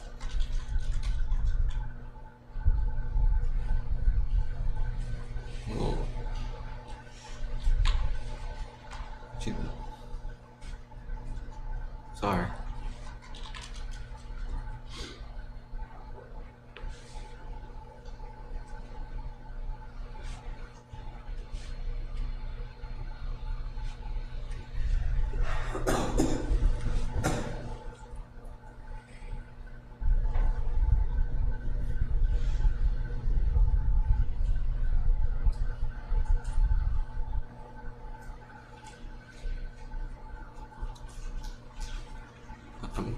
I'm sorry, what was the question again? Based on the text messages she was sending you and your interaction with her all along, she was never, there was no reason for you to believe that she would ever invite you into her mother's house. Isn't that right? Right. In fact, she had specifically said when she was moving back in with her mother that now you guys could never hang out. Yes. And she had made specific comments about you not being able to come by because it was her mother's house. Is that right? Right. And I think the night of the messages that are in evidence, she was upset with you because she said, "This is my mother's house. You just can't come here." Right? Right. And you said, I know, I fucked up." Yes. So this was something that you knew, that she did not want you in her mother's house.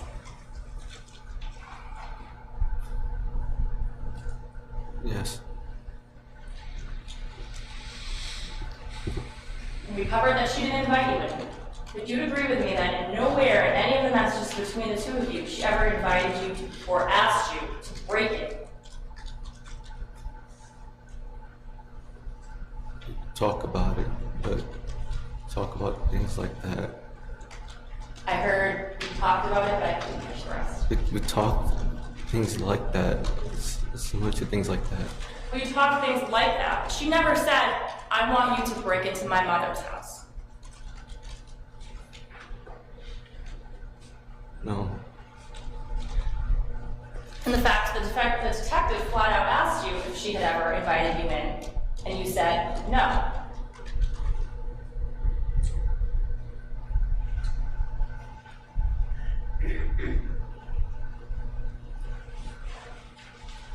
Repeat that, please. Sure.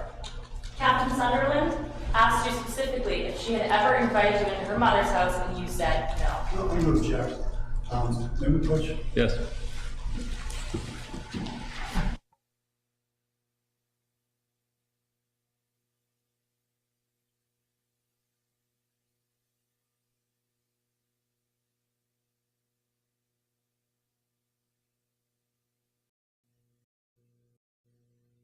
My question was, Captain Sunderland had specifically asked you if she invited you in, and you told him no, right? Right. And he specifically asked you if she had ever invited you or asked you to break in, and you told him no. That is right. You never mentioned to him that you had talked about some sort of mutual break-in. I'm going to object from the question. I'm not sure I understand what that means. All right, can you rephrase? Sure. During the interview that you had with Captain Sunderland, where he gives you the opportunity to tell your side of the story, you never mentioned to him anything about thinking she wanted you to break in?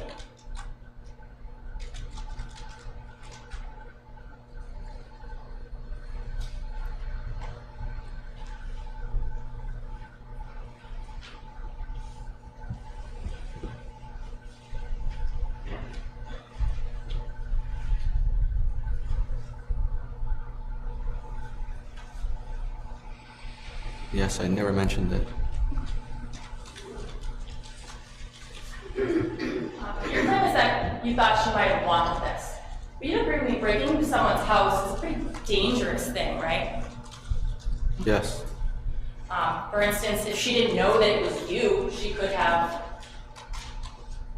hurt you in some way. I'm not objecting to smallness. Well, it is speculative, so sustained. But you were, I mean, did it ever occur to you how dangerous it would be to break into someone's home? I'm objecting to you, coach. Yeah. Come on up.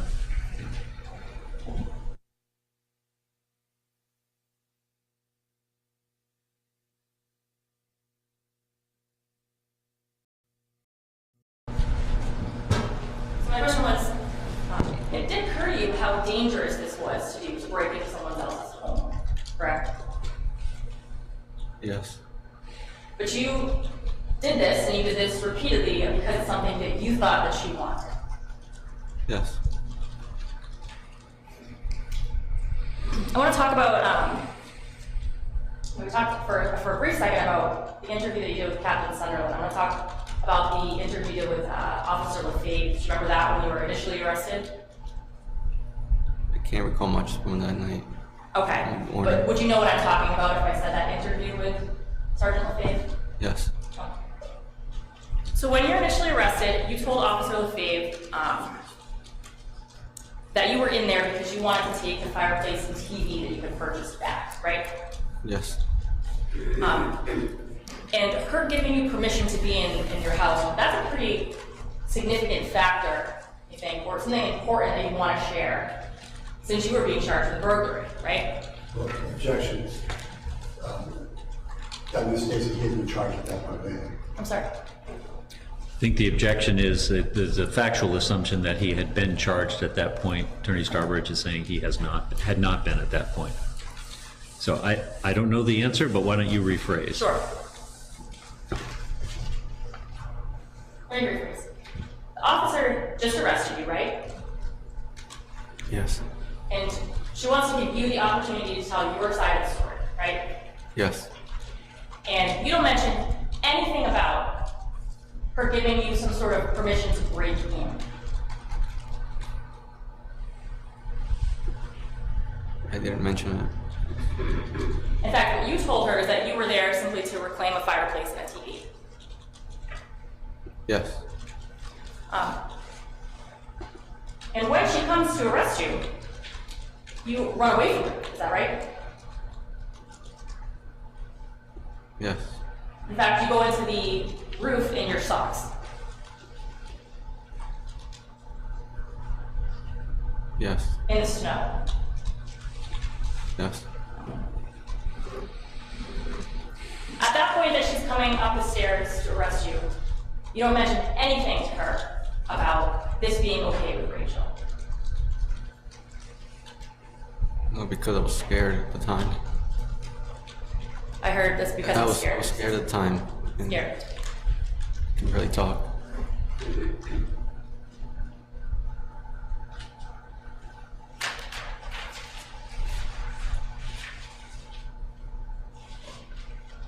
I want to talk for a minute about the note that you wrote when you were in with Captain Sunderland after you had given your interview. Remember that? Yes. And that was a letter to Rachel, right? Yes. And that letter starts off with, I don't know why I did this, I'm so stupid, right? Yes. And this also says what I did was a scary thing to do. Yes. I'm a horrible person. Yes. I made your life miserable by doing this to you. Yes. I didn't mean for this to happen to you. Yes. You'd agree with me that nowhere in this note does it say, I thought that you would like this. Yes. Nowhere in this note was, I was doing this because I thought you'd find it sexy.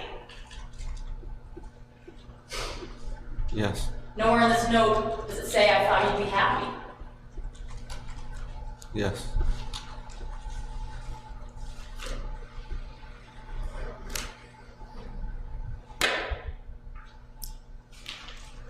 So let me ask you, if you were doing this because you thought she wanted it,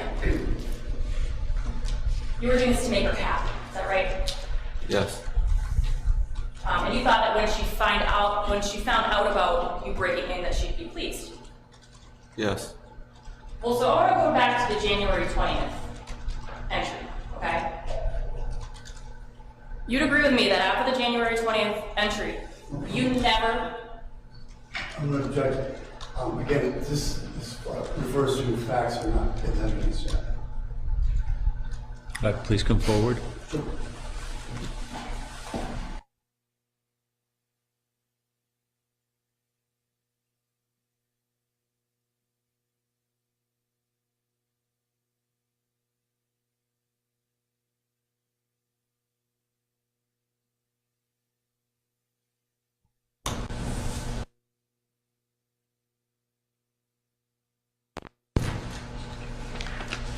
Let me back up a little bit. January 19th through the 20th of 2022, you came up to New Hampshire, right? Yes. You drove 350 miles to come to Somersworth. Yes. Takes you like 5.5 hours without traffic? 6. 6. And you didn't tell Rachel you were coming. No. You never told Rachel you came. No. You never told the police officers that you came.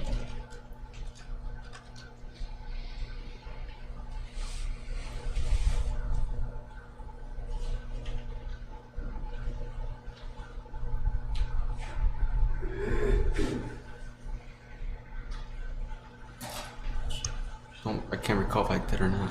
Okay. Well, you specifically asked when you came up in January. You mentioned the 10th through the 13th, but you never mentioned the 20th.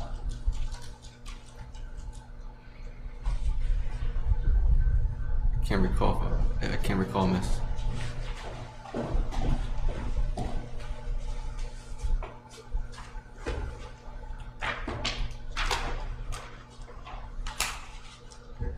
This is page 23. You'd agree with me that it says after the time. Council, whose son is you or 3? This is the one with Captain Sunderland? Page 23. So you'd agree with me that he says, after the 10th, how many times did you show up? And you said this was my final time.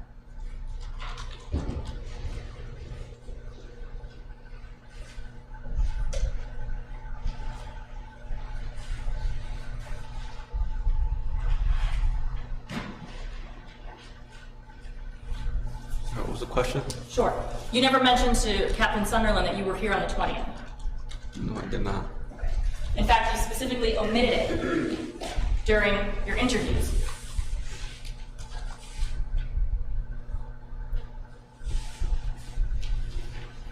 I did. But you were here on the 19th and 20th, right? Yes. Yes. And while you were here, you came in through the back barn window into Rachel's home. Can't recall those days, miss. Well, I can refresh your memory.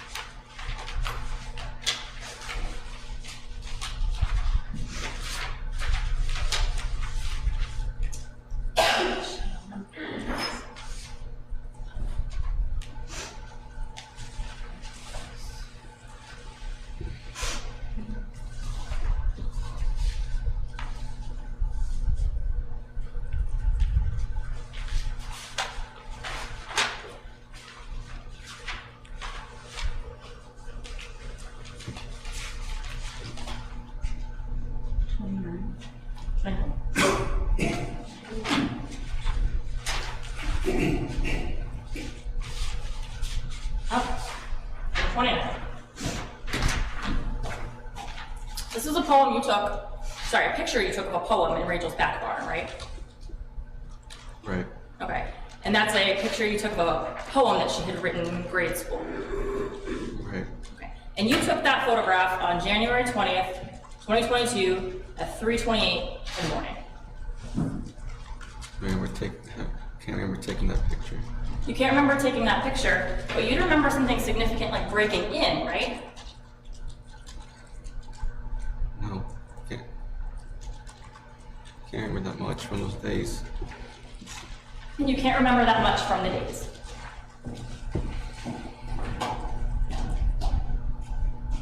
We're not talking about the February break-ins, when I know you said you hadn't slept very much. We're talking about January, when you made a 350-mile trip here. All right, you seem to remember that, but you do not remember breaking into her home on that day. I don't remember.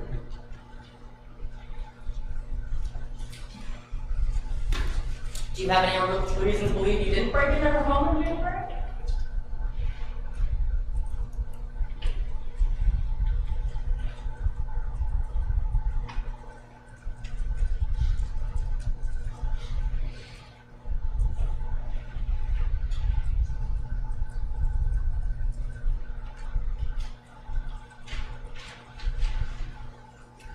At work. I'm sorry. I had work. You had work? Yeah, What do you mean by that? to go to work in the morning.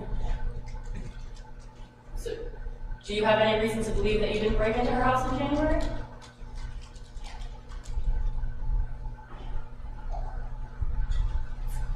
No, miss. I'm sorry, I missed that. No, miss. No, okay. And in fact, we saw the video together of you sticking your arm in with your phone to see if you could open that window, right? Right. And that was in an attempt to get into her home.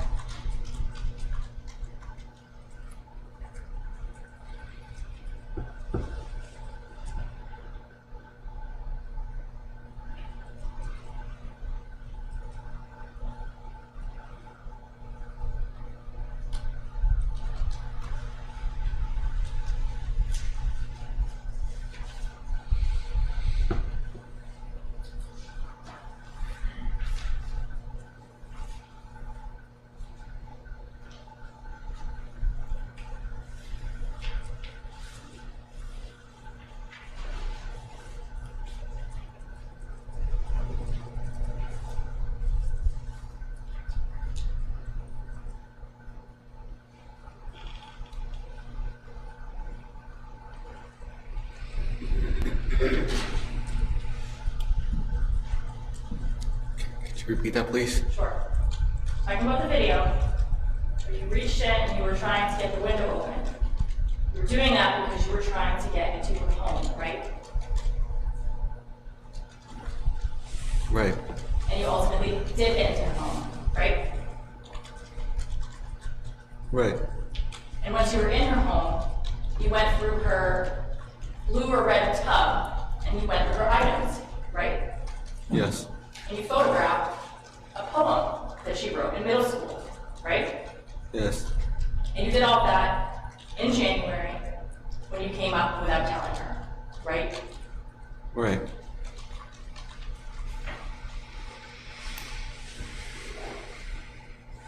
And are you also saying that you did that January break-in because you thought it was something that she wanted, Yes. but you never told her about it? Yes. All right, let's move into the February break-ins. When you broke in on February 7th, it was still dark out, right? Yes. Okay, so Rachel, her mom, Weston, they were all still sleeping. Yes. And I think you said that you broke in that time by coming in through the window. Yes. And that's after you had tried to pry a bunch of windows open, right? Yes. And in doing that, you damaged several of the windows, correct? No, we just marked the marks. Right, I mean, now, gouges in her wood, so you you damaged the windows.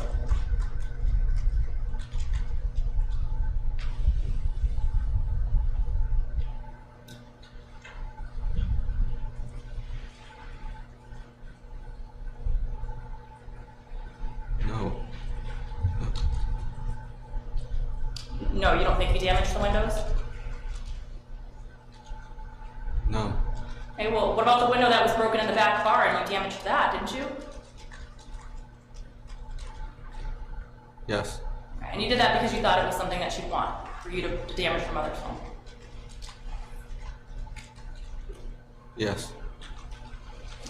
And so you break in the early morning hours, and you're there for what, for a couple of hours before you steal her keys? Is that fair to say?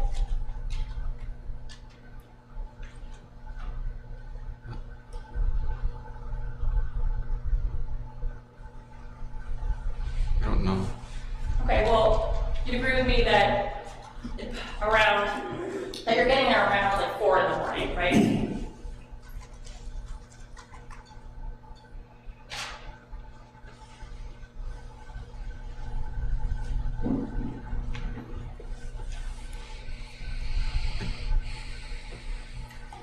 I don't know. Well, if the location data puts you around there at 4 o'clock in the morning, do you have any reason to doubt that? No. When Victoria said her keys didn't go missing until around 8 a.m., right? Yes. So you're there for several hours waiting to steal those keys, right?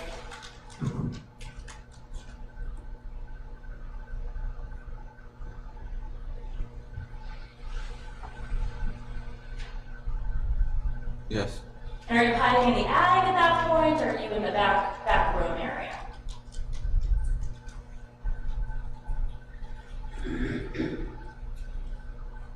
I don't remember where.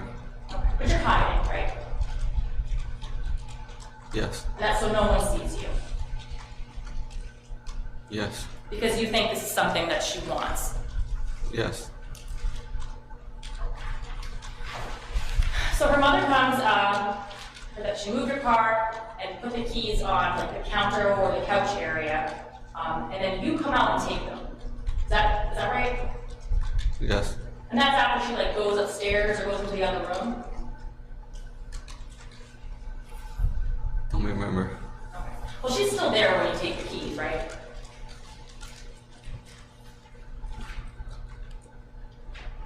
I don't remember, miss.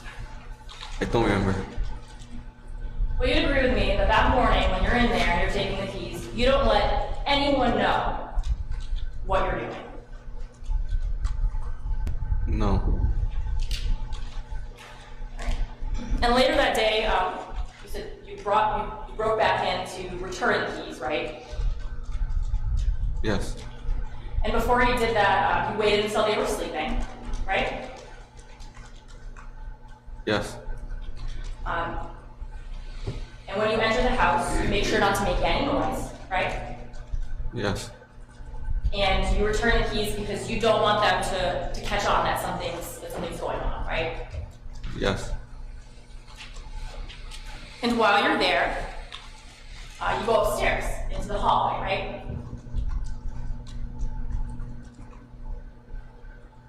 Yes. And you take Rachel's underwear out of the hallway storage area. Yes. And this is all while they're sleeping? Yes. And you're doing this because you think it's what she wants. Is that what your claim is? Yes. And you'd agree with me that at no point did that second, or during that second entry, when you're returning the keys and you're stealing the underwear and photographs, you never tell anyone that you're there, right? Yes. In fact, you're doing things to make sure that they don't catch you there, right? Yes. Like coming in at night, right? Yes. Like tiptoeing around the house, right? Yes. And returning keys so they don't notice anything's going wrong, right? Yes. And the next day, the 8th, this is like after you're coming back with McDonald's, you come back, but this time it's daytime, right? Yes. But you make sure that there's no one home before you go in on that occasion, correct? Yes. You know what Rachel and her mom tried at that point, right? Yes. And you make sure that there's no cars in the driveway when you go back into that house, right? Yes. And at that time, you have some food with you, right? Yes. And you have some drinks too, right? Yes. And you store those in the attic at that point for later. Yes. And that's because you know you're coming back, right? No.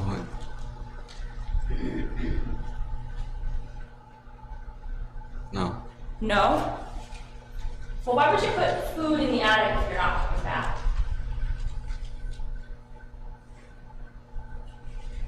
I don't know why. Do you agree that it would be much easier just to take the food with you?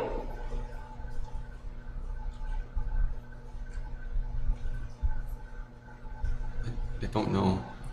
And while you're there in the house, Rachel's texting you and specifically asking if you're in town, right? Yes. And you tell her no, right? Right. And she specifically says, I wanted to make sure you weren't here because my door looked weird. Remember that? Yes. And your response is, I'm at work, right? Yes. I think your response was, I have business to take care of. I don't have the time to drive there for a girl that doesn't like me, right? Yes. So she asked you a couple times if you're there, and you denied each time. Yes. And you'd agree with me that if this was something you were doing in order to make her happy, you had to tell her at some point, right?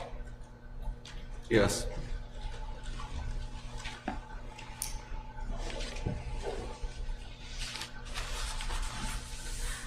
And during that third time that you're in the house, eating the McDonald's, taking photographs and videos of her bedroom, you do not let her know that you are there.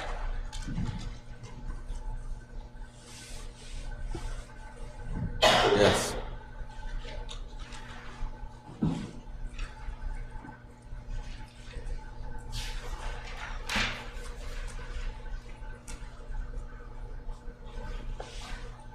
And the final entry during that time frame, the early morning hours of the night. Again, you wait until everyone's sleeping to come in, right? Yes. And you'd agree with me that you even texted and called her to make sure she wouldn't wake up if you came in, right? Yes. You even call her from a blocked number to do that.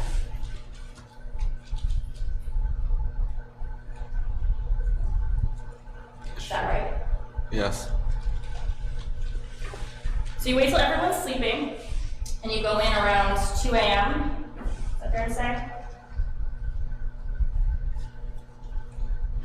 Yes. And you're in there for roughly 2 hours. Is that right? Yes.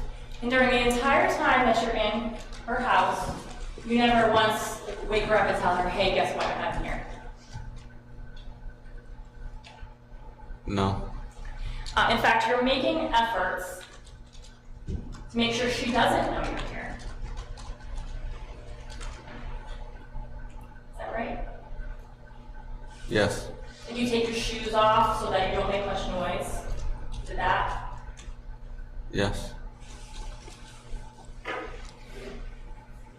And when Rachel does wake up, around 4:15, you bolt out of there, right? Yes. And when she texts you, are you in my fucking house? You don't respond.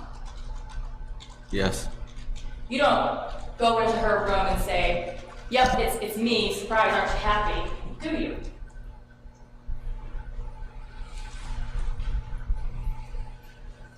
Yes. Instead, you go into the attic, right? Yes. You go out onto the roof in your socks, right? Yes. You even cut a hole in the screen so you can get out there. Yes. And so isn't it true that you really didn't actually believe that she wanted you there? No, I did believe she wanted me there. But I just don't know what she wanted from me. Well, if you're doing something very drastic, like breaking into her mother's home, right? Yes. Wouldn't you want to be sure?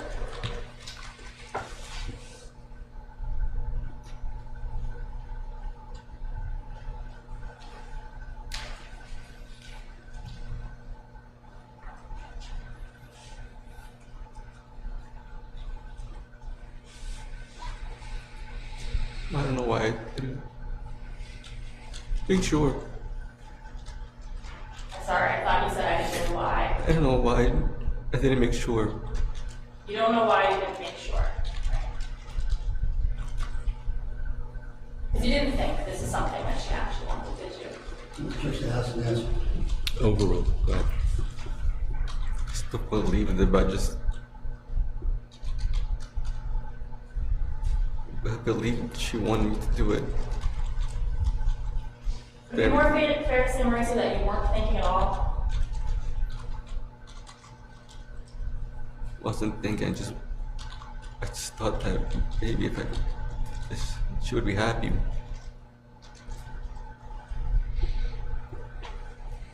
That she would want me to do this.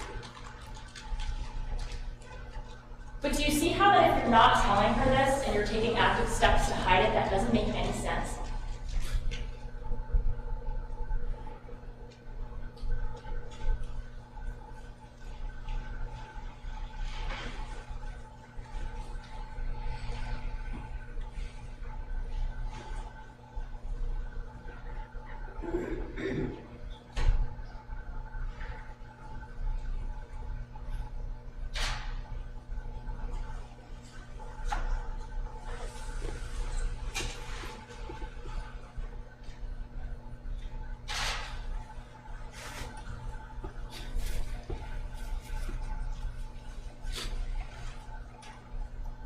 Could you repeat that, please? Sure. No. You're saying, I thought she would be happy, I thought she'd like this. But do you see how, when you're trying to hide everything you're doing from her, and you're telling her that's not how that excuse doesn't really make any sense?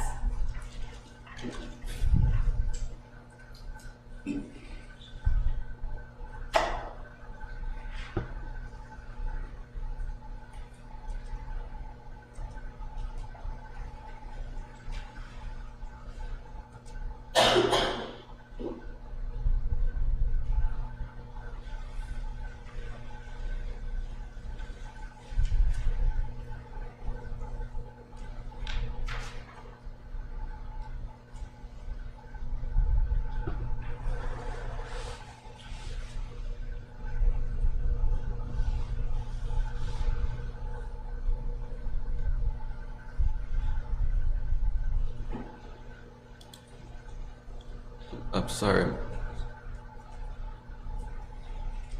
I'm really sorry. Can we repeat that again, please? I can put it maybe a different way. If what you're doing is supposed to make her happy, she would have to know about it, right? Right. But you made all these efforts to make sure she didn't find out about it, right? Right. So do you see how that doesn't make any sense?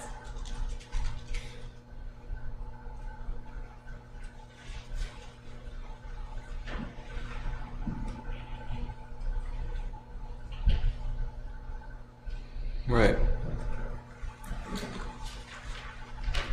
All right, I want to switch gears now, and I want to talk about the times leading up to breaking into the house, okay?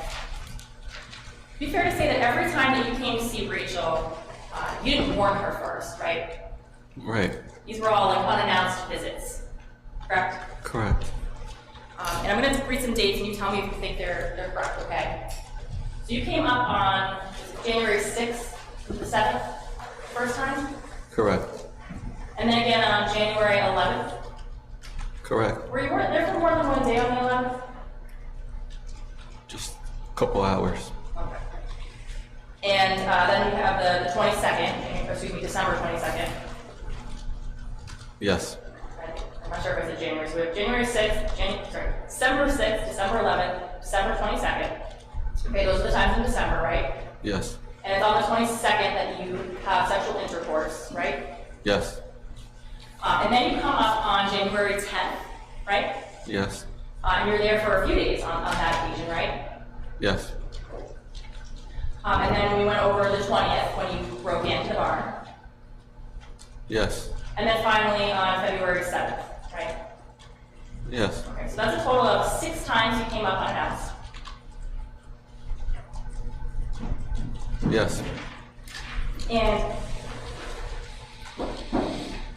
during this roughly 2.5 month time frame that you're communicating, you never once made actual concrete plans to come up with her, right?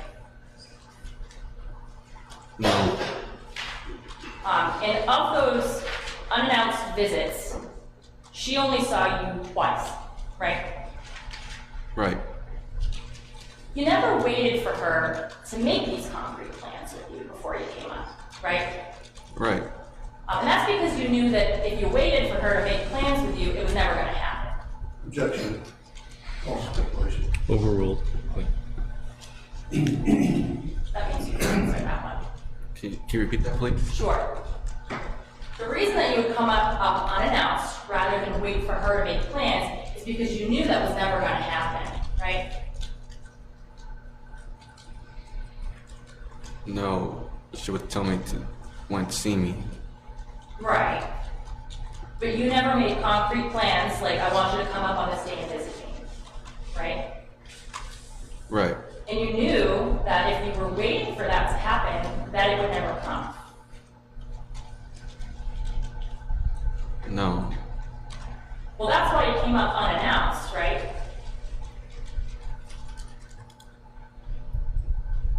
Yes. You testified that you thought that Rachel was manipulative. Yes. Don't you think that's a little manipulative, Mauricio?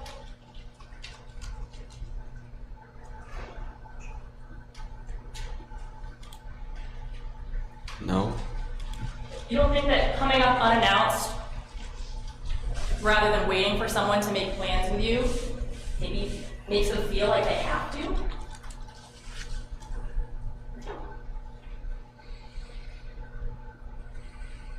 No. Well, Rachel told you, at least one of the times that you came up was, you know I'm going to feel bad if you come up all of this way.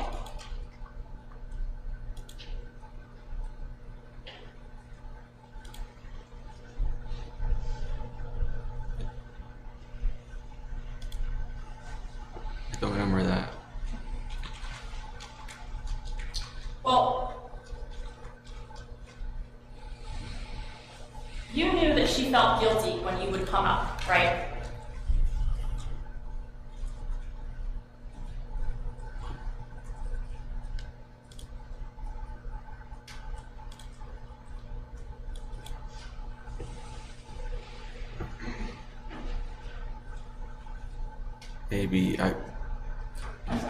Maybe, I don't know.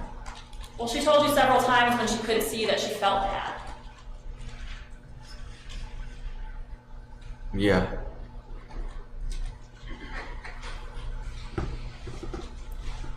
And you'd agree with me that every time that she showed up unannounced, other than the times that she agreed to see you, she was not happy that you did that.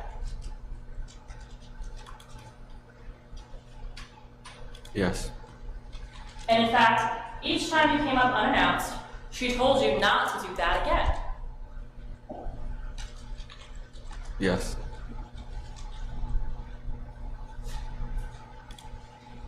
And in fact, the first time you came up on December 7th, she found out that you were planning to come up and had specifically told you not to do it a few weeks before.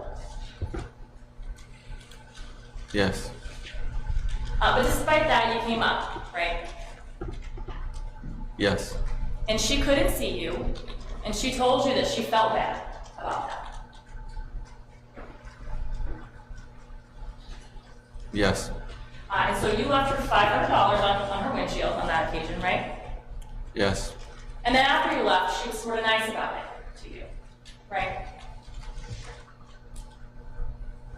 Yes. She continued to talk to you, right? Right. But she also said you can never do that again, just show up, right? Right. She even said that you scared her. Right. She even said, promise me that you'll wait until we have plans before you come here, right? Right. And then, in your continuing conversations, she would tell you at times, please don't show up here, right? Right.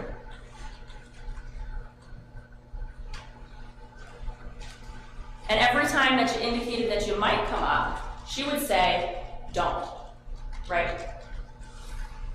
Right.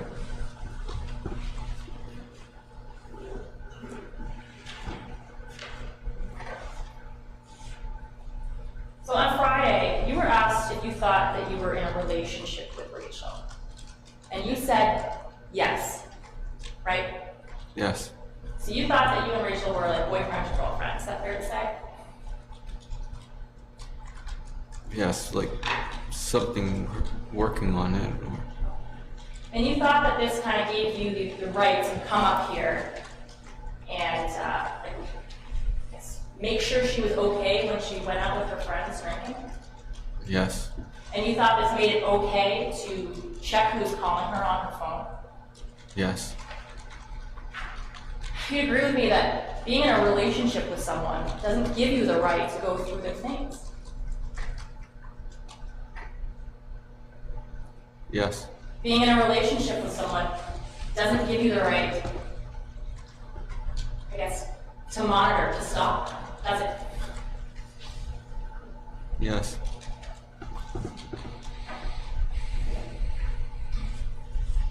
And you agree with me, Marissa, that in nowhere in any of your conversations does she ever refer to you as her boyfriend?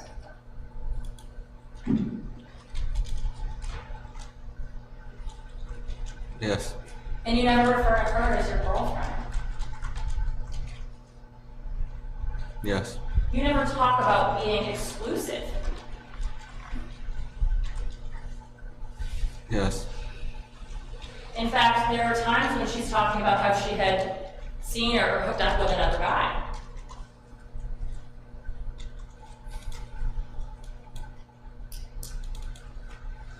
Can't recall that.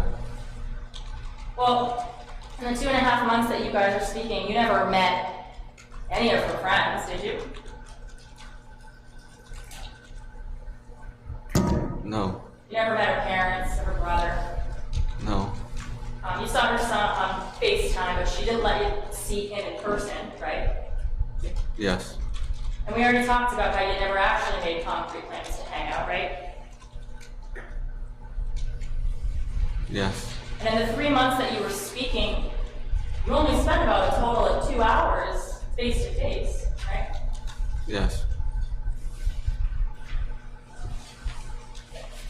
And that was the 22nd when you had sexual intercourse, and then February 8th in your truck, right?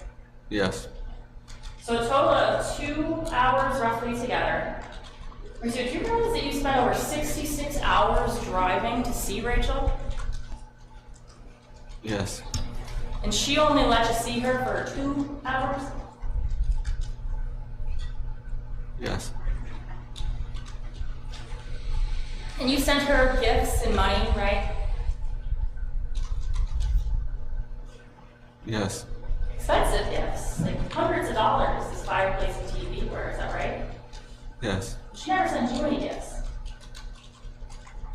She was planning to. She never drove out to Pennsylvania to see you. No, she never did.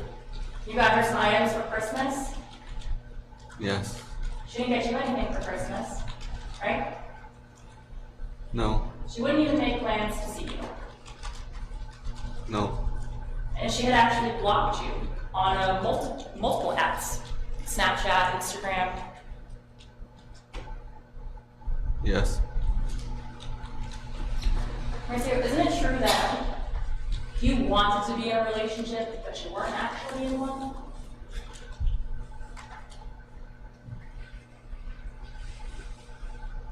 I believe I was in one. You believe that even though over the course of 3 months, she only let you see her for 2 hours, you were in a relationship?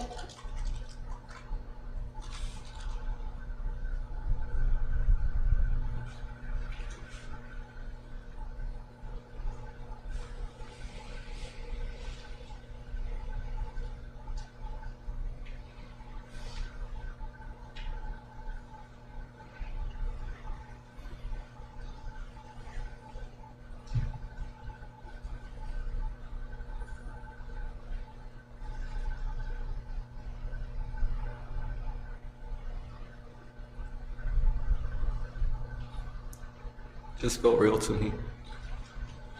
Well, Mauricio, you were specifically asked by the police if you two were in a relationship, and you said no, right?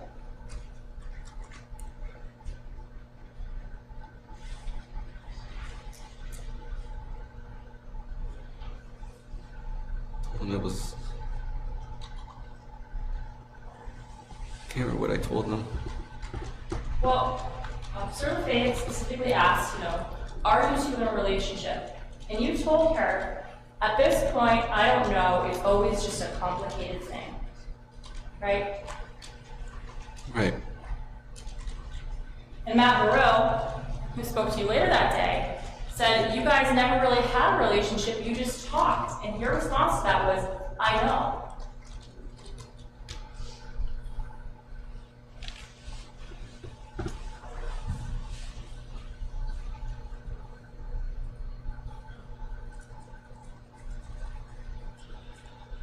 I remember saying that to them.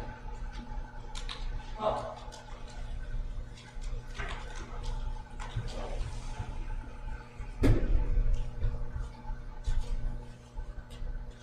on Friday, put a lot of blame on Rachel for how you felt during that period, right?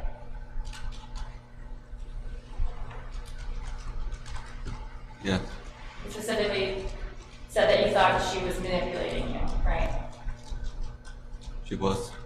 But Rachel told you over and over again that she was not in any sort of space where she could be in a relationship.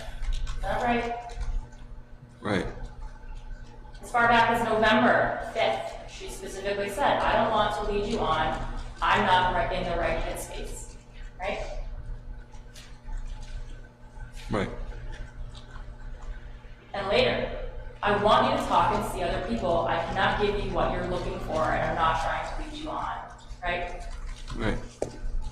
And after you came up on December 7th, she told you that she just needed space at that point. Right? Right. That she didn't want anything with you, right? Right. And again, in early January, she's reaching out saying, I don't think that we should talk anymore, right? Right. We can't do this anymore. When you came up on the 10th, right? Right. So she made it, I guess, clear on at least some occasions that she was not there to give you a relationship, right? Right. And in fact, it was really when she was drinking that she would be nice to you, right? No, not all the times. Well, you told Captain Sunderland during the interview about what you had with Rachel, right? Right. And you said, at first she would be like, I want you here, come over, stuff like that. And then it'd be like when she was on her phone, like when she was drinking. And some of the times I couldn't tell because I don't know her when she's smashed, like drinking, right? Right. So you knew that when she's saying these things to you, because she had been drinking, right? Not all the time. She's driving when she's doing something else. No.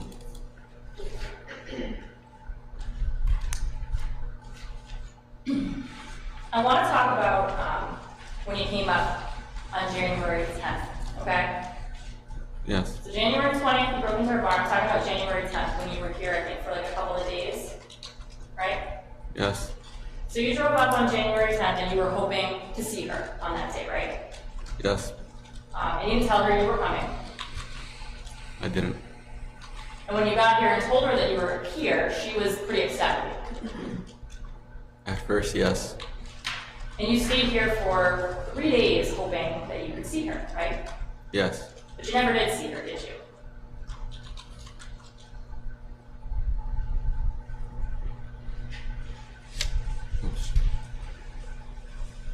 We were planning to, but at the end, no. I think you had maybe, or she had maybe said that she was going to meet you for coffee or something, right? Yes. And then something came up and she couldn't, right? Yes. Detective Sunderland, or Captain Sunderland asked you specifically about that. Remember that? Yes. And he said something like, maybe she's making excuses and didn't want to see you. And you said, most likely yes, right?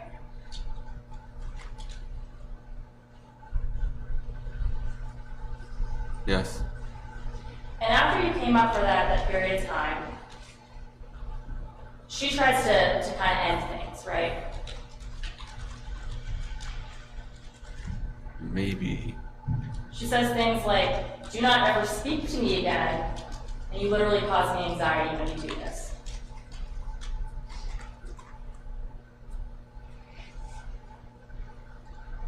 Yes.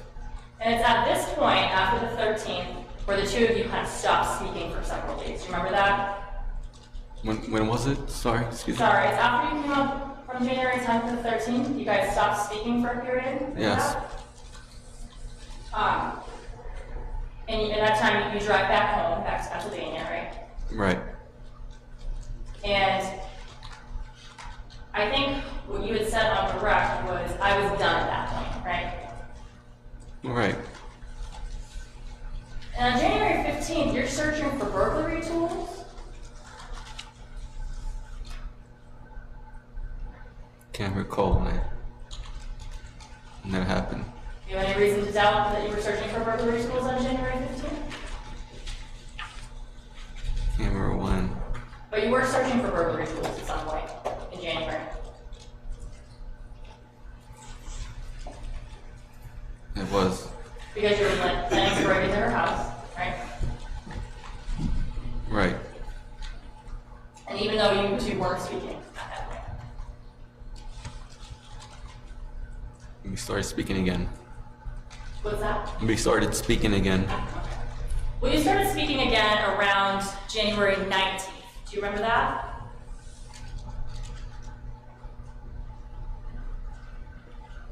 Somewhat. Well, that's when she gets a hold of you because she has some concerns about you hurting yourself. Do you remember that? Yes. But after she reaches out and you start talking again, she makes sure that you're okay. She says, I still don't think we should talk. I just wanted to make sure you were okay. Right? Yes. And you agree that's around the 19th of January?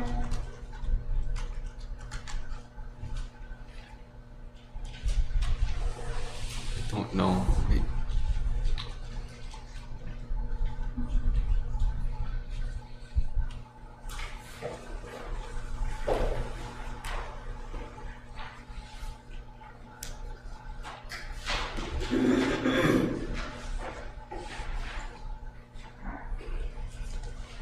I have those messages, and maybe this can help you remember. It's page 1775.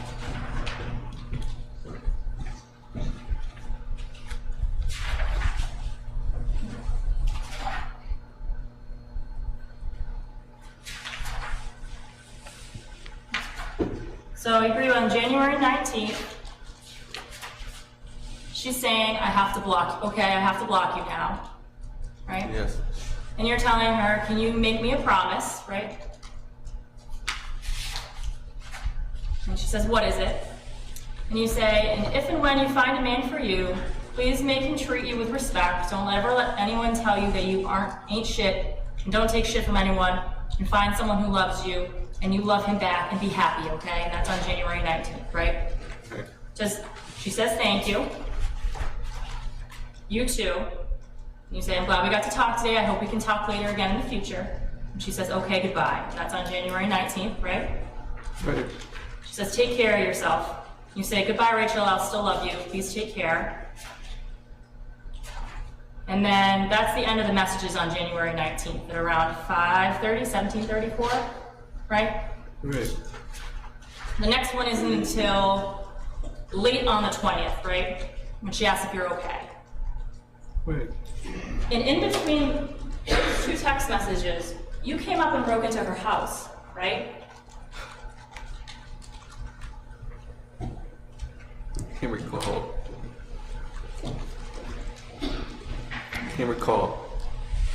Well, you agree with me that those messages reflect that you weren't actually together at that point. We weren't. And if you did break in on January 20th, it certainly wasn't with any permission from her, right? Right.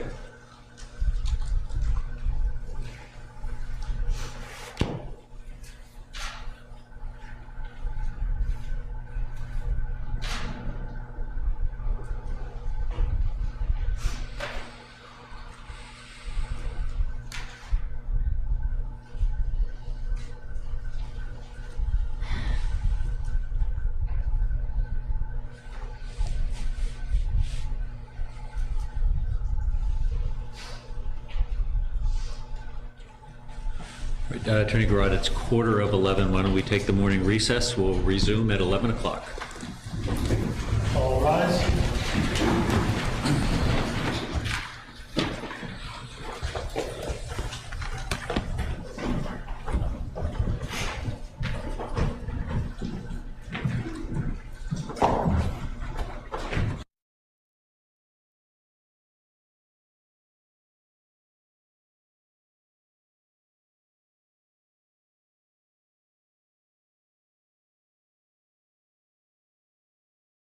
Ruling prior to trial about redacting the piece of the note which lists drug her and log into her phone, hopefully, under the theory that at this point the defendant has opened the door to the admission of that evidence. I believe he testified repeatedly at this point that he believed this was something that she wanted him to do, this entry. And I asked several times about that. He's maintaining that this is something that he believed that she wanted him to do. That piece of the note, drug her and log into her phone, hopefully, directly refused that. If in fact she wanted him to break into their house, it makes no sense that he would need to in any way drug her.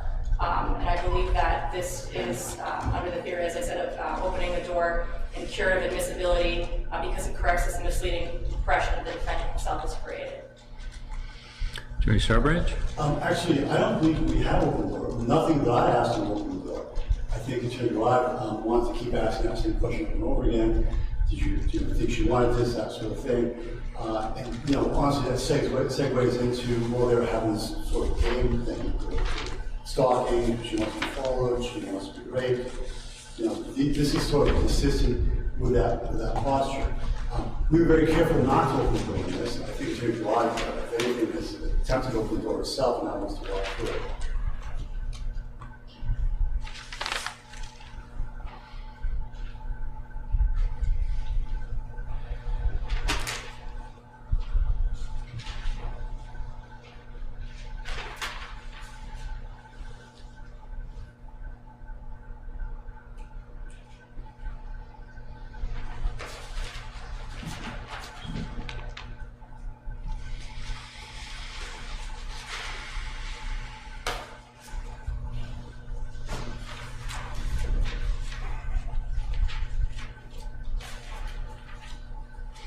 Well, I believe in my prior ruling excluding that evidence, I said that if the defense was that she had actually consented to the entry, then it might be admissible. Here, the defense has not gone quite that far. He keeps insisting that that was his impression that she would want this, but not that she actually consented to it. So I don't think it's met the predicate under my ruling to reconsider. And also, even if it does, I still think it's so highly prejudicial that it outweighs any probative value, especially given all the other evidence that refutes either actual consent or what he believed to be consent. So the motion is denied. I didn't bring in the jury.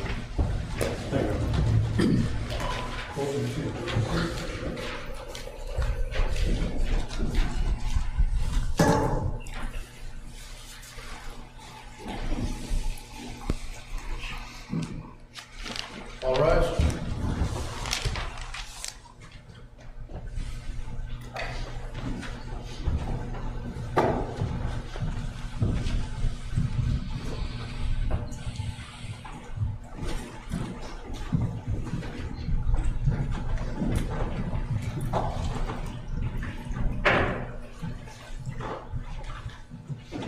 May be seated.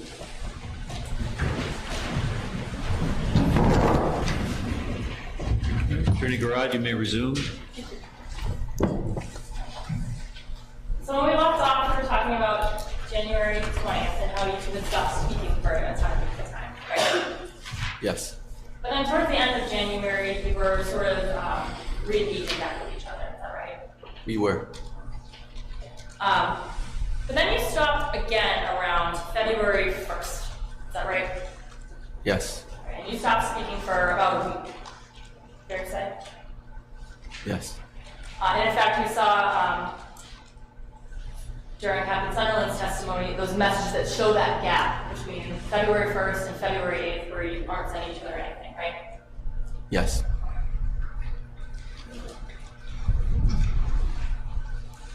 And if February 7th is when you come up to New Hampshire, is that right? That is correct. And you don't tell, I guess, during this break in the two of you speaking, you're the first person that kind of, I guess, breaks that, right? Yes, it was. A better way to phrase that is you're the first person that reaches back out, right? Yes, because it was mostly her reaching out to me most of the times, so I decided to reach out for her this time. Okay. And that's on February 8th, around a little after midnight, is that right? Yes. And you say something like, hey, right? Yes. And you follow that with, I'm sorry, I didn't mean to text you, right? Yes. And the first thing she says is, okay, don't show up here. Yes, but later on she would say that she misses me and wants to see me. Okay. But at that point, on February 8th, she tells you, don't show up here, right? Yes. But you're already there, right? Yes. And you have been for like 30 hours, right? Yes. You came up to her during a time that you guys weren't even speaking, right? Right, we were, but I believe it would probably go back the same way, talking again. So you assumed that eventually you'd start talking again, and that's why you broke into your house. No, it was always the same thing as always. We would stop talking for a bit and talk again. And it was during the time frames where you weren't talking that you would break into her house, right? Right. It's times where you weren't getting along, right? Right.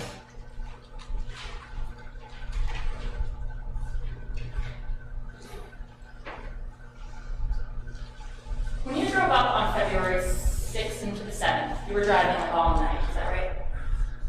Yes. And you had planned to break in as soon as you were getting there, right?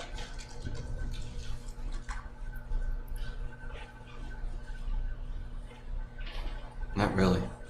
Okay. Well, you came up with a crowbar, didn't you? Yes. In fact, you came up with 2 crowbars. You had a yellow one in your truck as well, right? Right. And you didn't tell her that you were coming, right? Right. And you also came up with a list, a to-do list, right? Right. So let's talk about that list. You made that list prior, or at least started that list prior to coming to New Hampshire, right? Was it on that? Can you repeat that, please? Sure. You made that list, your to-do list, prior to coming to New Hampshire, right? At first it started, yes. Where were you when you started it? Can't recall when, miss. Well, the first thing on that list is go to her house, right? Yes. And then the second thing on that list, I think, is lockpick her house, right?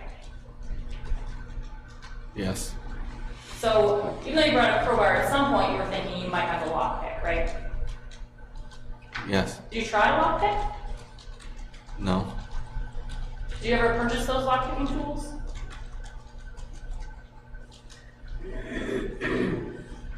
Can't remember if I did or not. Well, I mean, personally, lockpicking tools look a pretty significant thing. Do you remember doing that?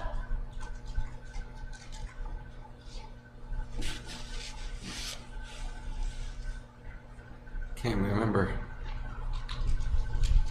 But you at least purchased 2 crowbars to enter her house, right?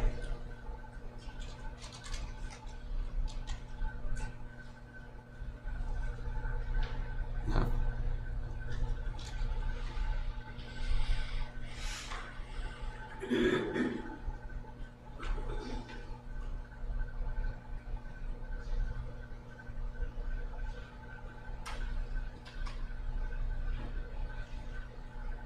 I didn't purchase them just for that reason.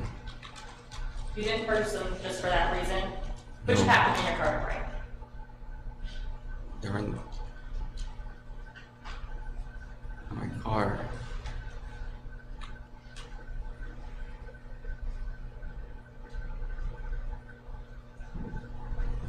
They were.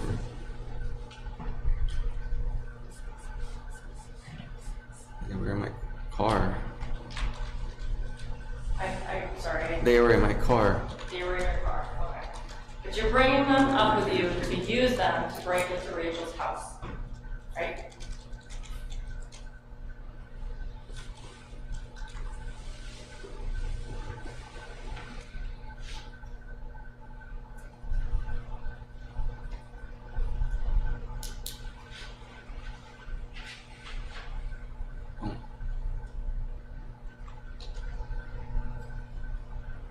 I don't remember why.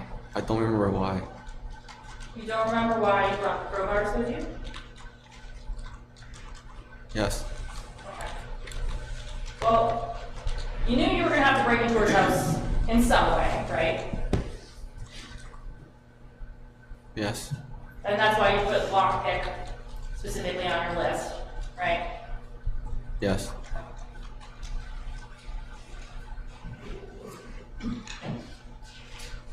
And also on that list, you have put a tracker on her car, right?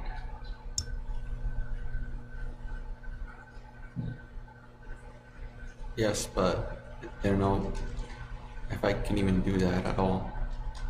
You wasn't sure if it was something that you could even do. Yes. Right. Well, it was on your list. Hope you could do it, right?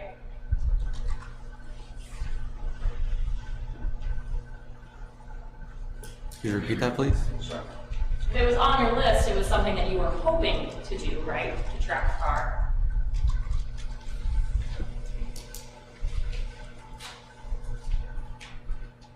Maybe, but I didn't think it was possible. You didn't think it was possible to track the car, No, but you wanted to. not really. Mauricio, you went out and you purchased a tile specifically so you could track the car, right? Yes. Like, how much does one of those things cost? $30 maybe? I don't know how much they cost. You went all the way to the Greenland Target from Somersworth.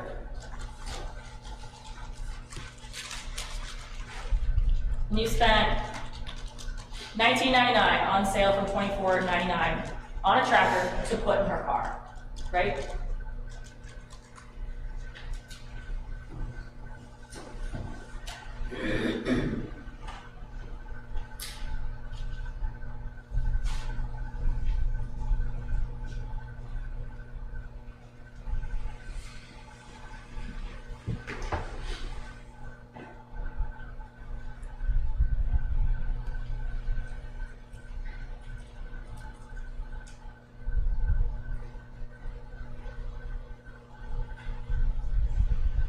Well, I thought it was something to do with stalking that you wanted me to do.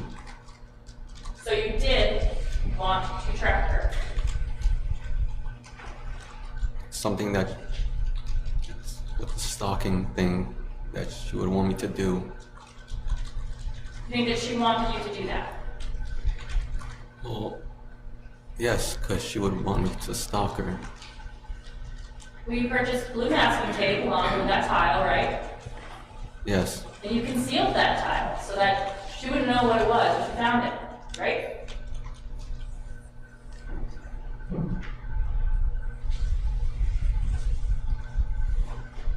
I don't know. I didn't know what was going through my mind during that time. So you wanted to track her because you wanted to know exactly where she was going and when, right? Right, because she wanted me to be her stalker.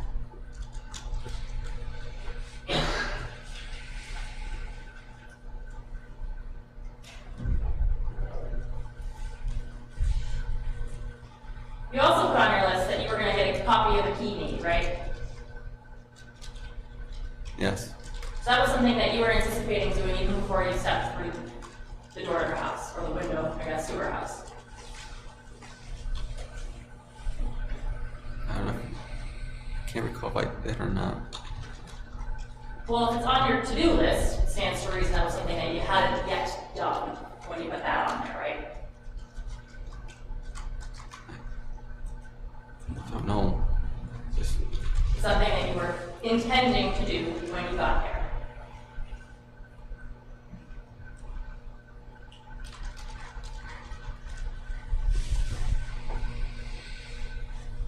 wasn't intending to. You say you were intending to? I wasn't intending You weren't intending to do that. Yet you wrote it on your list, right?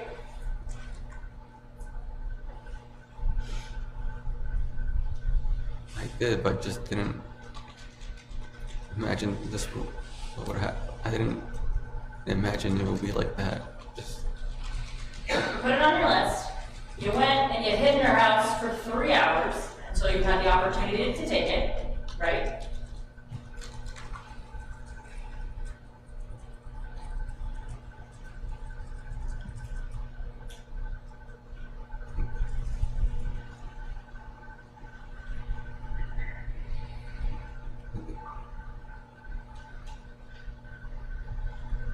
could you repeat that, please? Sure. You're saying that this is something you didn't know that you were going to do. But you went into her house and you waited for hours until you had that opportunity to grab the keys from the kitchen.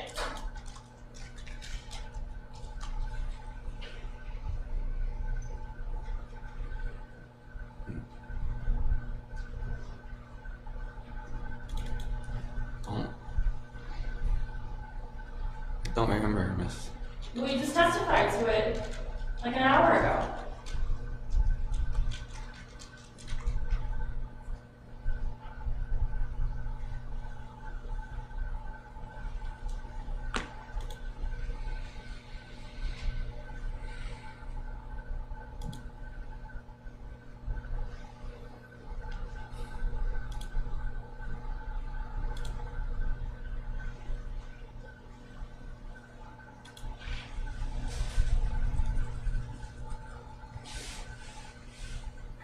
So let me ask again. You're saying that you didn't intend to take her keys, but you put it on a list. You waited for the opportunity, and then you ultimately took the keys, didn't you?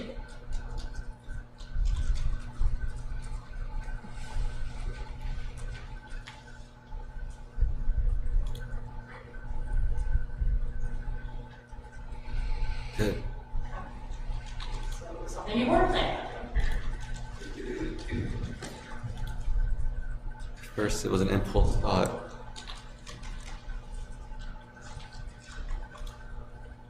I'm not trying to argue with you, Mauricio, but it's on your to-do list, so how can it possibly be an impulse thought?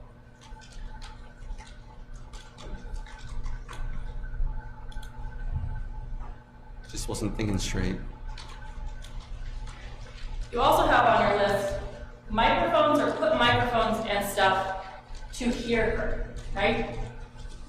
Right. And so you were going to get some sort of listening device so that you could listen to Rachel, right? Yes, but I didn't know how to do that at all. I don't know. How can that be possible? But it was something you wanted to do. Not really. It was... No. It was something you didn't want to do. No. But you put it on your to-do list along with the other things that you did. I did. You also put log into her phone, hopefully, right? Yes. And then a little bit later, it was remember, get into her phone, get her phone and open it and unblock me on everything, right? Right. So you wanted to get access to her phone to go through it, right? I did. And in order to do that, she was gonna have to be home, right, with her phone. Right. And she was gonna have to be sleeping, right?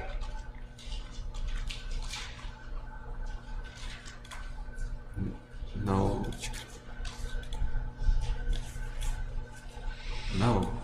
Well, you couldn't go through her phone if she was awake and there, right?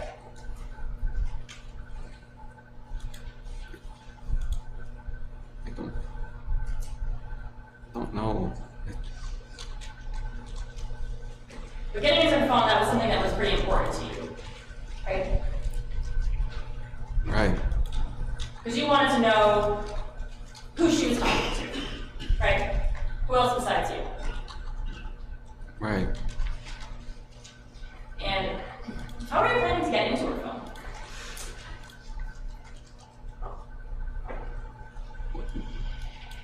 The next time we would hang out, I don't know, I'd talk to her, maybe?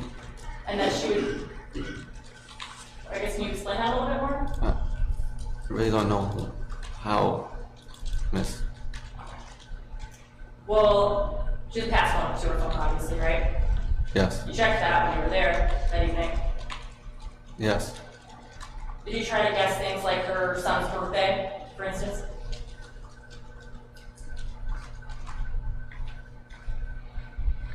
Yes. How many passcodes did you try?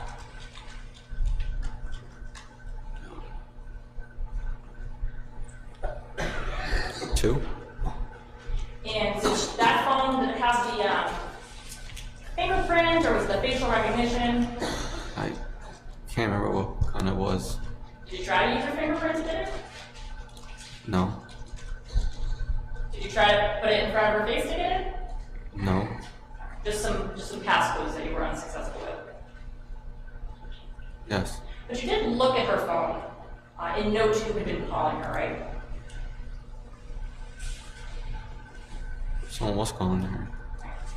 So even though you can't get into her phone, you're able to see that she has a missed call from that that number that ended 4346, right? Yes. And after you saw that, you opened your note and you wrote that number down, right? Right. Because you wanted to keep track of who was calling her at such a late hour. Yes. And you called that number yourself from a blocked number, right? Right. And you discovered that that was actually a man, right? It was. That was pretty upsetting to you, wasn't it? It kind of was.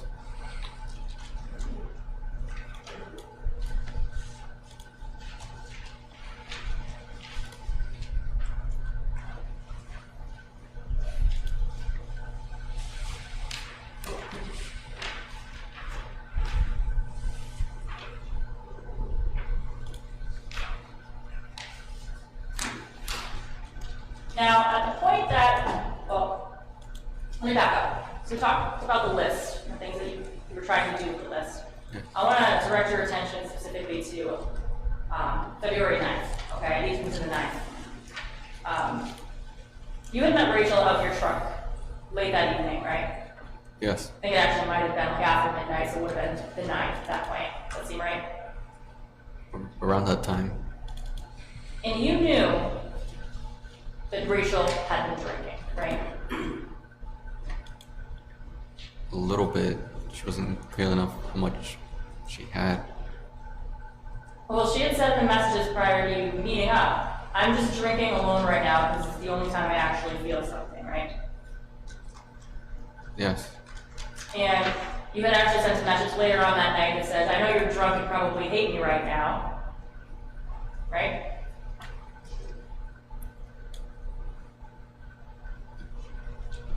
Was it after? Can you repeat that? Sure. I think you had texted her later that evening when you guys were having like the argument, and you said something like, I know you're probably drunk and hate me right now.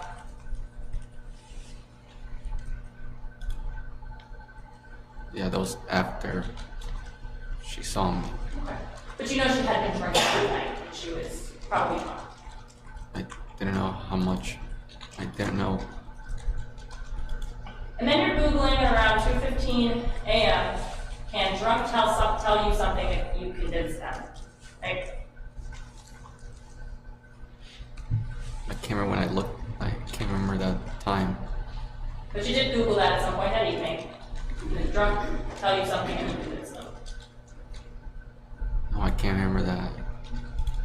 Well, what were you hoping to get out of her? I guess that night.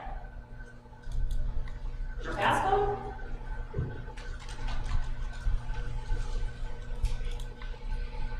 No,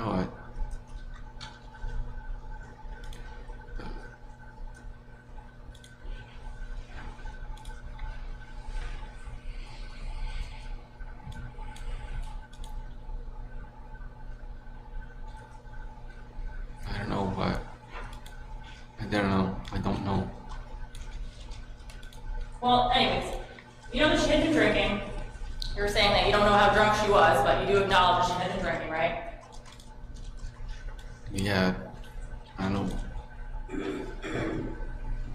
And you're sober at that point, right? I am. And after she leaves your truck, she's initially saying, I wish we could have had sex. Something like that, right? Yes. And you said, do you want me to come back, right? Yes. And she says, no, right? Right. I should probably sleep anyway, right? Yes. And she said no again. She said she has a son, right? Yes. And then she starts to get like mad at you for coming up in the first place, right? Yes. She says, in particular, she's mad because you can't just come to her mom's house, right? Yes. And she says, it's not one of my just stupid apartments. Like, this is my mom's house. You can't come here, right? Right. And you say, I know, I fucked up, right? Yes. And she ends it by saying, I'm gonna block you. Don't ever come here again, right? Right. And then you decide to break into her house, right?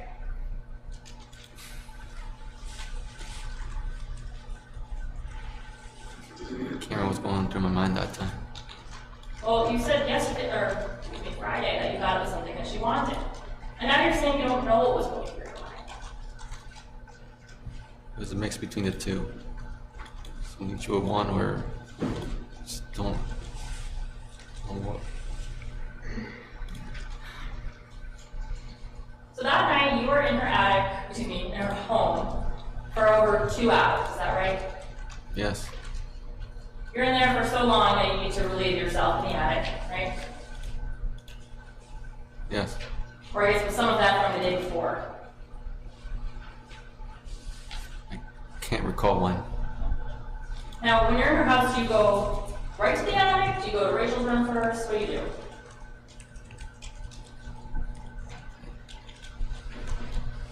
I don't know. Well, at some point you're in the attic. Do you agree with that?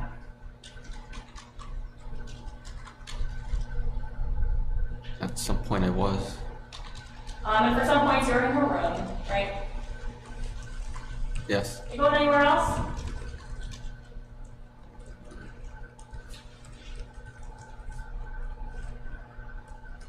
Can't remember. While you're in the house, you're like on your phone, right? I was. Phone showed that you were like using Snapchat, Instagram, things like that. Maybe. You were listening to music. Possibly. You had your earbuds were found there, right? Yes. So you were using those to listen to music. Possibly. But at some point you go into her room, right? Right. You pick up her phone, right? Right. And her phone is like right next to her, right?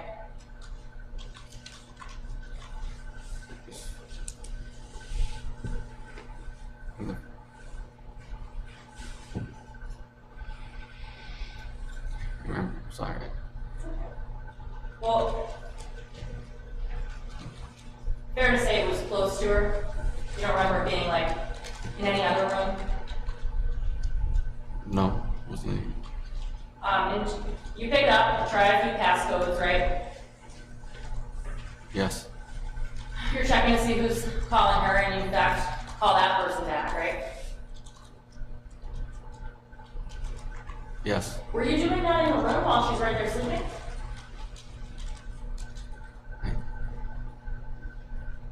Don't remember where.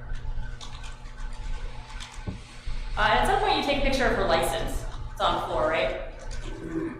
Yes. Why do you do that?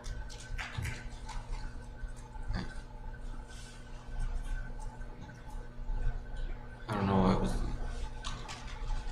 I don't know why. You also take a picture of the home screen of her phone. Why do you do that?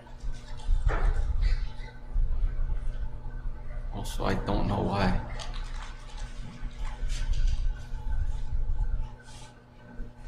And you also lifted up the covers of her bed, lifted up her bathrobe, and you looked at her vagina, right?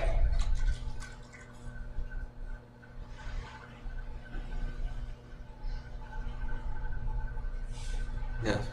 You agree with me that she did not give you permission to do that.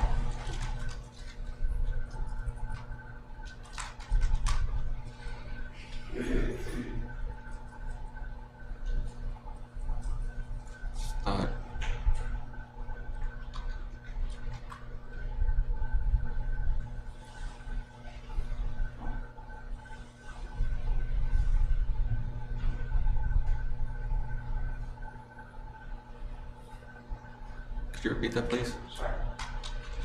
When you lifted up the covers, her bathrobe, and you looked at her vagina, you did not have permission to do that, did you?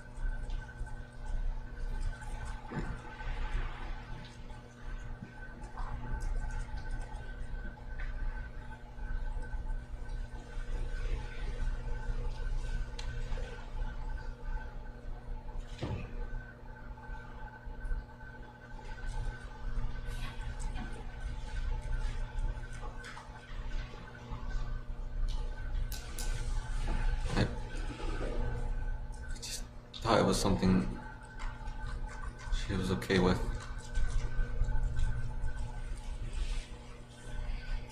And when you lifted the covers, lifted her robe, and put your phone in between her legs, to zoom in and take a video of her vagina, you did not have permission to do that either, did you?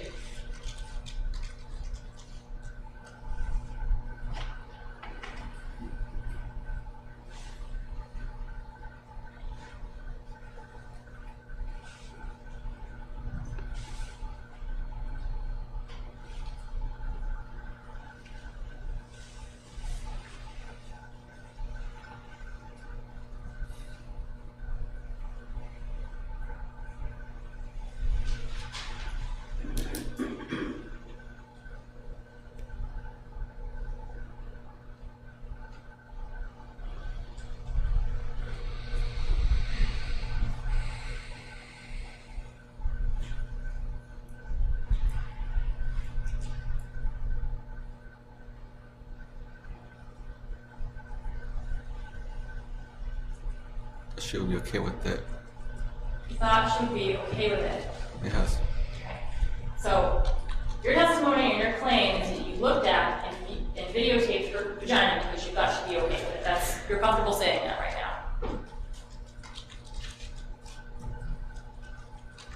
I don't know what else to say. I'm sorry? I don't know what else to say about that. Oh. Well, you were specifically asked in interviews why you did that, right? Right. And to Captain Sunderland, you said, I don't know what's wrong with me, right? That is right, but I had been sleeping for hours. I was scared. I was alone. I was cold, hungry. I was confused. So, are you saying that what you said to Captain Sunderland wasn't true?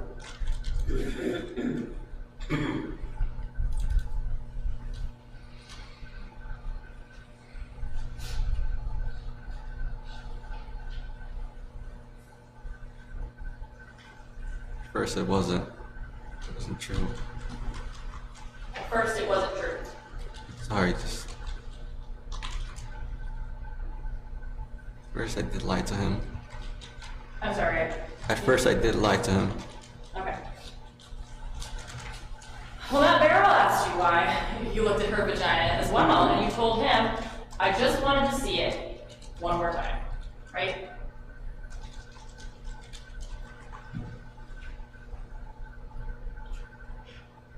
Right.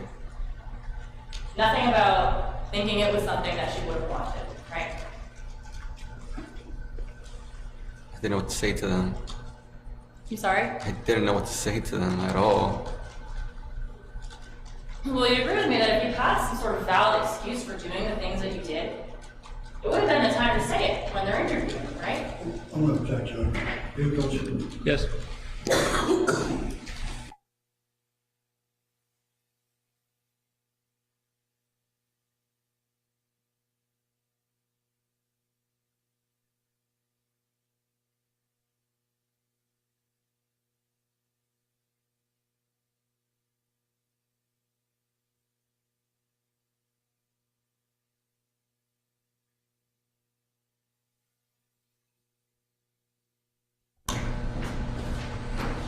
You'd agree with me that while you're sitting in a station room, that's the time to tell these officers that you have some sort of valid reason for doing this, right?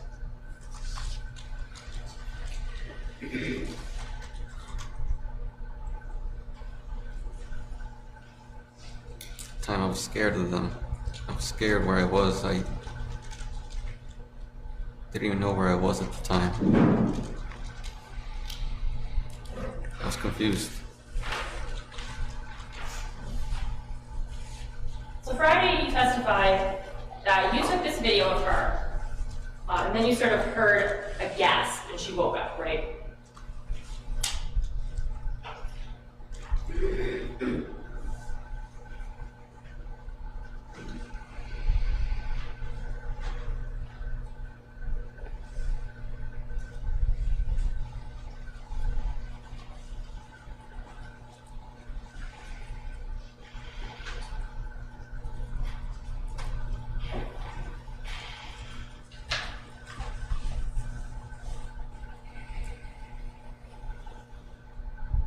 Sorry, can you repeat that again? Yep. You testified on Friday when your attorney was asking you questions that you took this video and then you sort of heard this gasp and she woke up and that's when you left, right?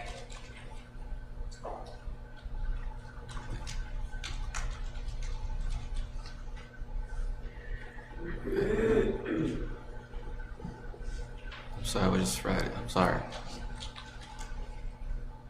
Can't remember Friday.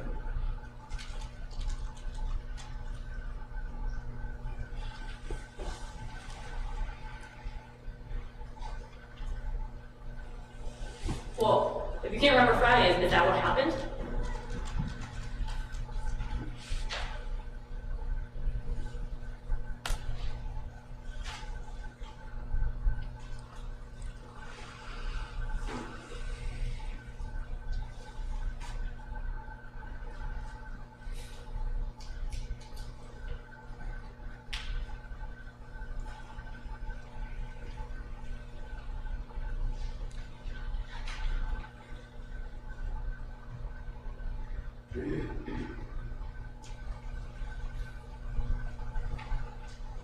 Sorry, can't recall. Can't recall. Sorry. Well, if you did testify that you took this video, heard a gasp, and booked it out of the room, it wouldn't be accurate, right?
I don't know.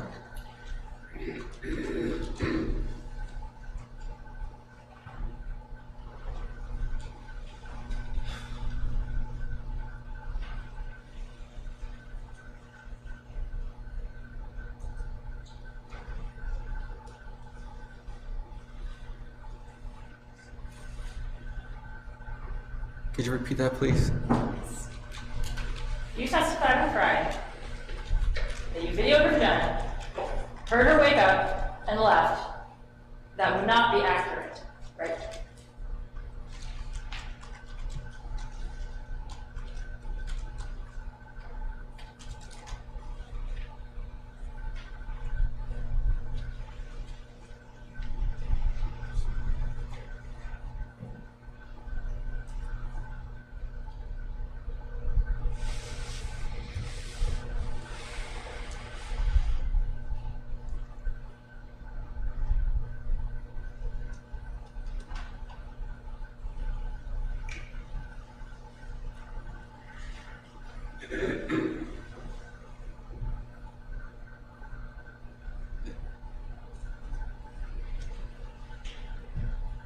It was.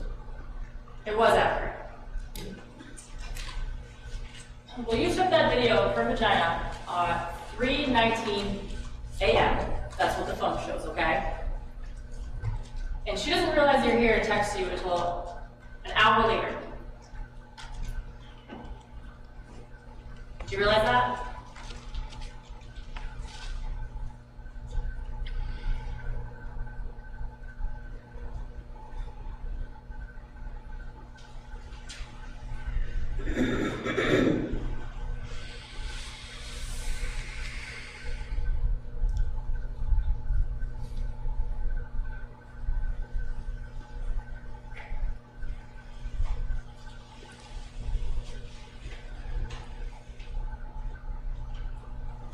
Can't recall. Okay. Well, my question for you is during the hour period, when you're filming and looking at her vagina, she realizes you're here and leave. What are you doing?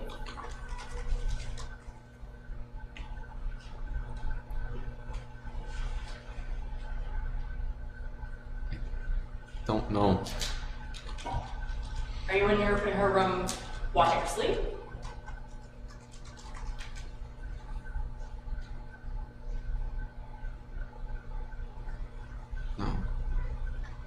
No. Sitting there masturbating? What are you doing? No, I don't remember that much. Well, they were there for over 2 hours, Mauricio. And other than taking a few pictures, we know very little about what you did. You're the only one that can answer that question. So can you answer that question? What were you doing?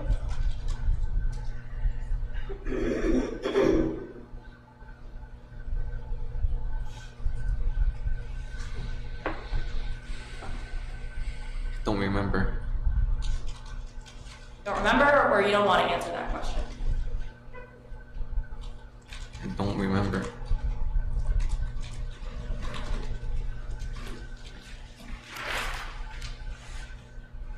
Well, let's talk for a second about what you didn't do while you were in the residence. So we already know that you never told her you were there, right?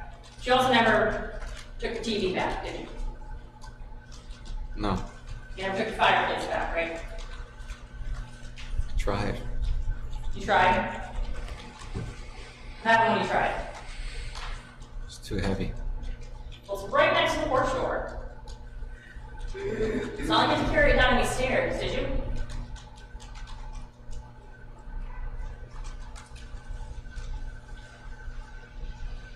No, but I had to. I don't know. I was too weak to. Well, you're saying that you were, at some point you were saying that part of the reason you're going in this house is to take these items back. You entered 5 times and you never do it, right?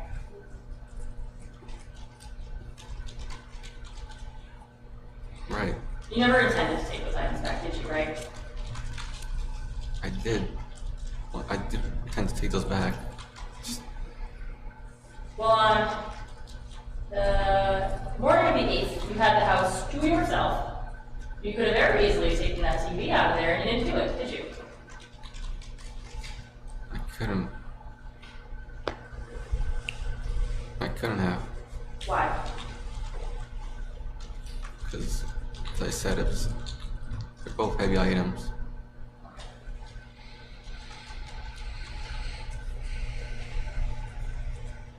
The reason you didn't take those items back is because you knew that if you did, she would have known you were in her house, right?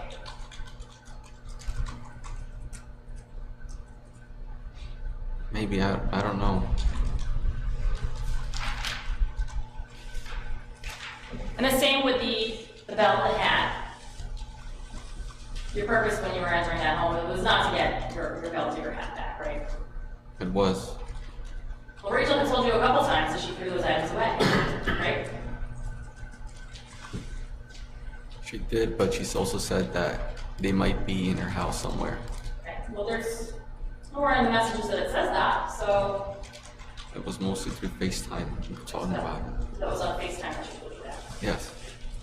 Even though you told Officer Burrill, she told you that they had gotten lost. I'm going to check. Supposedly it was lost. Use the word. All right, with that clarification, he can answer the question. So I think he specifically asked you, did you ever reach out to Rachel to get those items back? And you said supposedly they got lost, right? Right. And that's what she told you?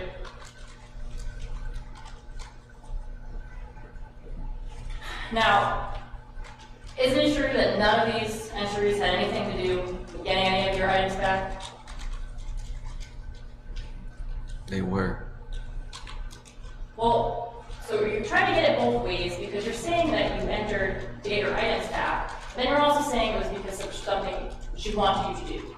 Do you understand the confusion here?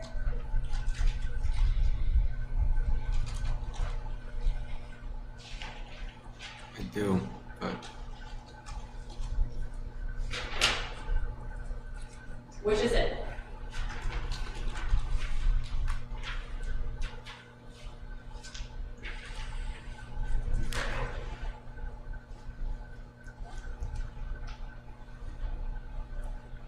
both of them. I'm gonna move on to something that you said on Direct. You said that at some point when Rachel was texting with you, she told you that she wanted you to rape her, right? Yeah. I'm going to check. I believe the text message said that. And I believe the person needs to acknowledge that. What? She said that to him. That's what she, yeah, that's the question. Okay, I thought you said. No, that's the question. Thank you. Right? Yes. And it was your claim to this jury on Friday that that really freaked you out, right? At first it did, but I thought it was one of her games that she liked. That was one of her games. I'm sorry, I couldn't. I thought it was one of her games. You thought it was one of her games. So you didn't think she was serious, right?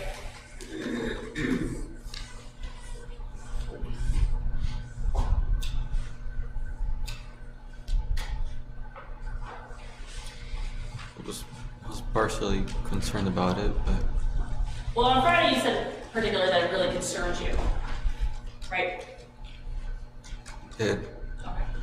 But that's not true, is it?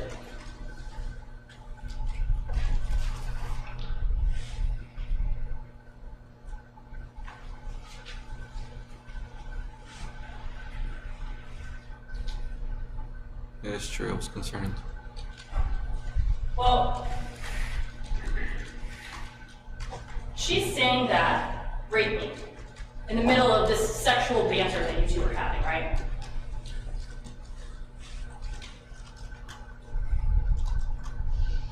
I think so. Yeah. And you talking to her about pretty graphic things to each other back and forth. Yes. And when she said it in that context, rape me, your exact response is, I don't know if you're ovulating.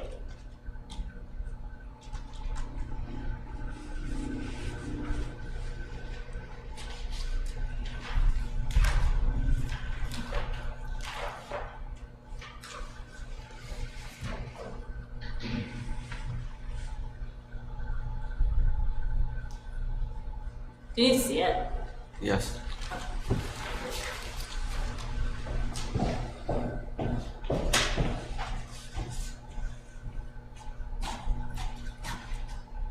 So you're talking back and forth, and excuse it, graphic nature, but you're talking about each other coming. And then she says, rape me. And then she says, I don't care, you say, excuse me, I don't care if you're ovulating, or I don't know if you're ovulating. And when? And then you loved it. Yes, because if I didn't respond like that, she would get mad at me. Okay. And then you go on to jokingly talking about knocking her up and trapping her, right? May I see those messages, please?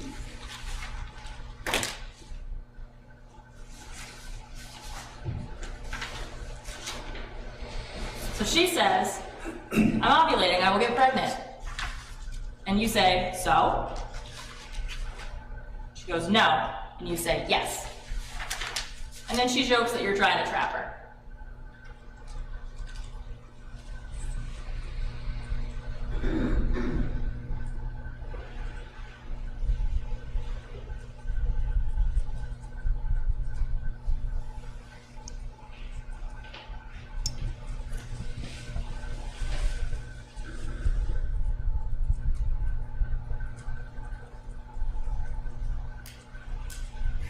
What did she say after that?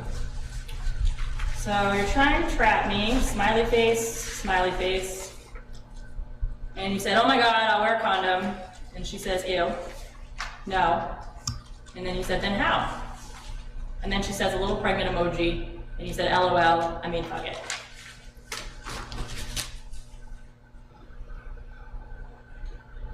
What's the question, counsel? So my question was to him, this didn't actually concern you, right? You knew she was joking.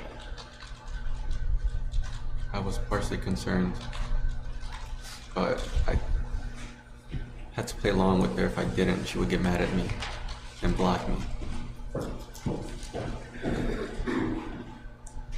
This kind of exchange that I just showed you was pretty typical of the sexual ways that you would banter back and forth, right? Right. And you knew when she would say things like rape me, she wasn't serious, right?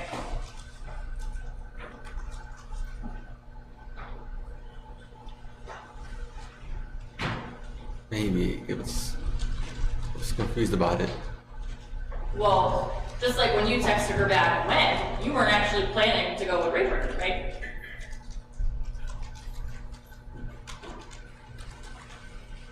Oh, what? And just like when she would say things like, I like that you're obsessed with me, you know she didn't actually mean that she wanted you to go and hide in her attic, right? I want to object, any close speculation. Overruled. Go ahead.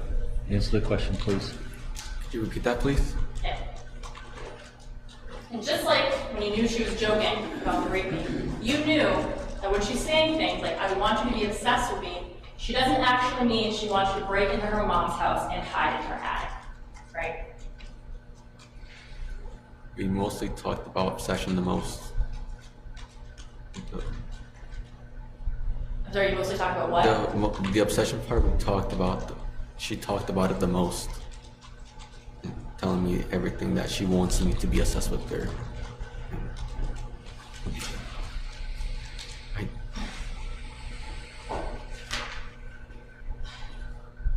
I want to talk, finally get to the conversations that you had when you were in custody at the police station, okay?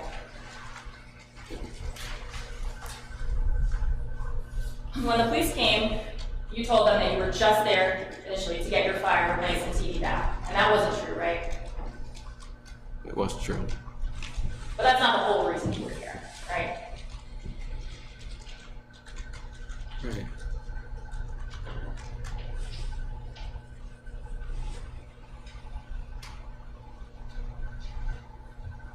I also want to get my other stuff back, my beanie, my glasses, and my belt. Well, and as you're saying now, you thought it was some kind of thing that she wanted. Overruled, but I guess my point is you weren't entirely truthful with the officer when you said that, were you?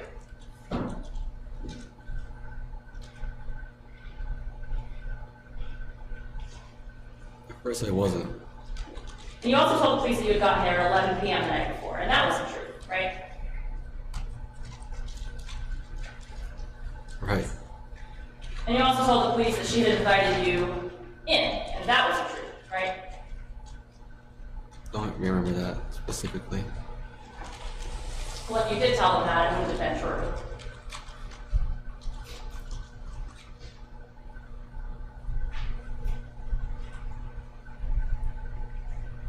Could you repeat that, please? If you did tell the police that she had asked you to come over, come into her home, that wouldn't have been true.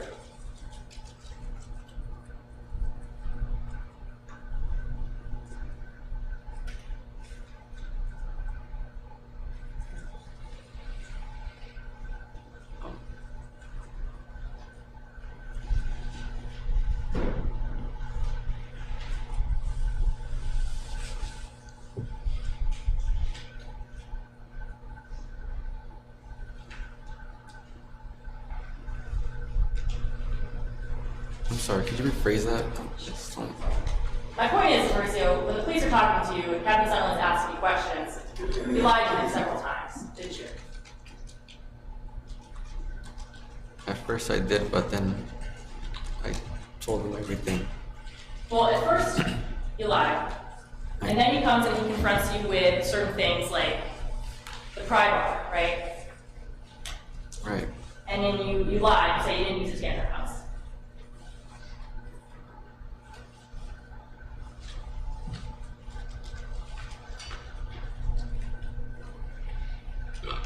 Sorry.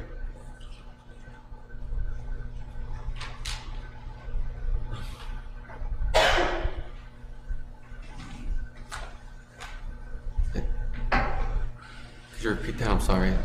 Yeah. So Detective Sunderland asked you some questions, right? You lied to him several times, right? Yes. You lied about coming in at 11, right? You just said that 2 minutes ago. You lied about coming at 11, Yes. right? I did lie about that. Okay, you lied about using the prior to get in, right? I did. You lied about the last time you came up to New Hampshire. You said the 10th, in reality it was the 20th, right? I did, but on that day I didn't know what to say. Honestly, I was confused. You asked you specifically about stealing keys to make a copy, and you lied about that, right? Yes. When asked how you got in, you said that the door was simply open, and that was a lie, right? Yes. And when you asked about the tile device that was found, you said it was for your keys, and that was a lie, right? Yes. It was only after Matt Moreau came into that interview and confronted you with things that he found that you actually admitted to any of that, right?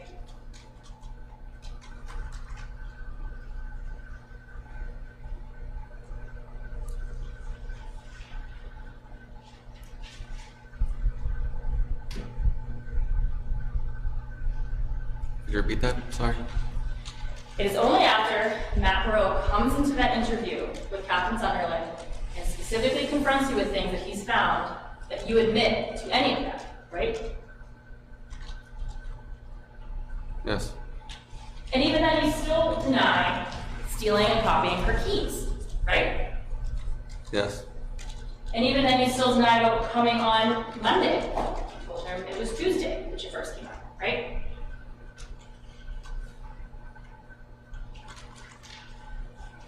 Yes, but I was, again, I had to say during that time, I was confused. I hadn't slept at all. I was tired. Things like the keys, you only admitted to after they came back and said, we tested this in the door, it's the key, right? Yes. Fair to say that you only admitted to things when you were confronted with direct evidence to the contrary, right? Yes. And isn't it fair to say that you have lied about just about every aspect of this investigation at some point or another?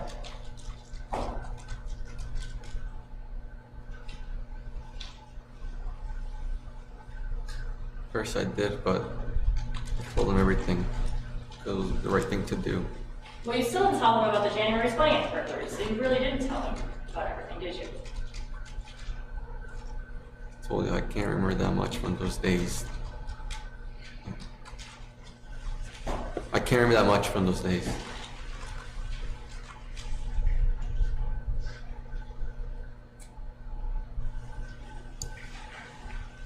And isn't it fair to say that when you're in the station and you're lying over and over and over again, and you're only admitting to things you basically have to admit to, you're doing it because you don't want to get in trouble?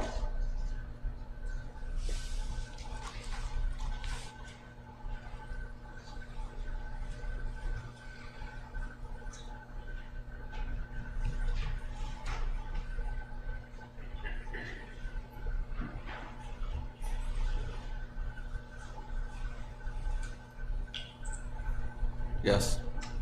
Mauricio, I don't have any further questions for you. Thank you. Any redirect? Yes, sir. How you doing, Mauricio? Scared? Yeah, you okay? Kind of. You want some water? I'm okay.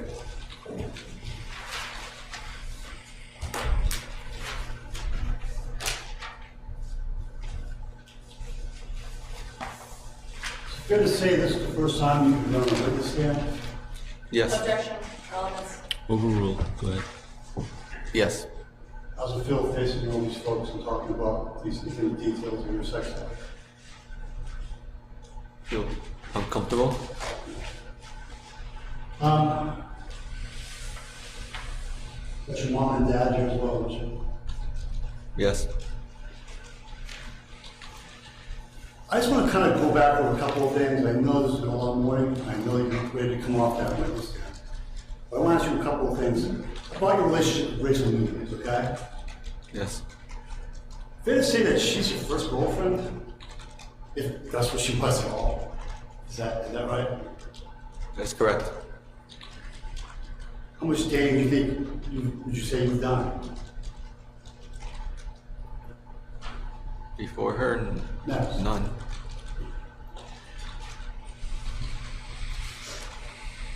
You're pretty happy to be in a relationship with Rachel, wouldn't you?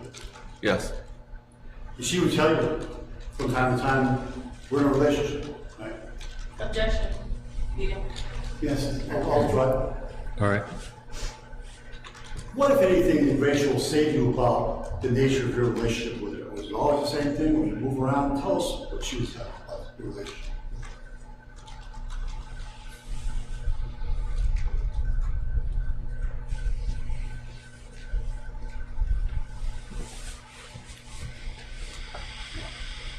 sorry, could you repeat that, sir? I'm sorry. Were you getting consistent messages from Rachel about the nature of the relationship? Mostly. It was... Tell us.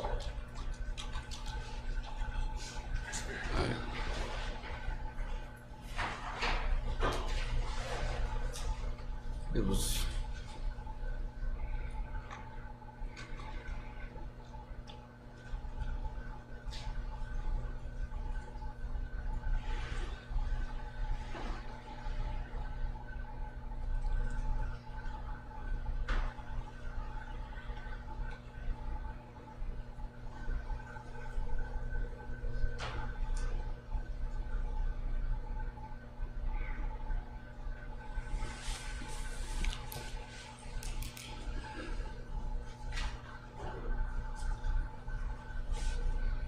Sorry.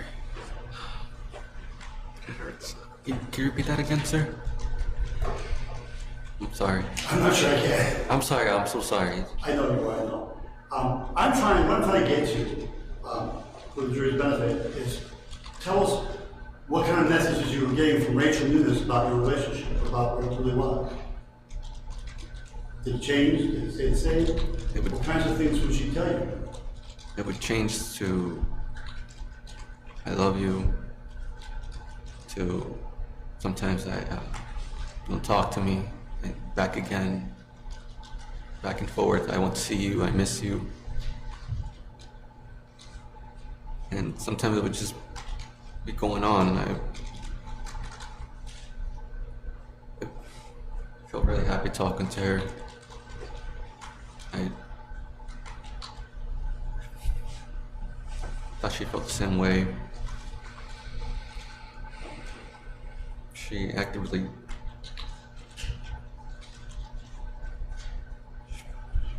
She's pretty nice and she's pretty funny when I talk to her. And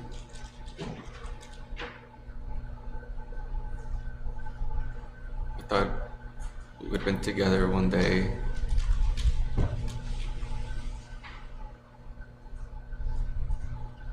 But it was always going back and forth. Going from nice to toxic. But I always saw it as nice.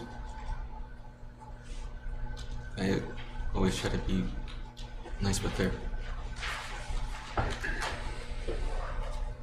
Were you ever sure what, if anything, how she would be with you when you talked to her? Were you sometimes unsure how she would react? Would she react in the same way? Did you know what kind of Rachel Nunes you were going to see that day or hear from that day? No, it was always different each time. Thought she would be surprised by seeing me, because we talked about it to each other and what we do.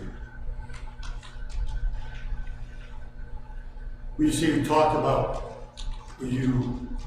how would you communicate with Rachel Nunes? What are the ways you would do it? Mostly through FaceTime.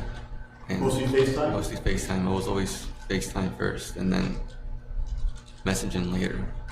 Or at the same time, we were doing both at the same time.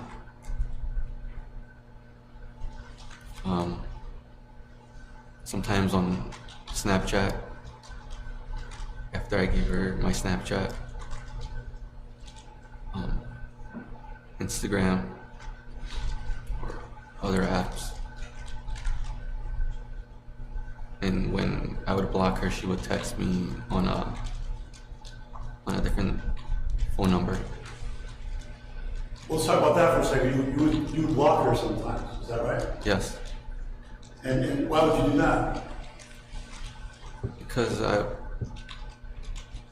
was getting just frustrated with the banter, and so I just wanted some time alone as well.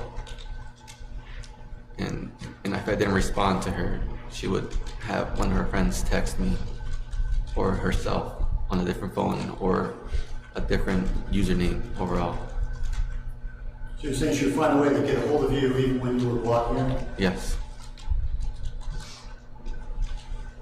You were talking a little bit to Attorney Garrod about the, I think you called it a rape game? Is that what you called it? Yes. And you also talked a little bit about the stalking game. You were talking about that to Attorney Garrod as well? Yes. You indicated at one point in this discussion that you thought it was one of her games. What did you mean by that? I took it as the stalking game when she talked about me raping her. That was one of her games as well. And if I didn't respond positive to that, she would be angry with me.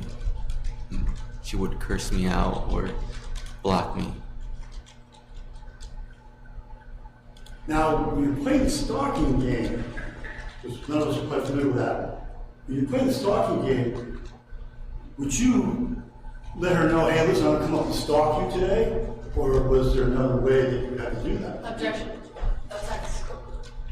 Oh, overruled. Go ahead. Would you announce that you were gonna come up and stalk her, or was it important that be a surprise? If you know? It was a surprise. Why's that? Because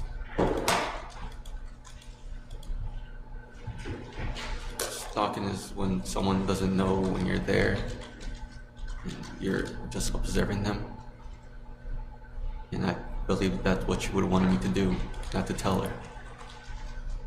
That would defeat the purpose of the game, right? If she knows you're coming, right? Yes.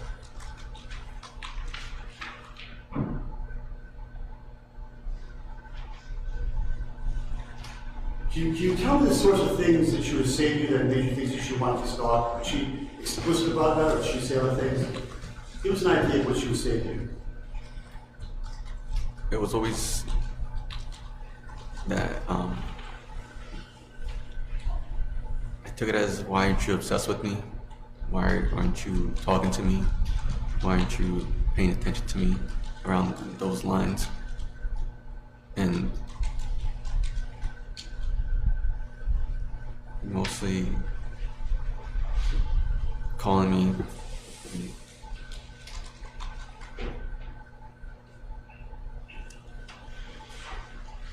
and asking me, telling me that I want to stalk her. Did she say that exactly that way? She said, I want someone to stalk. Sorry, I want someone to stalk me. I don't mean to jump around, but I want to jump to the 9th or 8th of February 2022 into the 9th. You were with her on the late part of the 8th, is that right? Yes. When you went to her house and she came out to your truck? Yes. When she came out to your truck, did she appear to be drunk? No, because she was walking fine. Even in the freezing cold, she was walking fine to my car. She walked perfectly alone. I tried to tell her to cover up more because it's really cold at night. And we went back into my truck. She got on the passenger seat and I got on my seat and we talked for a bit. She seemed happy to see you? She seemed really surprised to see me and happy. And did you kiss? Was it what was it like? First, we gave each other a kiss, and we talked for a bit, and she started to. Did you guys have some kind of sexual contact at some point? Take off her robe and she wanted to give me oral.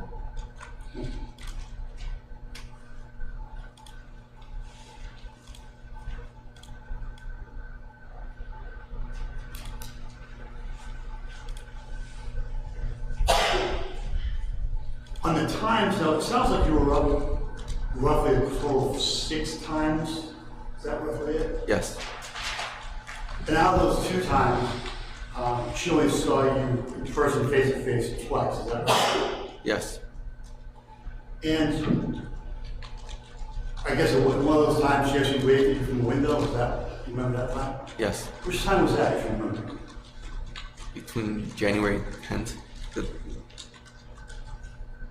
So that would have been in the Somersworth house. Yes. Tell us how that happened. How did you happen to see her and have her wave at you? I wasn't walking, did you drive? I drove there, and I told her outside, and she said she didn't want to come out because she wasn't looking nice, and she said, "I'll just wave hi to you," and I said, "Okay, I will," and she did, and I left.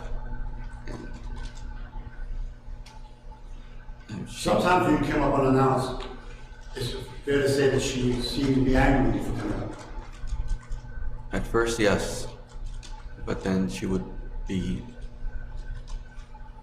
find it exciting because she wanted to see me.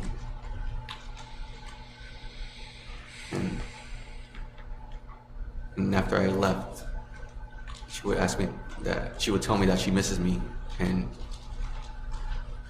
wants to see me.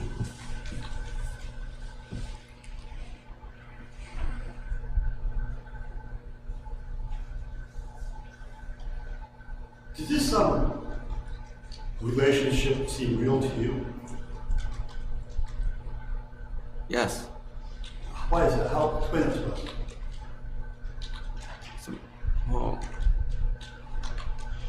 I wasn't in one before her, so the way we talked to each other, I thought it was pretty normal for her to behave like that, since she was the older one. I thought maybe she knew what she would want me to do and tell me what to do, because she was older than me, and I thought she was more mature than me. And yeah, we talked a lot, we laughed a lot, talked about everything. Talked about what she wanted to do in her life, where she wanted to move, where she wanted to go in a couple years from now. And we did talk about seeing each other again and again and again, and have sexual intercourse all the time. I thought it was pretty normal. Sometimes, let me ask this, Trigger, I was asking you, you never actually had a plan, you never plans for you to show up. Is that true of around Christmas time? Were there loose plans? Was that a complete surprise to her? What was going on? It was a complete surprise.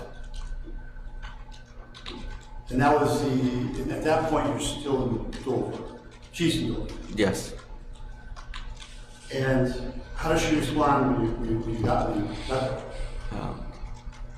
Again, she was surprised at first and told me to wait. And I did wait for an hour and a half. And she invited me up to her apartment. And we talked for a bit, and then that was our first time having sexual intercourse. She asked me to leave, and I did. That was around 4 in the morning, and I left.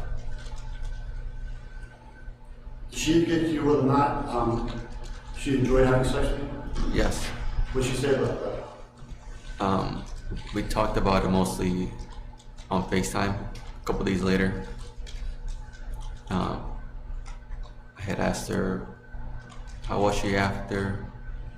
She said it was really nice, that she liked it, and she wishes to do it again at some point. And that made you happy? Yeah, it did. You were waiting to hear that, weren't you? Yes. I felt really happy. When you found yourself facing the police officers, I want to talk about that. Attorney Garrard wants to talk about whether or not you're forthcoming with the police right away. It appears that you weren't forthcoming with the police right away. Is that fair? At first I wasn't lied. I lied at first. At that point, how's your mental state at that point when you're meeting with the first officer?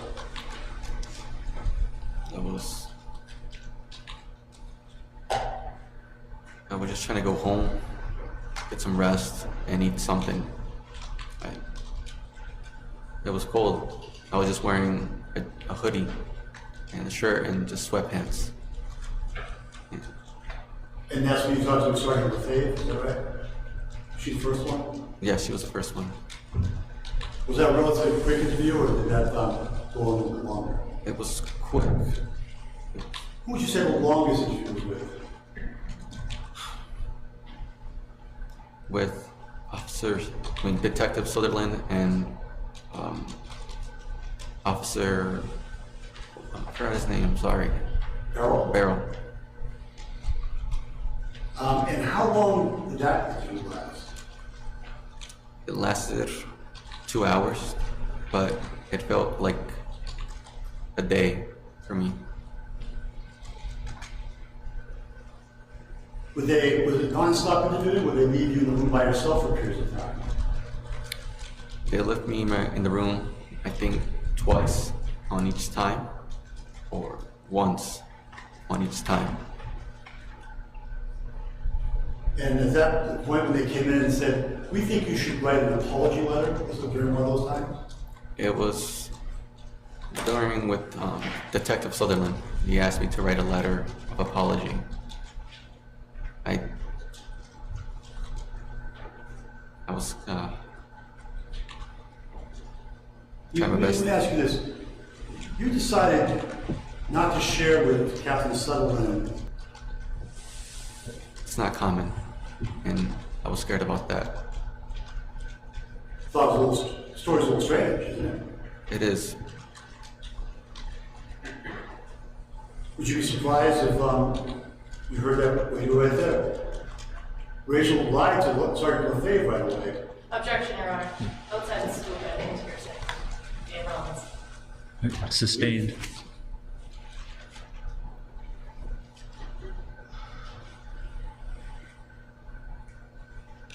Madam Warner? Yes.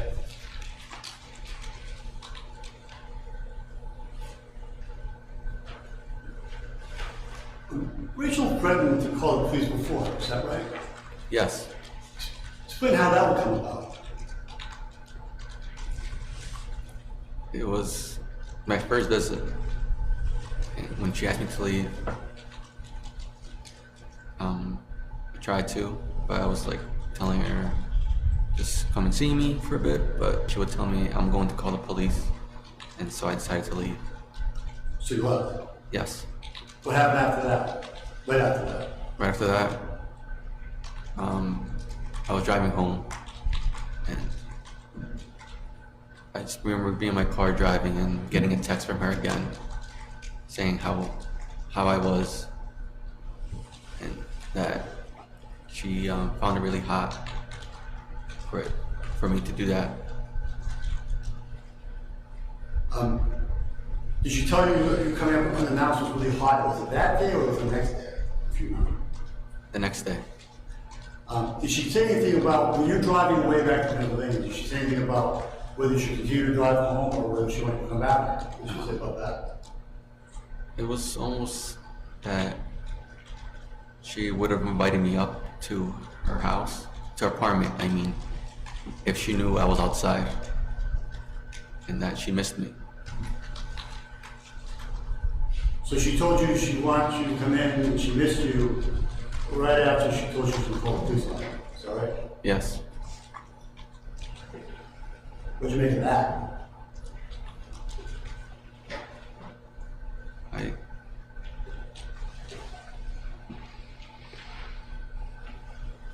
I was scared, of course. so I was scared, so that's why I left. What I'm asking you is, what did you make of, I understand that you were scared because the police might be called, that's why you left. Yeah. But then she, as I understand her testimony, she also said, well, now now I would like to see you, I wish you were here, I miss you. What'd you make of that? She just told you she was gonna call the police on you. What'd you make of her call you, or texting you saying, I wish you were here? I was just confused by how she acted. I didn't know what to take from it. If she was serious or not, but mostly I thought she was serious about her seeing me again. But I think at the time I believe she lied about calling the police just to make me go away. And I thought she regretted saying that to me. At that point, have you talked about the obsession of the stalking game? Yes. Roughly when did that start talking? When did you start talking, or she start talking about this obsession game, the stalking game, that kind of stuff? During end of October and mostly through November. So right away. Right? You started texting with her in October, right? Yes. As I understand this morning, you also started to talk to her right away on FaceTime, that kind of thing right away. Yes. So the message that you got about wanting you to be obsessed with her happened in October, is that what you're saying? Yes.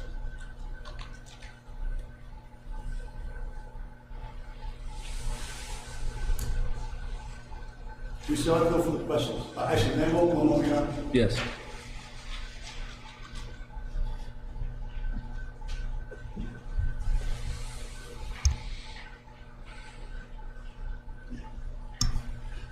Thank you, Mauricio. Attorney, go on and ask more All right. questions. Any final recross?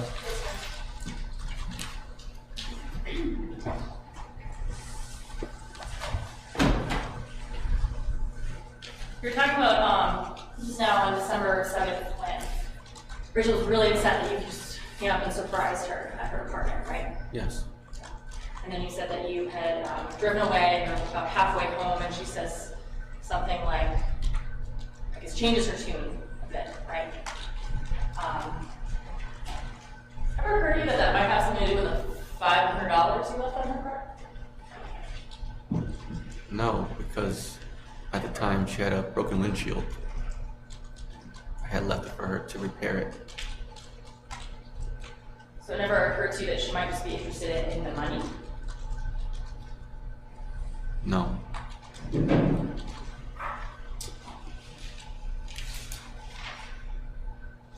Going back to this interview you had, you seem to be almost a little critical that the police interviewed you for so long. Is that right? Yes. Fair to say that it would have been a lot shorter had you just told the truth initially. I just didn't know how to get around it, saying it sounds weird telling a cop that this woman wants me to be obsessed with her and to stalk her. And during that interview where you're talking on camera, you're also doing the kind of thing that you've been doing this morning, where you're taking a really long time to give an answer, right? Right. And that's because you're thinking of what you should say. No, because I'm processing what you're asking me. I want to give my best answer and the right answer. And fair to say that the interview would have been a lot shorter had you not done that as well.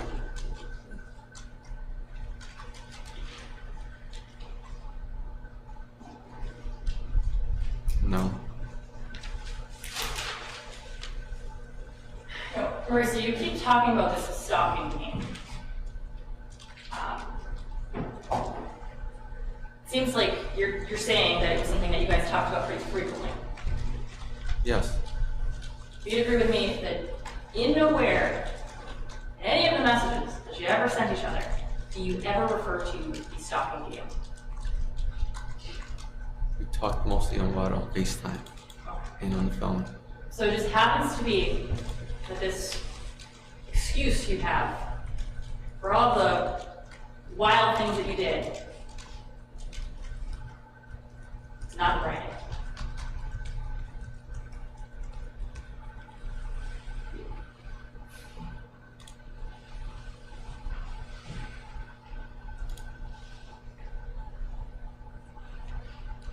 It's an excuse. You're saying it's not an excuse? No, she wanted me. To me, that sounds like an excuse, Mauricio. Objection, argumentative. Sustained, jury will disregard.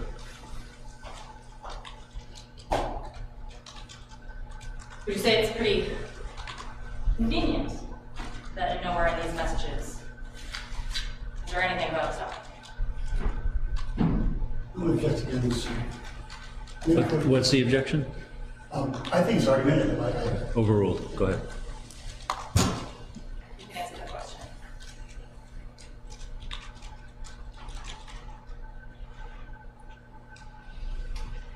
She wanted me to be her stalker. I'm sorry, I didn't hear you. She wanted me to be her stalker. She wanted you to be her stalker, and yet nowhere in any of these messages does she ever say that.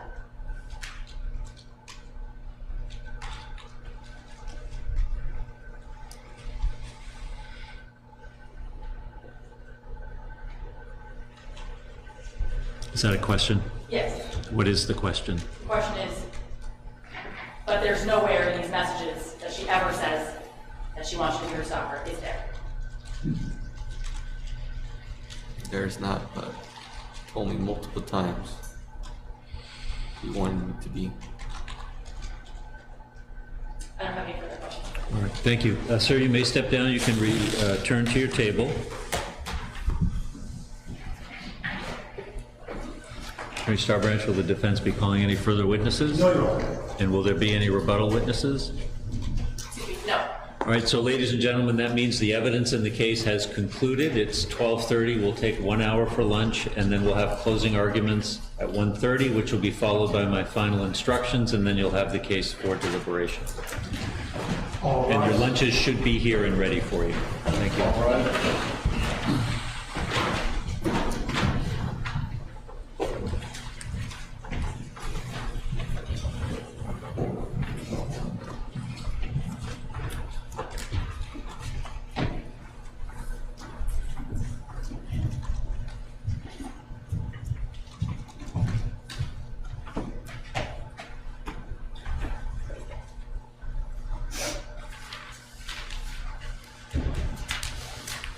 All right, before we recess for lunch, anything further? Attorney Starbranch? All right, anything? No. All right, we'll see you at 1:30. Thank you. Thank you.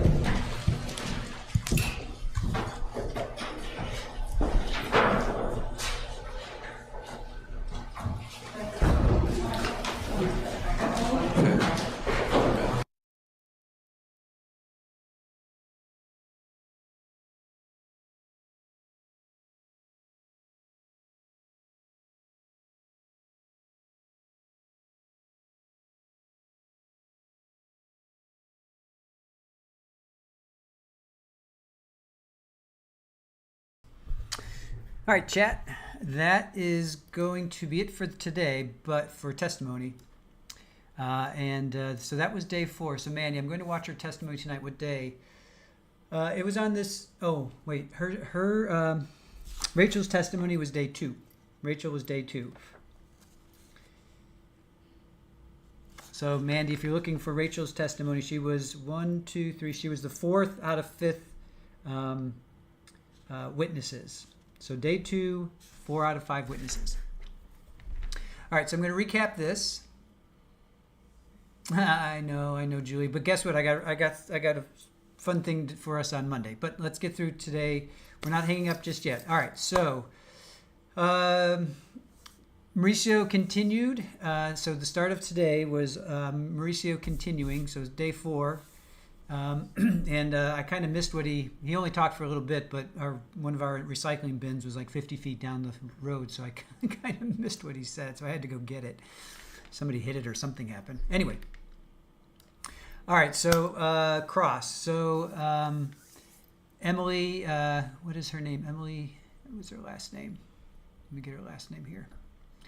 Emily Garrod. Emily Garrod was the prosecutor in Crossing. So Rachel says he scares me. Do you agree to that? He says yes. Rachel wanted you to break in. He said yes. In the 3 months, Rachel never invited you in. He said yeah. Any reason to believe you would be invited into her mom's house? He says no.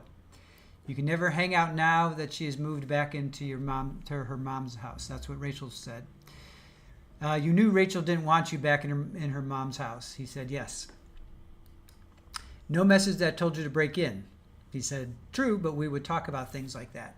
So she got back to that as well during redirect. She's like, show me there was a text message that she told you to break in. He's like, no, it was just talk. Captain Sunderland asked you, did she ever invite you in? And you said no. That caused an objection. And then that was overruled, so the same question. So Captain Sunderland asked, did she ever invite you in? And you said no. He said that is right. Then there were a couple other objections. There was a sidebar. Did it occur to you how dangerous this was? He said yes. In our chat, you guys are saying, yeah, what if she had a gun and she saw him? She could have easily shot him, and then she'd be on trial. You thought this was something Rachel wanted? He said yes. And then there was an objection, factual assumption about being charged at that point.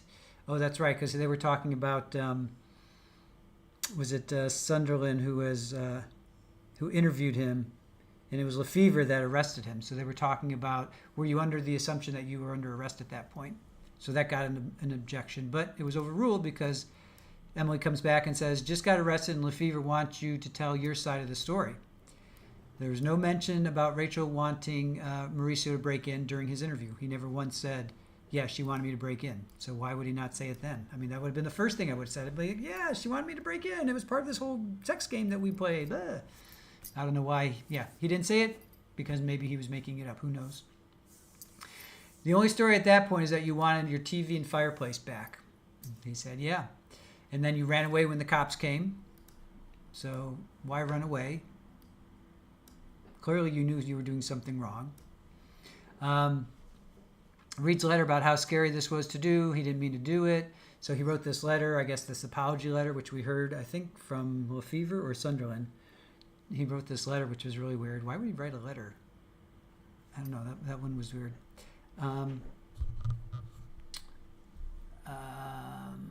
Let's see. Nowhere is there, I thought you wanted me to do this. You thought it would be sexy. So he never once said in this letter, hey, I'm doing this because this is what we talked about. This is what you wanted me to do. You said it's a turn on. He never once said that. They objected again to the January 20th. That was brought up. Facts not in evidence. Okay, so then he drove, so January 19th through the 20th, he drove 350 miles or 6 hours, and he didn't tell Rachel that you were coming. Why would he not do that? Why would he just drive? I mean, that's insane. I would never do that. Even back when I was 20, I wouldn't have done that. Took picture, but you can't remember taking it. Oh, yes, that's right. He took a picture, but he can't remember taking it. Yeah, then he started to go through this whole fog, and like he was taking forever to talk, and take him 20 minutes just to answer a question. And then they basically just were kind of going over the sequence of events, which that's all I wrote because we've all heard it. They talked about damage the window with gouge marks. He's like, no, I didn't damage it. And they're like, well, you did. You gouged it out. The data shows that your cell phone, you were there at 4 a.m. And were you denying that? He's like, whatever the cell phone shows. Hiding so no one sees you because this is what Rachel wants. He said yes. So he keeps going, putting it back on her. Why put food in the attic if you're not coming back? Fair question. I think that's when it took him 20 minutes to answer, and he said he doesn't know or can't recall. He makes an effort to make sure Rachel doesn't know you're there. You made an effort to make sure that Rachel didn't know you were there. Yes, he did. He snuck in, took his shoes off, went up into the attic. There was another objection, but that was overruled. That was ask and answer. Okay, every time he came 6 times. Every time he went to Rachel's house or apartment, it was unannounced. January 6th, December 6th, 11th, and 22nd. 1, 2, 3 times. January 6th is 4 times. January 10th is 5, and then January 20th. Hold on a sec. December 6th, 11th, and 22nd. They had sex on the 22nd. Then January 10th, then the 20th. That's 3, 4, 5. And then February is the 6th time. And he broke in on January 20th. Man, dude, what are you doing? Never made concrete plans with Rachel. She only saw you twice. Oh, yeah. So later on, she spent 2 hours with him, but he spent I have it written down. Maybe it's in further on. So he never made concrete plans with Rachel, and they only saw each other twice. Once when they had sex, and on the 20th, and then the other time was February 8th. Emily asked if his behavior is manipulative, and he said no. Coming up isn't announced isn't manipulative, and he said no, it's not. Here it is, 2 hours. They spent 2 hours together, 66 hours of driving. Excuse me. Oh, man. Thought I had to sneeze. So they only spent 2 hours together, but he spent 66 hours of driving. Oh, my God, dude. What are you doing? Get the message. January 20th, they spent 3 days, but he never saw her. So he went up there for 3 days in January, but he never saw her. Then he broke down crying. Court had to take a break. Then they talked about purchasing 2 crowbars, and I asked Chad, I'm like, did he purchase 2 crowbars? But I guess so. He bought a tracker. He bought the blue masking tape. Oh, he blames the stalker thing that she wanted me to do. Yeah, everything is like, she wanted me to do this. I thought that she wanted me to do this. She said she wanted me to stalk her. She was happy that I was obsessed with her. Maybe. He tried getting into her phone, but he wasn't able to access it. So that's where, he was, and he star 69. We'll get to that. He relieves himself. I can't remember what's going on in my mind. Yeah, he just kept saying that. I can't remember what's going on in my mind. He lifted up the bed covers, lifted up her robe, took a picture without permission, and thought it was something she was okay with. I'm not sure what world you think that that's okay, but stifling a sneeze. I mean, what world do you think that that's okay? He put the phone in between her legs, zoomed in, and took video without her permission. Is that okay? Do you think that's okay? And he's like, I don't know what to say to that. Yeah, I bet you don't. Chat goes sideways at 3:10 Eastern after pleasuring yourself comment from Emily. So chat went sideways at that point in time. 3:10 Eastern. He thought that Grape Me was one of her games. He talked about orgasms. I thought you wanted me to grape you. I thought that's what she wanted. Sure. She says, I'm ovulating. I'll get pregnant. She says no. He says yes. So he's being the aggressor in this case. You're trying to trap me. He says, OMG, I'll wear a condom. And she says, ooh. That was pretty funny.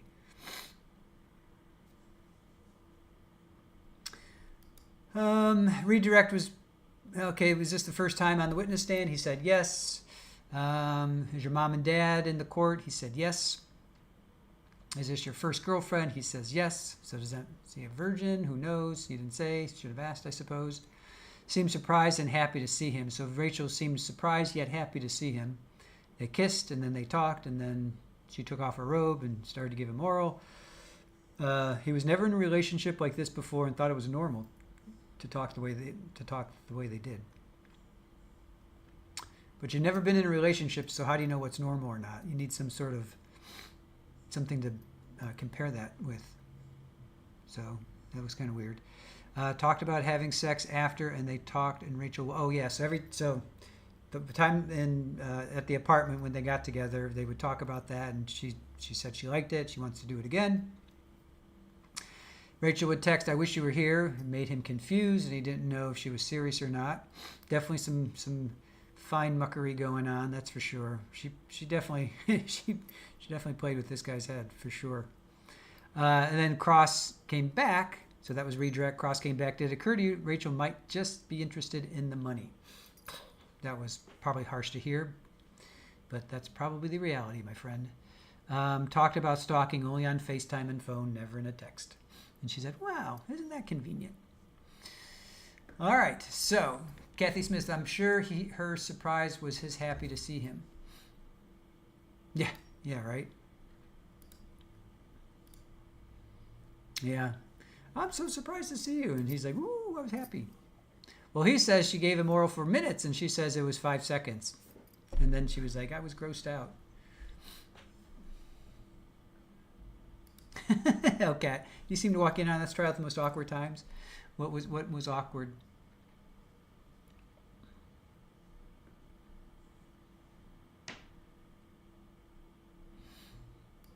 Yeah, I'm sure she didn't say that was a fantasy of hers. I'm not quite sure.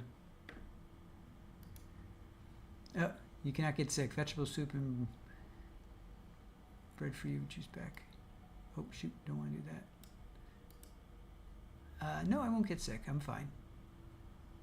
It probably only took 5 seconds.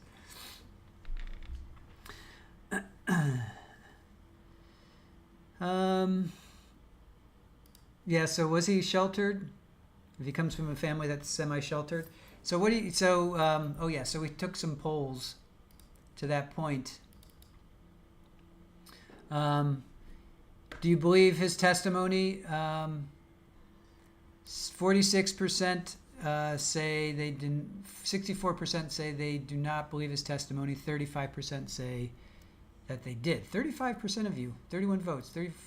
That's interesting.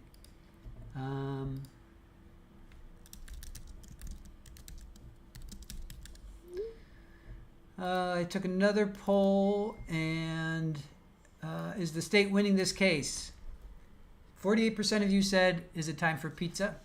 46% of you said, yes, the state is winning. 4% said no. So 4%, who out there is, not to call you guys out or anything, but 4% think the state is, I'm sorry, winning the cross? 4% of you thought the state was not winning the cross, and 35% believe Mauricio's testimony. Interesting. All right. So I've got something fun planned for you guys. So we're going to finish up. We could have done it all tonight because it's about 2 hours left with closing arguments and then verdict. So we could have done it tonight. I talked about crashing and burning, and we could have done it tonight. But I've got Nick Starro on the line for us for Monday. So what he did was he covered this case, but he did it from the verdict backwards. So I'm really interested to hear what his take on it is. So we're going to pick up on this on Monday. And Nick is going to be on at 3. So I'm not sure if I'm going to do this in the morning and then break until 3, or I wait until like 12 and then do it till like 2 and then we go straight into Nick. So I still haven't figured that out. But definitely join us for closing statements and then the verdict of New Hampshire versus Guerrero on Monday. Nick Starro is going to be on, and we're going to talk. He's going to recap. And then I've got something cool. So Florida PI Sam, I'm going to be on her show Saturday at 7:15 at night. So that's we're going to be talking about cell phones and how they impacted trials this year. So we're going to talk about this will be fun. A lot of you guys will appreciate this. We're going to talk about Bree Kuhn, Jose Ibarra, Timothy Harrington, Courtney Clenny, McKinley Louisma, and wait for it, Robert Tellis. So it's basically how cell phones impacted a trial for this year. So that's going to be Saturday, tomorrow, at 7:15. So join us if you guys haven't checked out PI Sam yet, Florida PI Sam. She's a mod and a friend of the channel. And she usually does her streams Saturday night at 7:15, but she asked me to be on, so I'm going to be on. So yes, Julie, yes, please join us. Everybody that, come join us. We're going to talk about Egghead, Boss Baby. Yep, we're going to talk about Robert Tellis. He'll probably be the one we spend the most time on. But there's a couple other people. Those are the ones that we covered that I can remember. We brought up some other cases, but they were like Chandler Halderson. I mean, his cell phone data for sure, but that wasn't this year. I would have definitely brought him up too. Paneer head. So cool. All right, guys. So thanks for joining. Thank you to our mods. Thank you to Erin, as always. She sets up these streams and gets us going. Thank you to Julie, OnlyFan. Hopefully you're sleeping, OnlyFan. Therapist, thank you. Brat, thank you so much. Who other mods do we have? I don't think Julie was with us, or Jules. I'm sorry.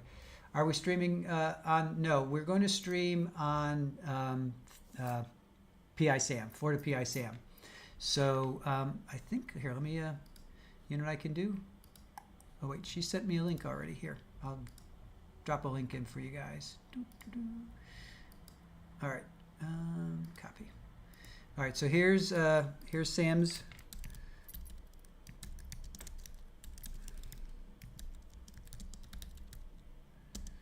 So bookmark this, check it out. It's going to be tomorrow.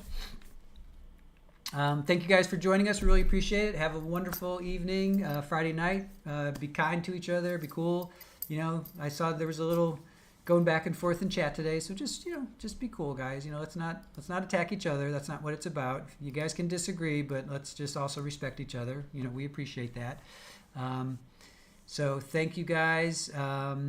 And join us tomorrow. Florida PI Sam. We'll give her some love. Come join us tomorrow at 7:15 Eastern at night, and we'll be talking about how cell phones played a big part in trials that we covered. So until then, guys, thank you so much, and we'll see you on Monday to finish this trial and to talk to Nick Starrow. Okay, have a good night, and hopefully we'll see you tomorrow.